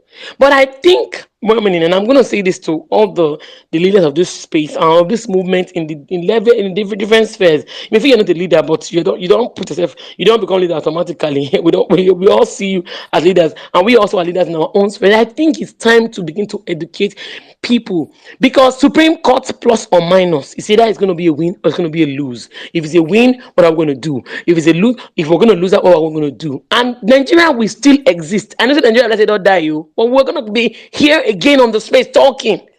So I don't know, obedience. We have so many all over the country. Can we use this force to do something? We talk about action because if you say may they protest, they're not hungry, come out. What are you going to do? Are we going to keep talking here? Because some people Nigerians have given up in their mind. They don't switch off. Now, Jimmy talks to people. They go talk about Big Brother. Big Brother they'll find something else to talk about after Big Brother is over. So there are some of them have switched off. What are we going to do to turn on Nigerians' brain again? We have to think. I posted the one video on my timeline how a dog cover food for chicken. Chicken they can't chop food. You just cover them with pot cover, and chicken walked away quietly. So we have to have strategies. If protest is the best thing right now, man, let's all come out and scatter everywhere. Okay, if we protest not come work, we did not come out and call. Can you do it alone? So we need to begin to do some massive education. Education is a very big word. Awareness. We can bring up a hashtag today and trend it. If every obedient trainer for ordinary Twitter, it will just shake the country. Facebook, Instagram. You can pick up one topic, one random that they don't even expect to shake up the minds of Nigerians, to wake them up from their slumber because people have switched off. Guys, breaking news: Nigerians, some of them have switched off, and that's why they have succumbed. They have relaxed. They don't say, "Okay, maybe we're gonna die. No problem. We could die." So we who are still here, you're in this space because you're concerned. There are not only 150 people that are in Twitter now. There are thousands of obedience, thousands of hundreds of thousands of obedience. Millions now because we voted for Peter Obi. So what millions of us, even on Twitter and also all over the country. Why are we the only people that are here? There's no way of violent space. You are here because. Yeah, I'm winding up in a bit now. You are here because you are still concerned. You are here because you are still worried. You are here because you refuse to let go. So we that are still concerned in this manner, let us bring up a force of education. We can even make it be like, okay, we're going to begin to recruit people into the Labour Party if we want to do that towards the next election season, towards after, or towards the next action we're going to take. Because we need to do this, or else, It will just be talk. And when I hear that word just be talking, they prepare me for body. I'm the one saying it, and they prepare me for body. Or we're just talking, just okay. That was so annoying. But it happens to be the truth. So we need to do something. So I don't know how we're going to get to do it. But massive education, as in, not just say go and tell your neighbor, organized one, an organized thing, like a civil society kind of thing, a massive action. It may not be the protest because they're not Greek come out, go follow you protest. You know, come on now, beautiful, but they're not Greek come. What do we do? So we can do something, educate them, wake them up, then we can take it on from there. I don't know if I'm making sense at all. All right. Let me just use them. I think. All right. Thank you very much, Dr. Ria. Thank you very much. I mean, for me, I'm always solution minded. And I think what you actually said, it's not far fetched from what, as a matter of fact, that was one of the major reasons that NC Saddam pulled across for, you know, violence space to come back as quickly as it did. Of course, it was always going to come back, but as quickly as it did. And one of the things that was sold was we needed to keep educating people. Is why I say it every time. I think I say it, I've been saying it. I'm almost like a broken record. That some of the reasons why we host all these spaces it's not really just to have a comfort room, a circle for, you know, me and you and I, let's just talk and feel better. It's really so whenever, and I'm talking like generally. So whenever you're out there, you can, because I understand that not everybody has the confidence to talk. It's normal. You don't have the confidence to talk, especially when you don't know the points to make reference to. But by the time you listen to people, different people say different, bringing different angles. You may not agree with some of them, but the ones you agree with, you can pick it up and start to educate people. And like, you know, someone said earlier, we can talk about, you know, but for me, we just need to do something. We just need to do something. And that's where I put it. So please, if you know you're on the speaker section, Nkiruka, Charles, Alogra, Heritage, Achala, Mrs. Freedom, ensure your hand is up, because while the next speaker is speaking, those people that their hands are not up, I'll have to drop you guys so that I can bring up other people that intend to speak. If you don't know how to raise your hand, there's a love icon here. There's a love icon. Click that love icon. On the extreme right, there's a hands up icon. Click that and your hands will be up. While the next speaker is speaking, those that the hands are not up, I'll have to drop you. All right, quickly, let's go straight to Peter Obi Lasborn, after which we'll come to Dr. Aruna. All right, good morning, good afternoon, good evening. It's a privilege to be on Vawulence Face once again. Actually, I've come up like this. I did it third time because the first time, second time, network took me down or something like that. So I really appreciate everybody. A big shout out to everybody, Madonna, my boss Steven, and everybody. No time to beat. And my boss Jimmy and Hill. NCs have gone down. I love his submission. Like it was very powerful. When I said that my boss, so the submission was awesome. And Jimmy, thank you very much. I was saying that this Mohbad case is just like, let's say, just like a sacrificial lamb, like Jesus Christ come to down the cross just to open our eye and just some things. This Mohbad issue have opened many Nigerian eyes that think they are still blindfolded. And I think if Nigeria did not realize the country we are, I don't know the time or the year which to still realize this. This is just what Jimmy or Emily have always been saying before now.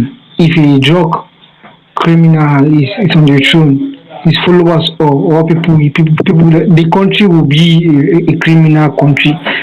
If a good man is on the throne, the country will be known for voting.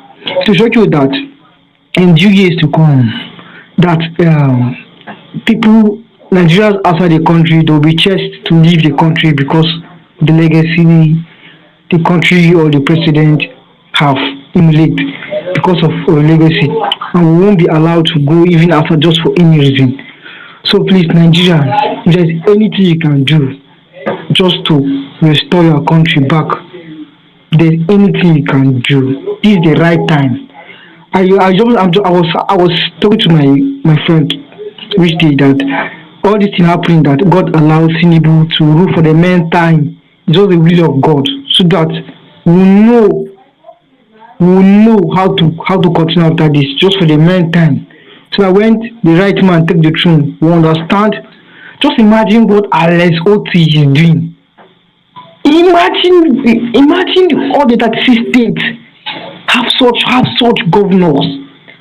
Imagine how the country will be. The president will not have to do much job. Imagine we have someone like Obi.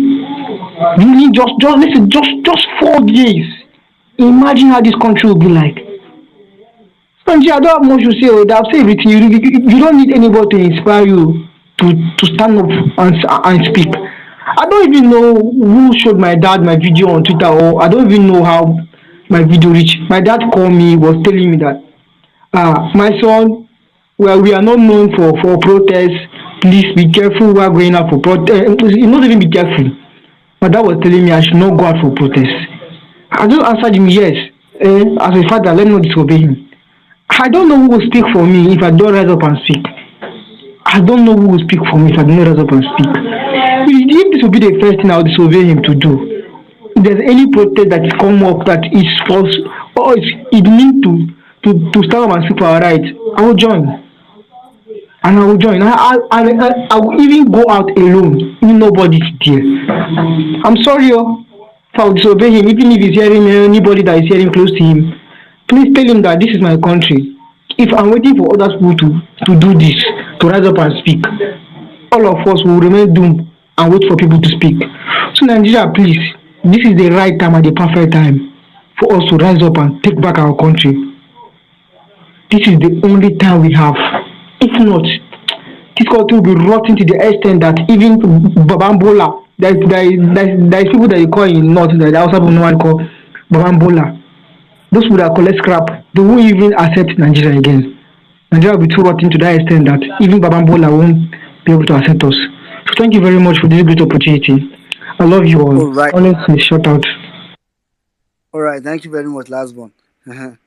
Thank you very much for that. All right. Quickly, let's go straight to Dr. Arun, after which we'll come to Mrs. Freedom.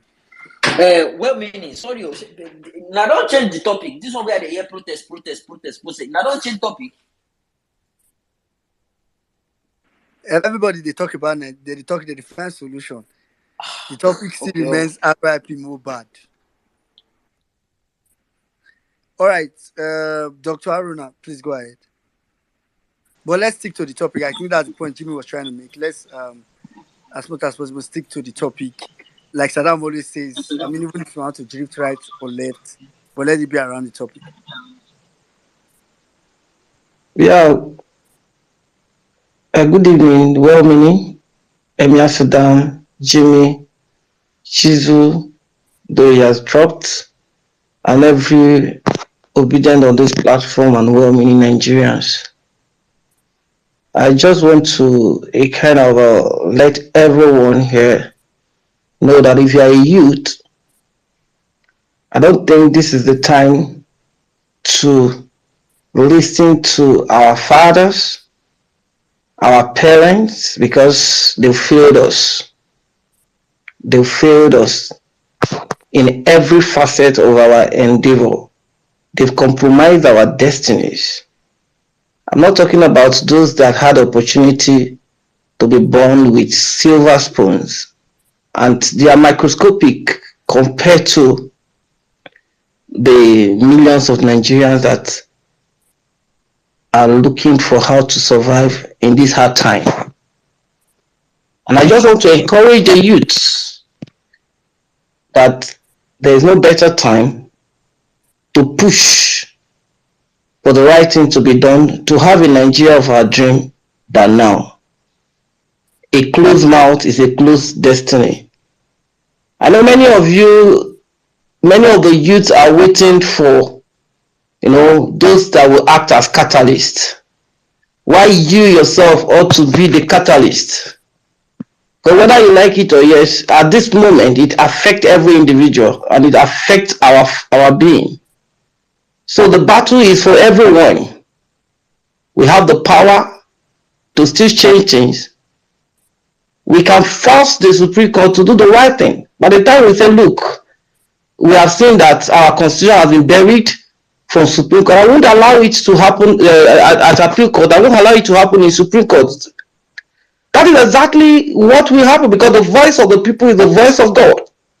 All we need is to just arise and be the catalyst and stop waiting for people to act as catalysts, whether in diaspora or within. Let's just get the job done.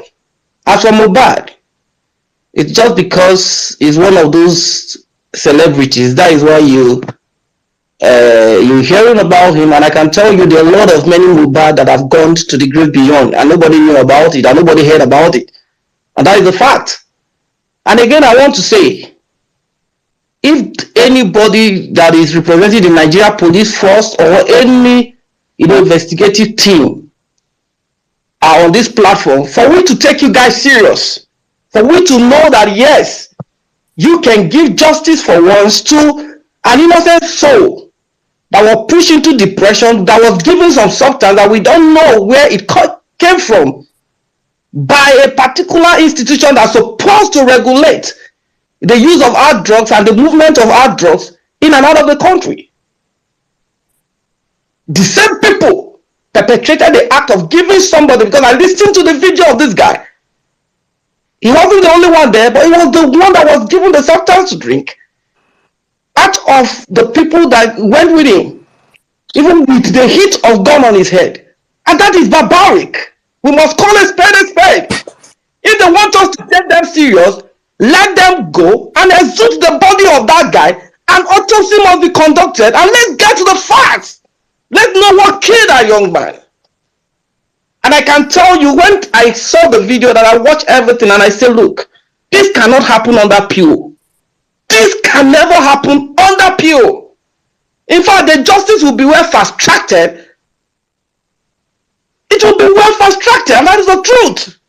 And that is why, if we don't do something, youth, Nigeria youth, Ikorodu youth of Nigeria, listen and listen. If we don't do something, there are many Mohbad that are still loaded.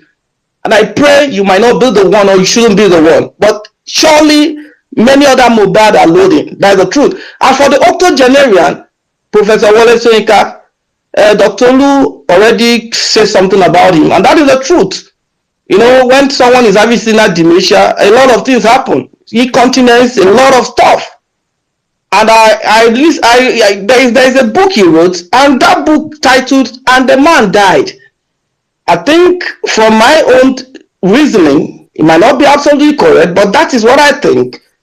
That maybe the spirit of the man that died in that book is what is really, disturbing, and he has turned him to an octogenarian that is absolutely and comprehensively a tribal bigot. But as for Nigerians, only Nigeria will save Nigeria.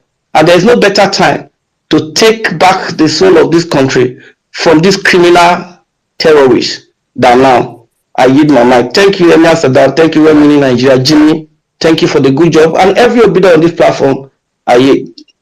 Thank you very much, Dr. Aruna. Just on time, as in, we were just on 5 minutes on the dot. Bam. Thank you very much. Quickly, let's go straight to Mrs. Freedom. After Mrs. Freedom, we'll come to Heritage. Yeah, hello, good evening, good afternoon, good morning. Mrs. Freedom, you be catfish. You do I be catfish. man, or I don't understand why they use woman name, they use woman this thing. Hey, voila.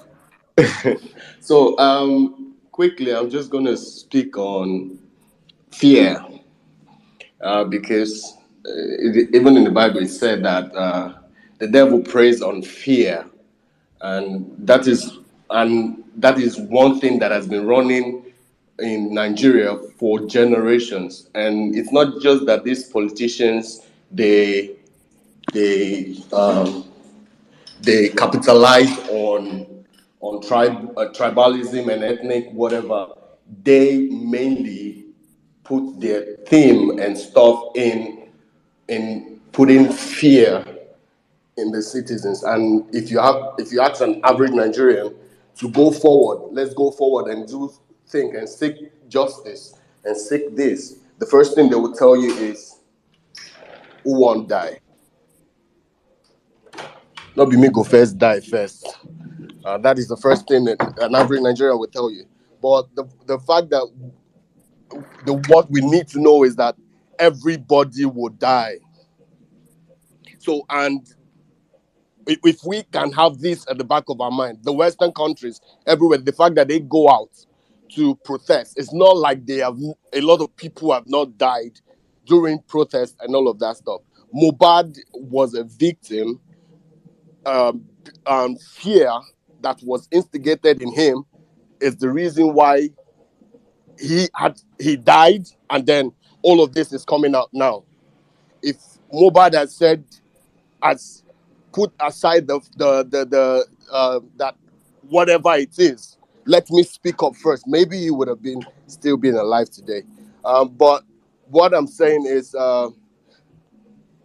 Nigerians, and especially the obedient movement, we also need to do one thing, and that is because we are in the jet age of social media, where most people get almost everybody in the world gets information through the social media. If we can equip ourselves and the members and everybody to get to a certain a certain level where if we are doing a trend or a protest trend or something, we want to speak up, it will, because we are many, if we can grow a lot of obedience accounts, that when we want to speak on something and the whole obedience, it is what you see. Eh, when you open your timeline, when they open their timeline, that is what they see. This topic, we are going for protest, or this topic, the government is bad, and that, and this, and that. It will give even the average man, because the mainstream media has failed us. It is now left for us. So, well, that is just a few suggestions. So I'll just hit my mic here. Thank you. All right, thank you very much, Mr. Freedom.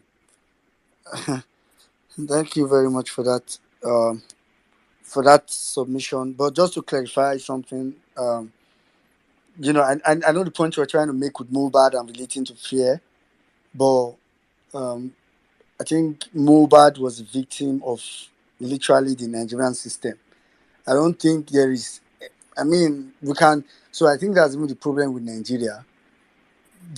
We keep increasing the standard because I like pray now. We keep increasing the requirements because our system keeps reducing the standard. In fact, I think it's the same problem I have with when people say, "Oh, the laws, the legislators, they need to do this about our laws." For example, I tell people that the current laws we have in Nigeria, if it's implemented first, it can be good. So similarly to that, Mohbad wrote a petition to the police.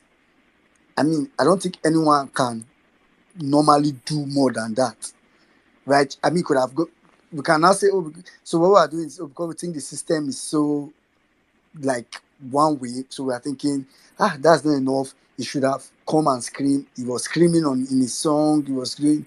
So it's just really we are a victim of a messed up system, and the earlier we accept that fact and begin to deal with it from where it is, not trying to say let's adjust the mess.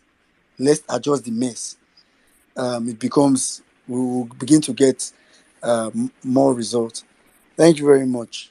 Quickly, let's go straight to Heritage, after which we'll come to Williams and Benedict.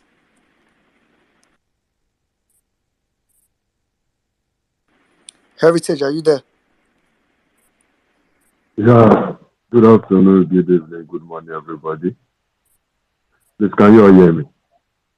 Yes, go ahead. 5 minutes, please. Yeah, thank you very much. So I really appreciate for giving me the opportunity to speak here. I got to discover about the violence case earlier last month, and I was actually surprised and happy at the same time because I was like, so there are still people that are still interested in Nigeria being becoming great. Actually, I'm a youth and I'm a student.